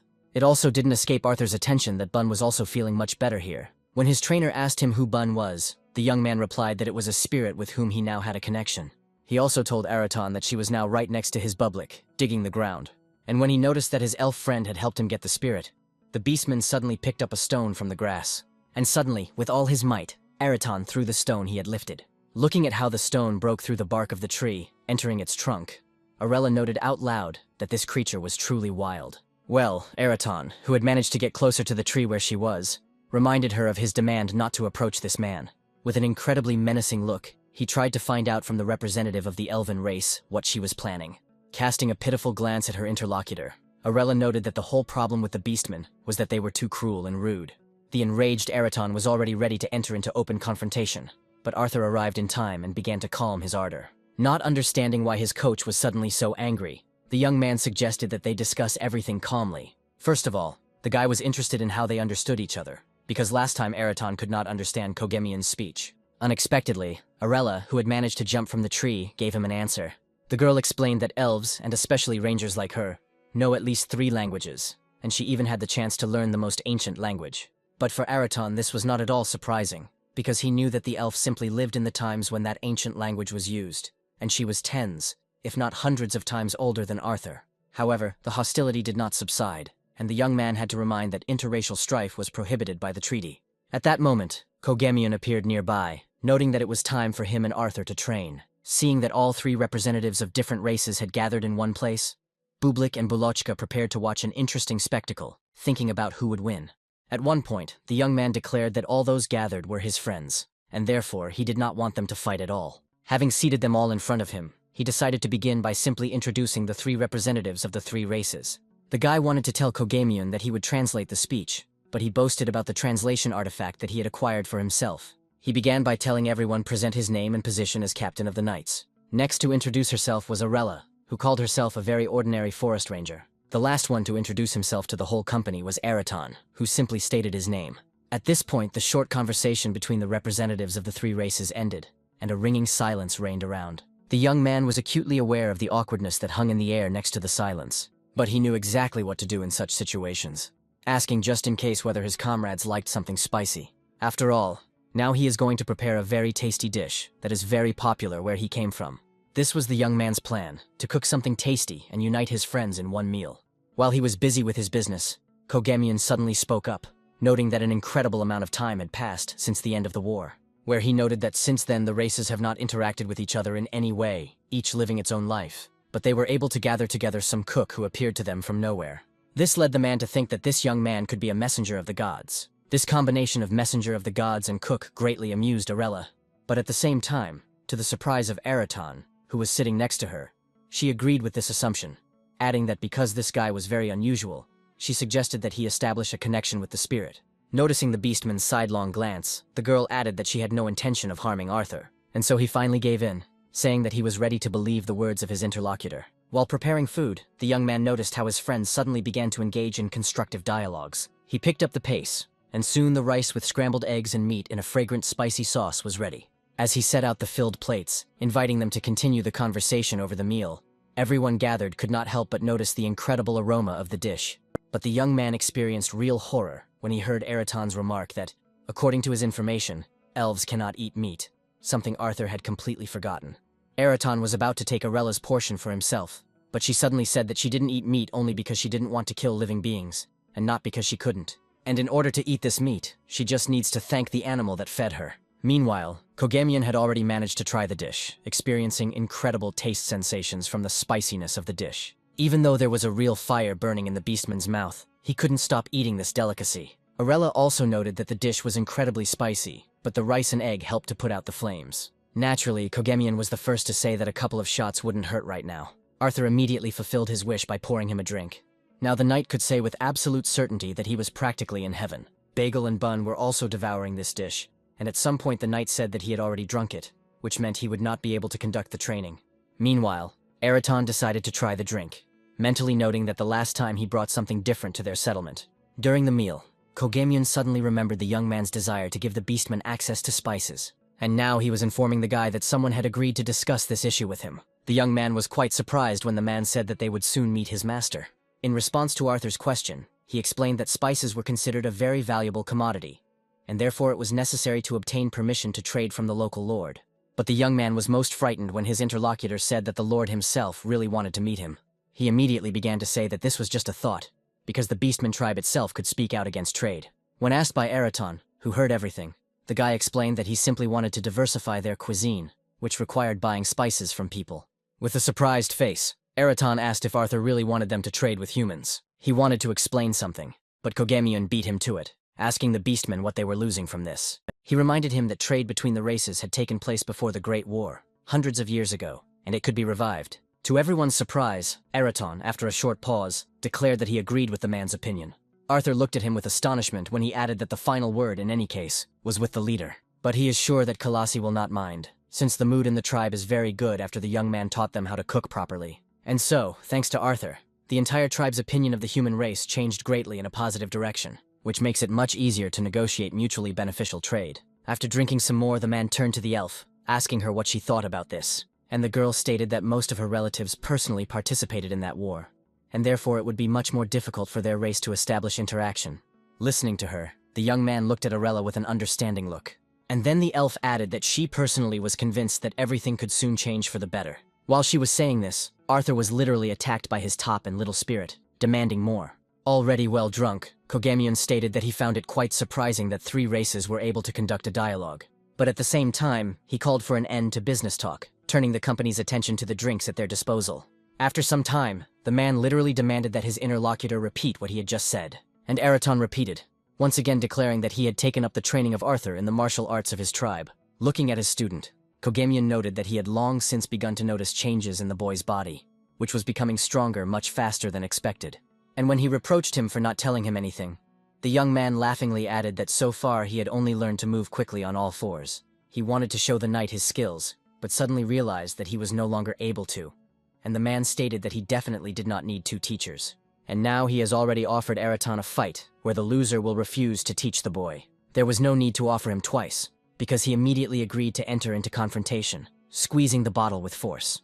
And while Arthur continued to try to imitate the beastmen, his 2 friends had already come together in a confrontation through arm wrestling. While everyone was busy, Arella approached the young man and began to whisper something in his ear. After listening to her, Arthur noted that it would definitely be unnecessary for him to learn archery from her as well. But the girl did not back down, and now the guy was already saying that he did not intend to learn how to use a dagger just yet. Returning to his world, the young man tried to light the stove to start cooking. But the flame flared up only for a moment, indicating that either there was some kind of problem with the gas, or something with the stove itself. He understood that even if he called someone, the problem would not be resolved before tomorrow. At the same time, he remembered that he had not had any visitors in the last 3 days, and therefore the stove might not be useful today. He was already glad that there would be no problem that would need to be solved somehow. But then the doorbell rang, and there in the restaurant stood the Oliver couple with their newborn daughter in a stroller. The first thing the young man did was ask about Linda's health, and she said that she was now feeling much better. Then he asked whether it was even possible to take a child of that age anywhere, and received a positive answer from the girl. Linda also added that she came here specifically to introduce her daughter to Arthur, but she fell asleep on the way. The guest also said that she and Ron decided to name the girl Rebecca. The young man was surprised at how small people can be, but Arthur could not touch such a little girl, because he was simply afraid that he could accidentally injure her, because she seemed very fragile. When the girl's parents convinced him that everything would be fine, he began disinfecting his hands. With a very careful movement, the young man literally touched the sleeping child's cheek with the tip of his finger. He was amazed at how soft and delicate her skin was. And while he was talking about how Rebecca was very gentle and soft, Bagel and Bun's ears perked up, and now both of his little friends were already demonstrating to him that they too were very soft, which he had to admit out loud. Meanwhile, Linda added that they wanted not only to introduce the young man to their daughter, but also to have a tasty snack. Hearing this, the young man invited the guests to take their places at the table while he cooked. But when he returned to the kitchen, he remembered with annoyance that he could not cook anything due to the lack of gas. Watching the short flashes of fire, the young man thought about what he should do now, because he had promised to feed the guests. He was about to use his camping gear when he suddenly noticed his spirit. Arthur instantly remembered Aurella's words about Bun having the ability to control fire. While he was busy with seafood, which he mixed with wine, he asked his spirit to melt butter in a frying pan. The bun was trying its best, and the young man only had time to stir the sautéed onions and garlic. While waiting for the treat, the couple continued to sit at the table, talking about their personal topics. When a plate appeared in front of the girl, from which a divine aroma emanated, she did not even immediately dare to touch this masterpiece. When the couple asked why they had gone to such trouble, Arthur explained that since they had stopped by the restaurant, they should try the appropriate food. Without any resistance, both Linda and Ron immediately sampled this delicious seafood dish. Literally feeling the freshness of the waves, the girl also noted that there was practically no fishy smell or taste, where she thought there were nutty notes. Ron also appreciated the fact that the seafood was almost invisible, but still gave a sense of the sea. Finishing her portion, Linda cheerfully asked the guy to give her some more of the dish to take away. But the young man offered to give her the recipe, saying that he would hardly be able to prepare it today, because he remembered that his bun had gone completely flat while helping him prepare those 2 portions. She had really tried her best and was now lying on the stove, exhausted, trying to make it clear that she was actually okay. Meanwhile, events were developing in the settlement of humanoid creatures, where Eraton came to talk to the leader. Quilasi thought very hard about his words about establishing trade with the human race, and her interlocutor also noted that the mood in their tribe had undergone significant changes after Arthur's appearance, which meant it was high time to make changes. Moreover, he sees this as an opportunity to become more powerful than other tribes. Looking at her loyal subject, the leader noted that she could not argue with such arguments. But then she noticed that not everyone in the tribe liked her decisions, where Bulmir almost completely stopped listening to her, and she was thinking about depriving him of the title of voivode. After some further thought, Quilasi instructed Eraton to spread the word among the tribe that she was willing to trade with humans, because she believes that it is better to get rid of any problems that may arise in the future right away. Eraton accepted the order, saying that he would first spread the rumor among Bulmir's loved ones. Having finished this conversation, Quilasi changed the subject, asking if he had seen her daughter, who had been absent again since the morning. When Eraton said that, in his opinion, she was with her mother, all she could do was to note that this fidget had once again escaped. Exhaling heavily, Quilasi noted that she still had a lot to teach, because due to her forays, she still couldn't even talk properly. To which Eraton noted that yesterday she had nevertheless already been able to say her first word, but no one had expected to hear such a word. As usual, the young man enjoyed the peace and quiet of the forest, comfortably seated in his camping chair. The young man was very scared when something quickly burst out of the bushes behind him. But when he saw the uninvited guest, it turned out to be Diane, who was screaming the word food at the top of her lungs. The young man was glad to see this girl, whom he had not seen for a long time. He also noticed, not without surprise, that she began to speak in which she used one word: food. But suddenly his little guest froze in place, as if concentrating and preparing for something. Very slowly, Diona began to remove her forelimbs from the grass, transferring her weight only to her hind legs.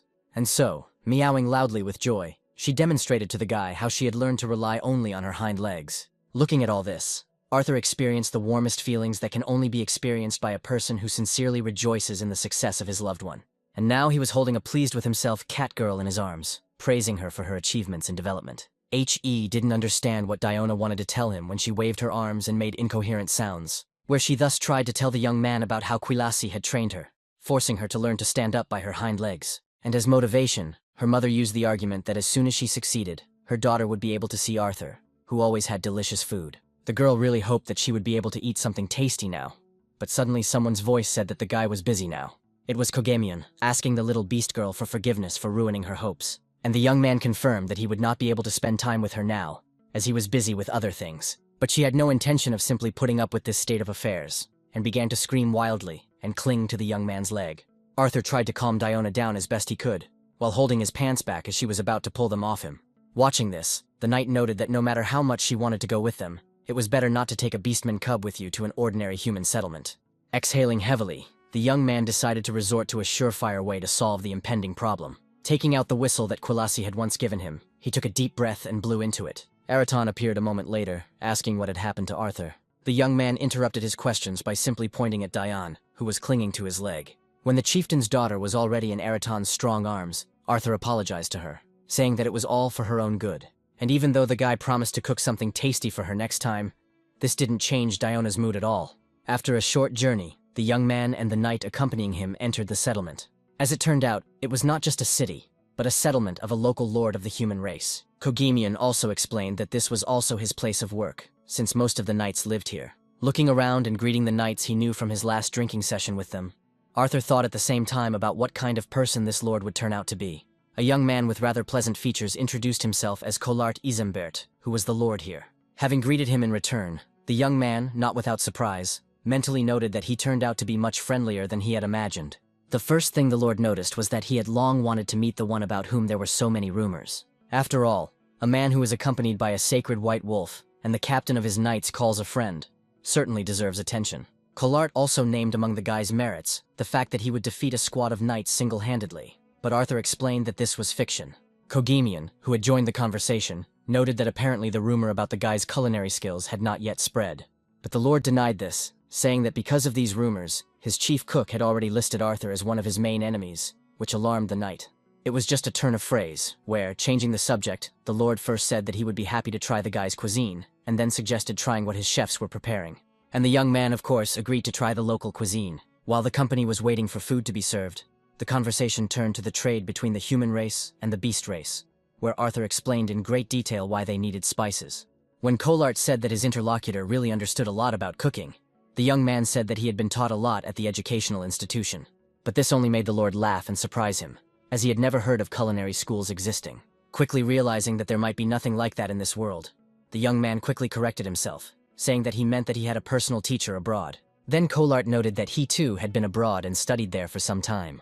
And then he began to inquire about what city Arthur was from, noting that he had been to many places, but had never seen such clothes before. He literally stumped the young man with his questions about where the guy was from, because it was impossible to say that he came from another world. Noticing the young man's awkward position, Kogamian politely drew the lord's attention. And now, Collart was already apologizing for the fact that he had gotten a little carried away during the course of a fascinating conversation. Delighted that he would not have to answer the question, the young man immediately said that he held no grudge, and the lord added that it was quite enough for him that Kogamian called the young man his friend. After all, the main thing now is not where the young man came from, but what he is going to organize. At that moment there was a knock at the door, and Collart allowed entry, since they had come to set the table. Arthur looked in amazement at the way the servants observed court etiquette here. But at some point the young man felt as if someone's intense gaze was burning right through him. It was the head chef in the lord's kitchen, who was studying his potential competitor very carefully. Without taking his truly fiery gaze off the guy, the man was internally happy that he was finally able to see the one about whom so many rumors were circulating. Arthur seemed to him like a kind of demon who tempted everyone with his unknown dishes. Thinking that this upstart would now feel the gap between them, the lord's cook wished the young man an appetite in such a tone that all desire to eat completely disappeared. Nevertheless, curiosity got the better of him, because in his opinion, the lord's table should have the best dishes. After trying the first dish, the young man immediately realized that goat's milk had been added to it. While he was thinking that the dish was too bland, his constant companions were also tasting what was served. Being absolutely convinced that this young man would definitely not be able to give him an assessment, the chef asked him how he found his dishes. Turning to the young man said that everything was prepared quite tasty. The steak was well done, the sausages were juicy, and the soup complemented it all perfectly. Completely satisfied with this review, the man thanked the guest in a very haughty tone. But at that moment, Kogamian remembered that Arthur also had some food with him that he had prepared, which he had taken specially. And now the young man has already opened the container, inviting everyone to try his potato pancakes. The cook looked at this unknown dish in complete bewilderment, and the lord was very happy that he would finally be able to try what the guy from the rumors was cooking. Arthur did not deprive the lord's chief cook of his attention, saying that there was also a sauce for these pancakes. Carefully examining the unknown dish, the man continued to think that no one would be able to cook something that would surpass the taste of his dish. While he was trying and not understanding how the guy managed to make one of the local vegetables, similar to the earthly potato, so pleasant to taste, behind his back, Bublik and Bulochka were gobbling up the pancake. And so the cook felt that colossal difference between him and this guy, because his soup was also made from a potato analog, but he could not achieve such a delicate taste. This, under normal circumstances, was what was called the wall of experience and talent separating two people. Having cried out in tears that he would still show this impudent fellow, the cook quickly rushed out of the room. Although Kogamian offered to console the lord for his cook, he cheerfully noted that rivalry always breeds growth in professionalism. After which Collart turned to Arthur, first saying that his food was very strange and tasty, and then adding that in fact the human race also wanted to trade with other races. He began by telling the boy that his family, the Izambers, had lived and guarded the border forests for centuries. Thanks to this, they practically monopolized interracial trade, and were able to become one of the greatest families in the kingdom. But then the war came and everything his family had achieved went down the drain. Now he has long had a desire to return his family to greatness, and Arthur will be the one who will help him with this. Looking at the guy, who still didn't understand what was being discussed, Collart concluded that in the process of negotiations and establishing trade, the young man would become the middle, independent party. After all, if we look at the truth, the tribe of beastmen do not trust the entire human race, but only Arthur. The bishop, who was in his office, could not believe what he had just been told. He asked for details about this news about interaction with the beastmen, and the reporter said that they had received fragments of information. The only thing she was sure of was that all of this was provoked by a man named Arthur, who had already appeared in the human settlement with a white wolf. Movers understood that trading with the beastmen could have an extremely negative impact on the teaching he was promoting, where these creatures were about to start walking among people. The number of followers and believers could decrease, which was absolutely unacceptable, but he also could not go against the Lord. And so he said that he would not stop the organization of business negotiations, and the girl's task was to find out where and when these negotiations would take place. Saying that God himself had sent them this opportunity, the man had already come up with a plan to disrupt the meeting, which would undermine the trust of both parties in this alien Arthur. Pleased with himself, the bishop rose from the table and headed towards the exit to conduct the afternoon service. With his arms joyfully spread out to the sides, he greeted all the followers of his faith. All those who came to the service were incredibly happy to see the priest who filled their hearts with faith. As they walked further into the spacious room, movers reminded them that they had to behave quietly in the church. He continued to talk about how such sacred places should be treated with respect, when his attention was suddenly drawn to a little girl. When he asked her what she had in her hands, she explained that it was her favorite toy. The bishop began to admire the beautiful white puppy, but the girl interrupted him, saying that it was not a puppy, but a white wolf. The man was already taking the toy from her while she was talking about how it was now the most popular toy in their city, which brings good luck. But the evil priest coldly declared that all these tales about the luck and sacredness of the wolf were just bad rumors, where in fact, the white wolf is evil. The child became hysterical as she watched this evil bishop take away her toy, thinking that he was the only one worthy of being called a saint here. Meanwhile, the young man sat in the room assigned to him, lost in thought. Of course, his thoughts were that he would have to act as a mediator in very important negotiations. These words of the Lord, which he voiced during the meal, did not leave the guy's head. Of course, Collart noted that Arthur would not have to do anything special, where his personal presence was the most important thing. But at the same time, the guy understood that he now had some kind of responsibility, where he would have preferred to simply be a cook at this event. While he was thinking, his faithful Bublik suddenly rushed to the bag, literally starting to climb inside. Noticing the strange behavior of the top, the young man asked him what he was doing. He shocked Bun when he said that if he was looking for pancakes, then unfortunately there were none left. After these words, a completely disappointed Bublik climbed out of the bag. Well, the guy's head began to be visited by useful thoughts, where the upcoming negotiations were, in essence, the most ordinary business meeting. And now he was fired up with the idea of softening the situation by preparing light snacks for everyone. The sun was slowly rising, heralding a new beautiful day in this world where Arthur was in the kitchen preparing for negotiations. Once again he had the persistent feeling that he was being literally burned by a gaze. It was once again the Lord's first chef, who was incredibly angry that some alien had been allowed into his kitchen. Despite the fact that the kitchen was free at this time and the Lord had given his consent to cook, the cook still decided to monitor the young man's actions just in case. Having absolutely no idea what was there or where, the young man began looking for a knife. Without allowing anyone to dig anywhere, the man quickly slipped into the room and placed the item Arthur was looking for on the table. But he didn't stop because he still needed a cutting board. And once again the rightful owner of this kitchen intervened, quickly providing the young man with what he needed. Considering this cruelty quite pleasant on the part of the cook, the young man thanked him for his concern. At first, Arthur thought about making something sweet, but then he decided that sweet pastries were not his specialty at all, and so he changed his mind. The man kept his eyes on what his young competitor, who had already proven himself with potato pancakes, was doing. Soon the first cold appetizer was ready, which the Lord's cook looked at with some amazement. Well, the young man, showing maximum goodwill, offered to be the first to try it. When Arthur explained that it was a sandwich with cream cheese and salmon, the man wondered where the guy got such a colorful fish, which is not found in local waters.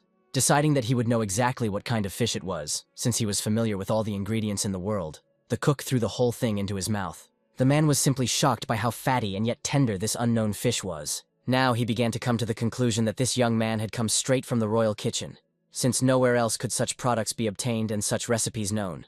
Well, the young man came closer, asking the taster how good his cold appetizer was, but he received no answer, where instead the man rushed away, shouting that this kitchen still belonged only to Jizzle, meaning himself. Left alone, Arthur could now only guess whether the cook liked his snack or not. Because of the doubts that arose, the young man thought about involving a proven remedy in the tasting, Bublik, who was still sleeping. But the upcoming event was too important, and so he headed to his room for the wolf cub. At that moment, the bishop, waiting for the right moment to commit his crime, made his way into the kitchen. Taking out some kind of bottle and sprinkling its contents onto the dishes, movers assumed that if everyone got poisoned by the food prepared by Arthur, then there would be no more trust in him, which meant there would be no trade with the tribe.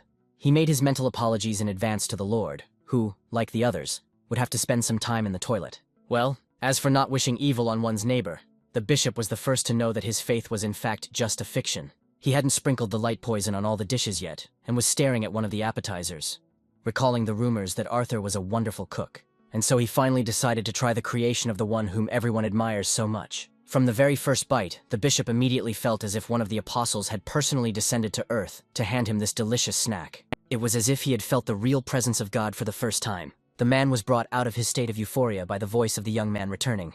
Returning to the kitchen with a sleepy Bublik in his arms, the young man was very surprised to notice how some shadow quickly disappeared down the corridor.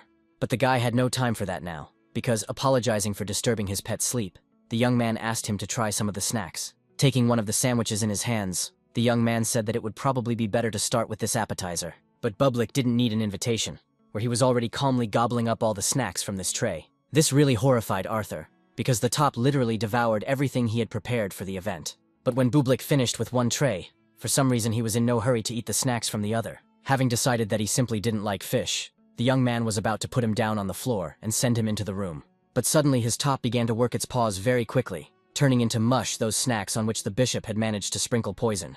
When there was absolutely nothing left on the table, the young man sank to his knees in despair, as it was a complete failure. Threatening Bublik that he would go without dinner for his pranks, Arthur tried to figure out how to get out of the current situation. There were still some ingredients left, but there was no bread to put them on. Consequently, one could forget about putting cold appetizers on the table during the negotiations. At some point, the guy's attention was drawn to a jar standing nearby, which contained something that looked like cookies. The young man quickly approached and tried what was in the jar. It reminded him of a cracker from his world, only not very sweet, but not quite salty either. Well, what was in the jar was more than enough for a new version of a light snack, where these crackers the genius chef decided to use instead of a bread base. While clutching another snack in her fingers, Quilachi couldn't stop and constantly admired Arthur's talent. The Lord did not hide his sincere admiration, and also managed to try different types of snacks. And when asked what it was called, the young man explained that it was one of the varieties of canapes. He then explained that these snacks are often used as an aperitif and can be prepared from a variety of ingredients, where variety can be found not only in the filling, but also in the base of these snacks, which in this case are cookies. Kogamian and Araton, who were outside the negotiation room, were also not left without refreshments. While finishing her next snack, Quilachi noted that she was now only more convinced that all of Arthur's undertakings were correct. The Lord also fully agreed with the leader of the tribe, with whom the human race was about to establish trade for the first time in a long time. And so both negotiators simultaneously looked at the mediator sitting at the head of the table. Noticing these glances, Arthur felt a slight discomfort, looking first at Quilachi, then at Kolart. But the chieftain declared that she accepted the terms of trade that had been announced by the Lord, which pleased all parties involved. After the signing of the trade treaty, this fateful and historic meeting was over, and the beastmen representatives left on a good note. Saying goodbye to his new partners, the Lord noted that everything worked out successfully, solely due to Arthur's efforts. The young man tried to say that he hadn't really done anything, but Kolart insisted that today's success was entirely his doing. And after that, the Lord cheerfully added that although the coordinator of the trading process is not an easy position, he is sure that the guy will cope. The young man did not immediately understand what his interlocutor had just told him about a certain coordinator, and when he asked who he meant by calling him a coordinator, Kolart silently pointed his hand at his interlocutor, which finally left him completely perplexed, where he, not having managed to finish being a mediator in the negotiations, had already become responsible for something else.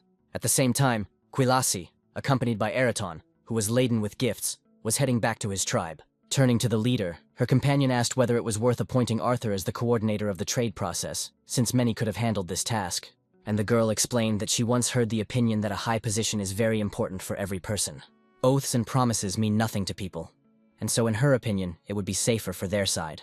After this, Araton asked Quilachi's opinion on whether the laws of this world applied to Arthur. She laughed and replied that most likely not, since Diora was constantly biting into him and he was still alive and well. Once again, a famous artist and musician came to the guy's restaurant to have a bite to eat. At some point, Rupert announced that he planned to move to the village entirely, which was news not only to the restaurant owner, but also to Sebastian, who thought he knew everything about his friend. When asked why he decided to take such a step, the man explained that he himself had wanted this for a long time. But the other day he had a drink with the headman, and when he woke up the next day, it turned out that the process of his move had already begun. This made Sebastian wonder if he should consider moving here full-time as well. While the company was talking, the doorbell rang, and the Oliver couple appeared in the room in the company of their little daughter. Missing the baby very much, Arthur immediately rushed to the stroller to say hello to her. This time Rebecca was awake and responded to the greeting with her childish, incoherent sounds. The young man was incredibly pleased to see the little girl looking at him and waving her little hands. Here the guy's attention was drawn to Peter, who was also in the restaurant. He reproached Arthur for not even noticing him, even though he had come with the Olivers. Realizing how unfairly he had acted, the young man immediately began to apologize to the boy. And now he was already offering Peter to cook him the most delicious thing he could possibly wish for. Of course, the guy was interested in the prospect of having the opportunity to order whatever he wanted. Turning to Arthur, he asked if he could really ask for anything, which the young man immediately confirmed. Peter took advantage of the situation immediately, but he didn't ask for any food, but said that he wanted to go to the lake. The young man did not expect such an unexpected request, thinking that he would be able to satisfy the boy's needs with food. The landscapes around the lake in Arthur's familiar world were also beautiful. One of the children spoke admiringly about how Arthur was now like a genie, granting any wishes, which Nigel immediately wanted to take advantage of, saying that he had wishes too, where his deepest desire was for Arthur to finally get a driver's license. Recalling the preparations, the young man noted that he wanted to rent a car for the trip, but he really did not have a license to drive a vehicle. Now he expressed sincere gratitude to his friend, offering him a rest in some nearby cafe if he was tired. But Nigel said he could relax here too, floating on the lake and sipping cool lemonade. Daniela, noticing a round and very attractively colored object in her mother's hands, suggested playing volleyball with this ball. Well, the old guard, who were also present at this picnic by the lake, were already preparing to have a good drink. The young man, in the company of Bublik and Bulochka, took turns looking at everyone who had joined this vacation that he had organized at Peter's request. The children had already climbed into the water, and after some quiet negotiations among themselves, they quietly swam up to Nigel and turned over his floating device. Before they could start laughing, a thick stream of water suddenly flew into the face of each of them, where Nigel, who appeared from the water and armed with a water cannon, imitated the Terminator and said that he was now eliminating the pranksters. In a show of violence, he began to shoot water into the air in a chaotic manner, and the children ran away. Arthur and Daniela also exchanged fire with water pistols, which were slightly simpler than Nigel's weapon, and suddenly a large and powerful stream of water hit each of them. Thus, Nigel challenged his friend to an open water confrontation, demanding that the cook show what he was worth. Meanwhile, Bublik and his friend Bulochka successfully requisitioned and mastered the freed-up watercraft. All the old guard and Camilla watched from the shore as everyone else was having fun in the water. At some point, both friends, soaking wet, noticed that they were very tired, as it turned out to be quite difficult to play for a long time. But the children continued to have fun, not at all tired, but as if they had just begun to gain momentum in the game. Daniela's mother suggested that they all go together to a cafe located nearby, but Arthur said that he had prepared everything and taken it with him. As soon as he said this, Patrick became active and started shouting at the top of his lungs about how it would be nice to have a snack of chicken stew at the lake today. It is for this reason that he also suggests going to a cafe, since only such a dish can complement such a wonderful vacation. Laughing, Arthur suddenly declared that the headman was greatly underestimating him.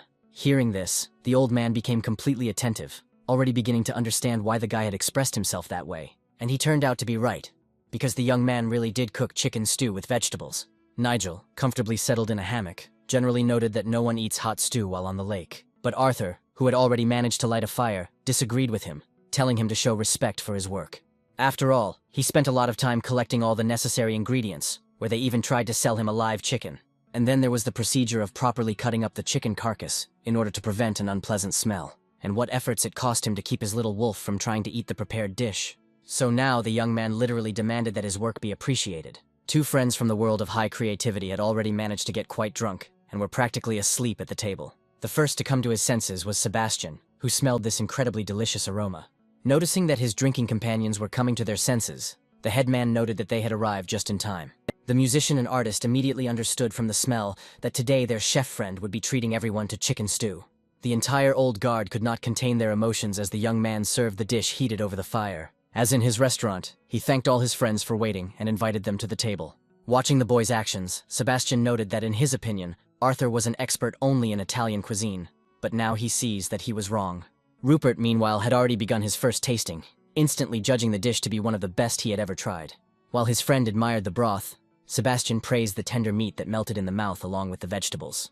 Patrick, having eaten a few spoonfuls of stew, did not forget to have a shot along the way. With an incredibly satisfied face, he noticed that after the fatty broth, the alcohol flowed very well down the esophagus. Sitting at a separate table, the children asked what was going on at the old people's table, to which Nigel immediately explained that it was reflecting the miraculous reaction of fresh air and alcohol. Arthur was standing a little to the side, very worried that his hungry wolf was swallowing the chicken with the bones. When the meal was over, the young people decided to add some variety to their holiday. At some point, the headman, who was closely watching the water, shouted at the top of his lungs that it was time, and Arthur, with all his might, pulled the net out of the water, which he had held there for some time. But he wasn't very lucky with his catch, which consisted only of seaweed and stones. Everyone immediately began to discuss this unfortunate failure, saying that the guy was incapable of anything, and asking whether he had ever fished as a child. Listening to the critics, the young man noticed Bublik approaching him, deciding that he had come to support him morally. But he, opening his mouth, showed him the catch that he and Bun had gotten together. It was a control shot in the head, because even a small spirit was able to catch at least some fish. And so Arthur, having received a boost of energy, shouted that he would try again to achieve a positive result. Meanwhile, Sebastian and Rupert were showing the children what stones were good for launching frogs, and how it was done. Camilla and her dear daughter enjoyed a very sweet watermelon together. Arthur's fishing trip didn't go as planned for the second time either. The sun gradually began to descend, approaching the horizon and creating a special evening atmosphere. The driver, Nigel, once again noted that it was time for his friend to get a license. But Arthur told him not to get distracted and to watch the road, since the lives of several people and 2 animals were in his hands. Nigel did not understand what the second animal was, since no one could see Bun. But Arthur, turning back, noted that they had had a wonderful time. Everyone was so exhausted from this vacation that they had already passed out, and were saved peacefully. But the driver of the car did not agree with this 100%, smilingly noting that the old people were simply drunk. But then he began to talk about Arthur, honestly saying that he could not understand why his friend did not return to the city, despite the fact that he had regained his sense of taste. After all, if he were in Arthur's place, he would have returned long ago and shown everyone who spoke against him what he was worth. But after visiting a friend several times, he begins to understand why he chose to live in the village. Nigel also realized that human happiness is not worth some stupid revenge. The young man smiled and said that he was very pleased with Nigel's understanding. When his friend remarked that Arthur would soon acquire a vegetable garden, the latter declared that he was not that old yet. While cleaning his restaurant, the young man thought that he would hardly be able to give up the happiness that this place gave him. And then he heard the familiar voice of a man who almost burst into his restaurant and greeted an old friend. After this greeting, there was an awkward pause in the air for the guest, which ended with Arthur greeting his former boss in a completely formal manner. At the same time, Peter and Daniela were in the restaurant, who had never seen the man who had come in before, and were wondering who he was, assuming that he was some friend. Upon hearing this, the man immediately said that the children had hit the nail on the head, where they were truly close friends with Arthur. But Arthur himself immediately denied this, saying that he was just working for this man. Such a cold attitude on the part of the guy could not leave his former boss indifferent. Even the children noticed that they had never seen such a cold attitude from Arthur towards anyone.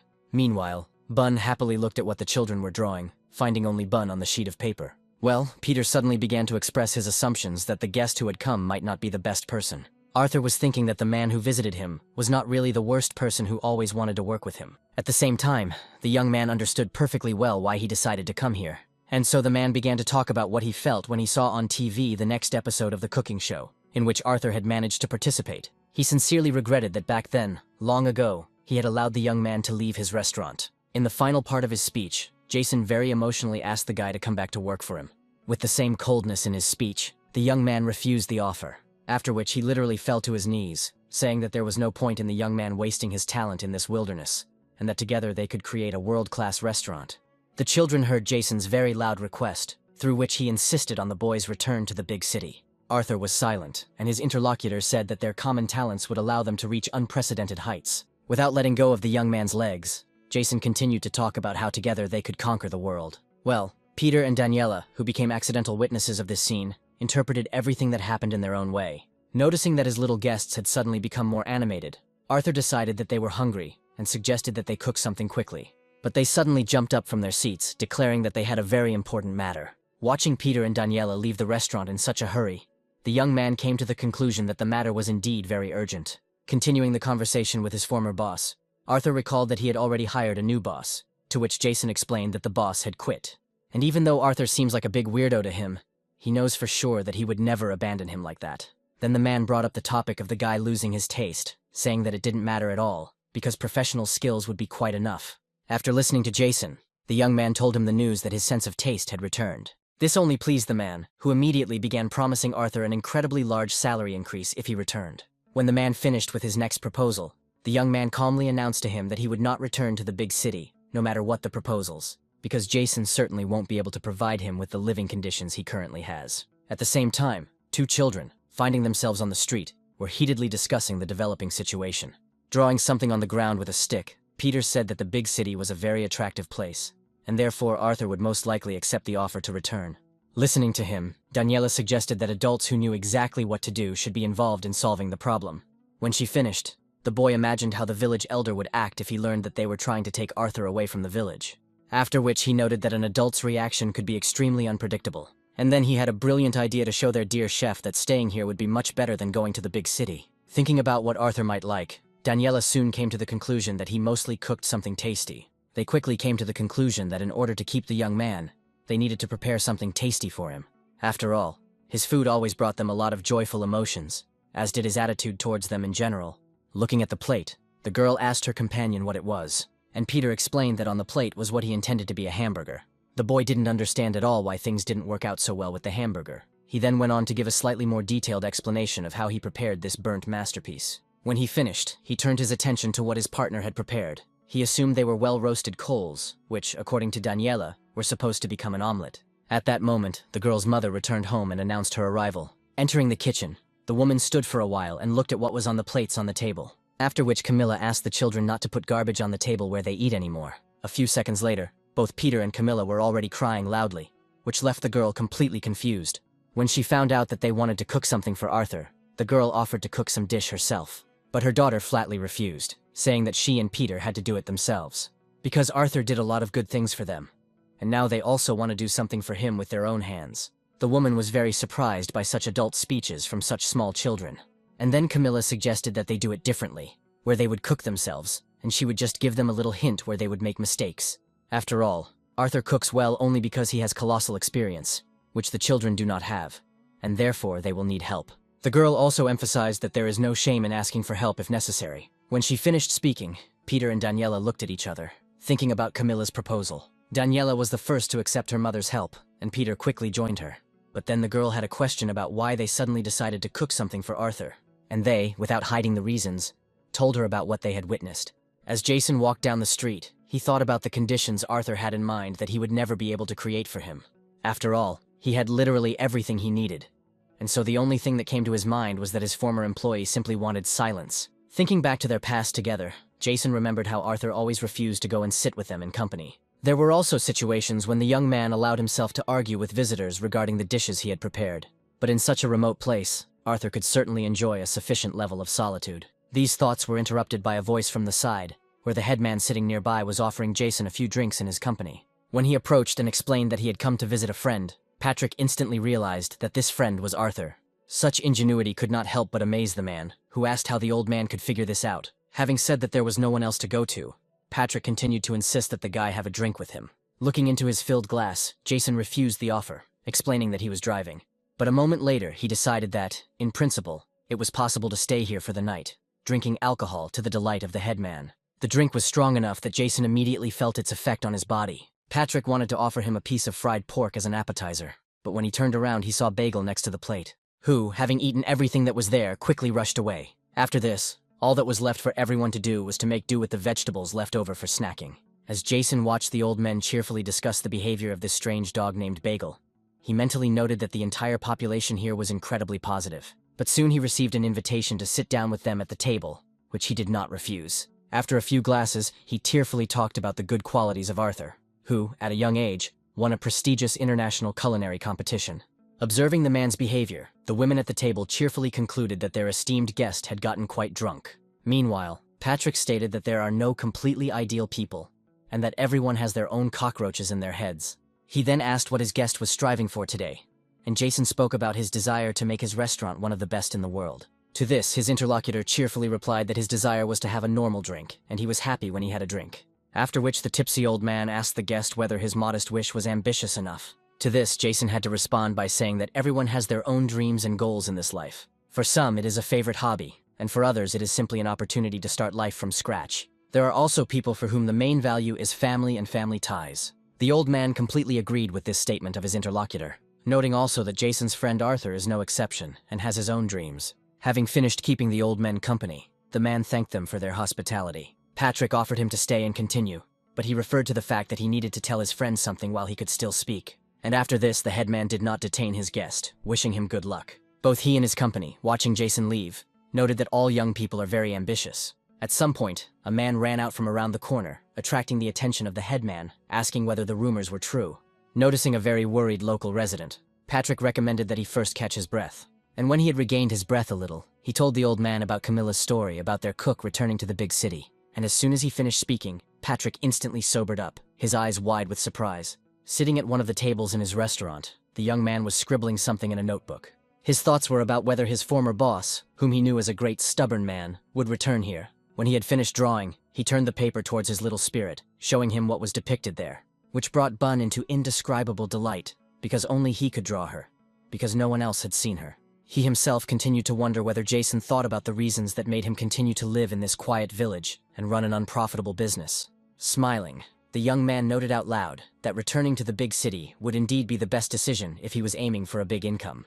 At this moment, Peter and Daniela, accompanied by the latter's mother, found him in the restaurant. With tears in their eyes, the children acknowledged that they were late and began to scold themselves for not having rushed to implement the plan. Surprised by such strange behavior of the children, the young man began to ask them about what had happened and whether they would like to have a snack by chance. They didn't have time to answer because the headman burst into the restaurant, covered in dirt and loudly asking the guy if he had really decided to return to the big city. Without hiding his emotions, he said that here too, they would be able to give him everything that was offered in a big city. Shocked by everything that was happening, Arthur asked where the rumors that he was going to leave came from. No one answered the question, and Peter and Daniela quietly approached the guy, asking him to visit them at least sometimes. And while Arthur, clutching his head, tried to say that he wasn't going anywhere, they asked him to try the rice they had prepared. The young man looked in amazement at what the children had prepared, telling him that they would like to cook something for him at least once. They reminded him of how he took them to an amusement park and always fed them delicious food in his restaurant. With great difficulty holding back tears, each of them thanked the guy for his attitude. They also noted that they tried their best to cook something very tasty so that he would change his mind about leaving. But at some point, emotions took over, and both children were already crying and asking Arthur not to leave their village. Without saying anything, the young man stood and looked at this manifestation of sincere feelings. At some point, Arthur suddenly squatted down to the height of his little petitioners. Taking the spoon they had prepared, the young man tasted what Peter and Daniela had so painstakingly prepared. He could hardly restrain himself, because the rice was oversalted, too greasy, and the vegetables added to it had obviously been burnt during sautéing. But he understood perfectly well that these two children had put in a huge amount of effort to try to please him. And so, in full view of the children, the young man continued to eat what they had brought him, and when the plate was empty, he thanked them, saying that it was incredibly delicious. After which, the young man added that they shouldn't have bothered themselves, since he had no intention of leaving them. All the adults who heard this statement were in a state of slight bewilderment. Arthur continued, saying that this was now his home, and in general he had come to love life in the village very much. The first to be moved, of course, was the headman, who was in a slightly drunken state. He instantly declared the young man to be a genuine local resident who could consider their settlement his home. Arthur blushed a little and noted that he seemed to have said too frankly what he felt. At some point, he noticed Jason among the people who had returned to his restaurant, with tears also running down his cheeks. The man noted that now it became clear to him why Arthur rejected his offer and did not intend to return. But at the same time, he cannot give up on the idea of making his restaurant the best. Therefore, I would like to offer the young man cooperation on a slightly different level, where Arthur can simply write recipes for excellent dishes for him, for which he will not need to go anywhere at all. After thinking about it, the young man found the offer to be quite good, since he really did have a lot of free time. He made his former boss smile widely when he agreed to his proposal, where after this, Jason stated that now he will really look forward to the start of their cooperation. After which the man's legs gave way, and a moment later he found himself on the floor.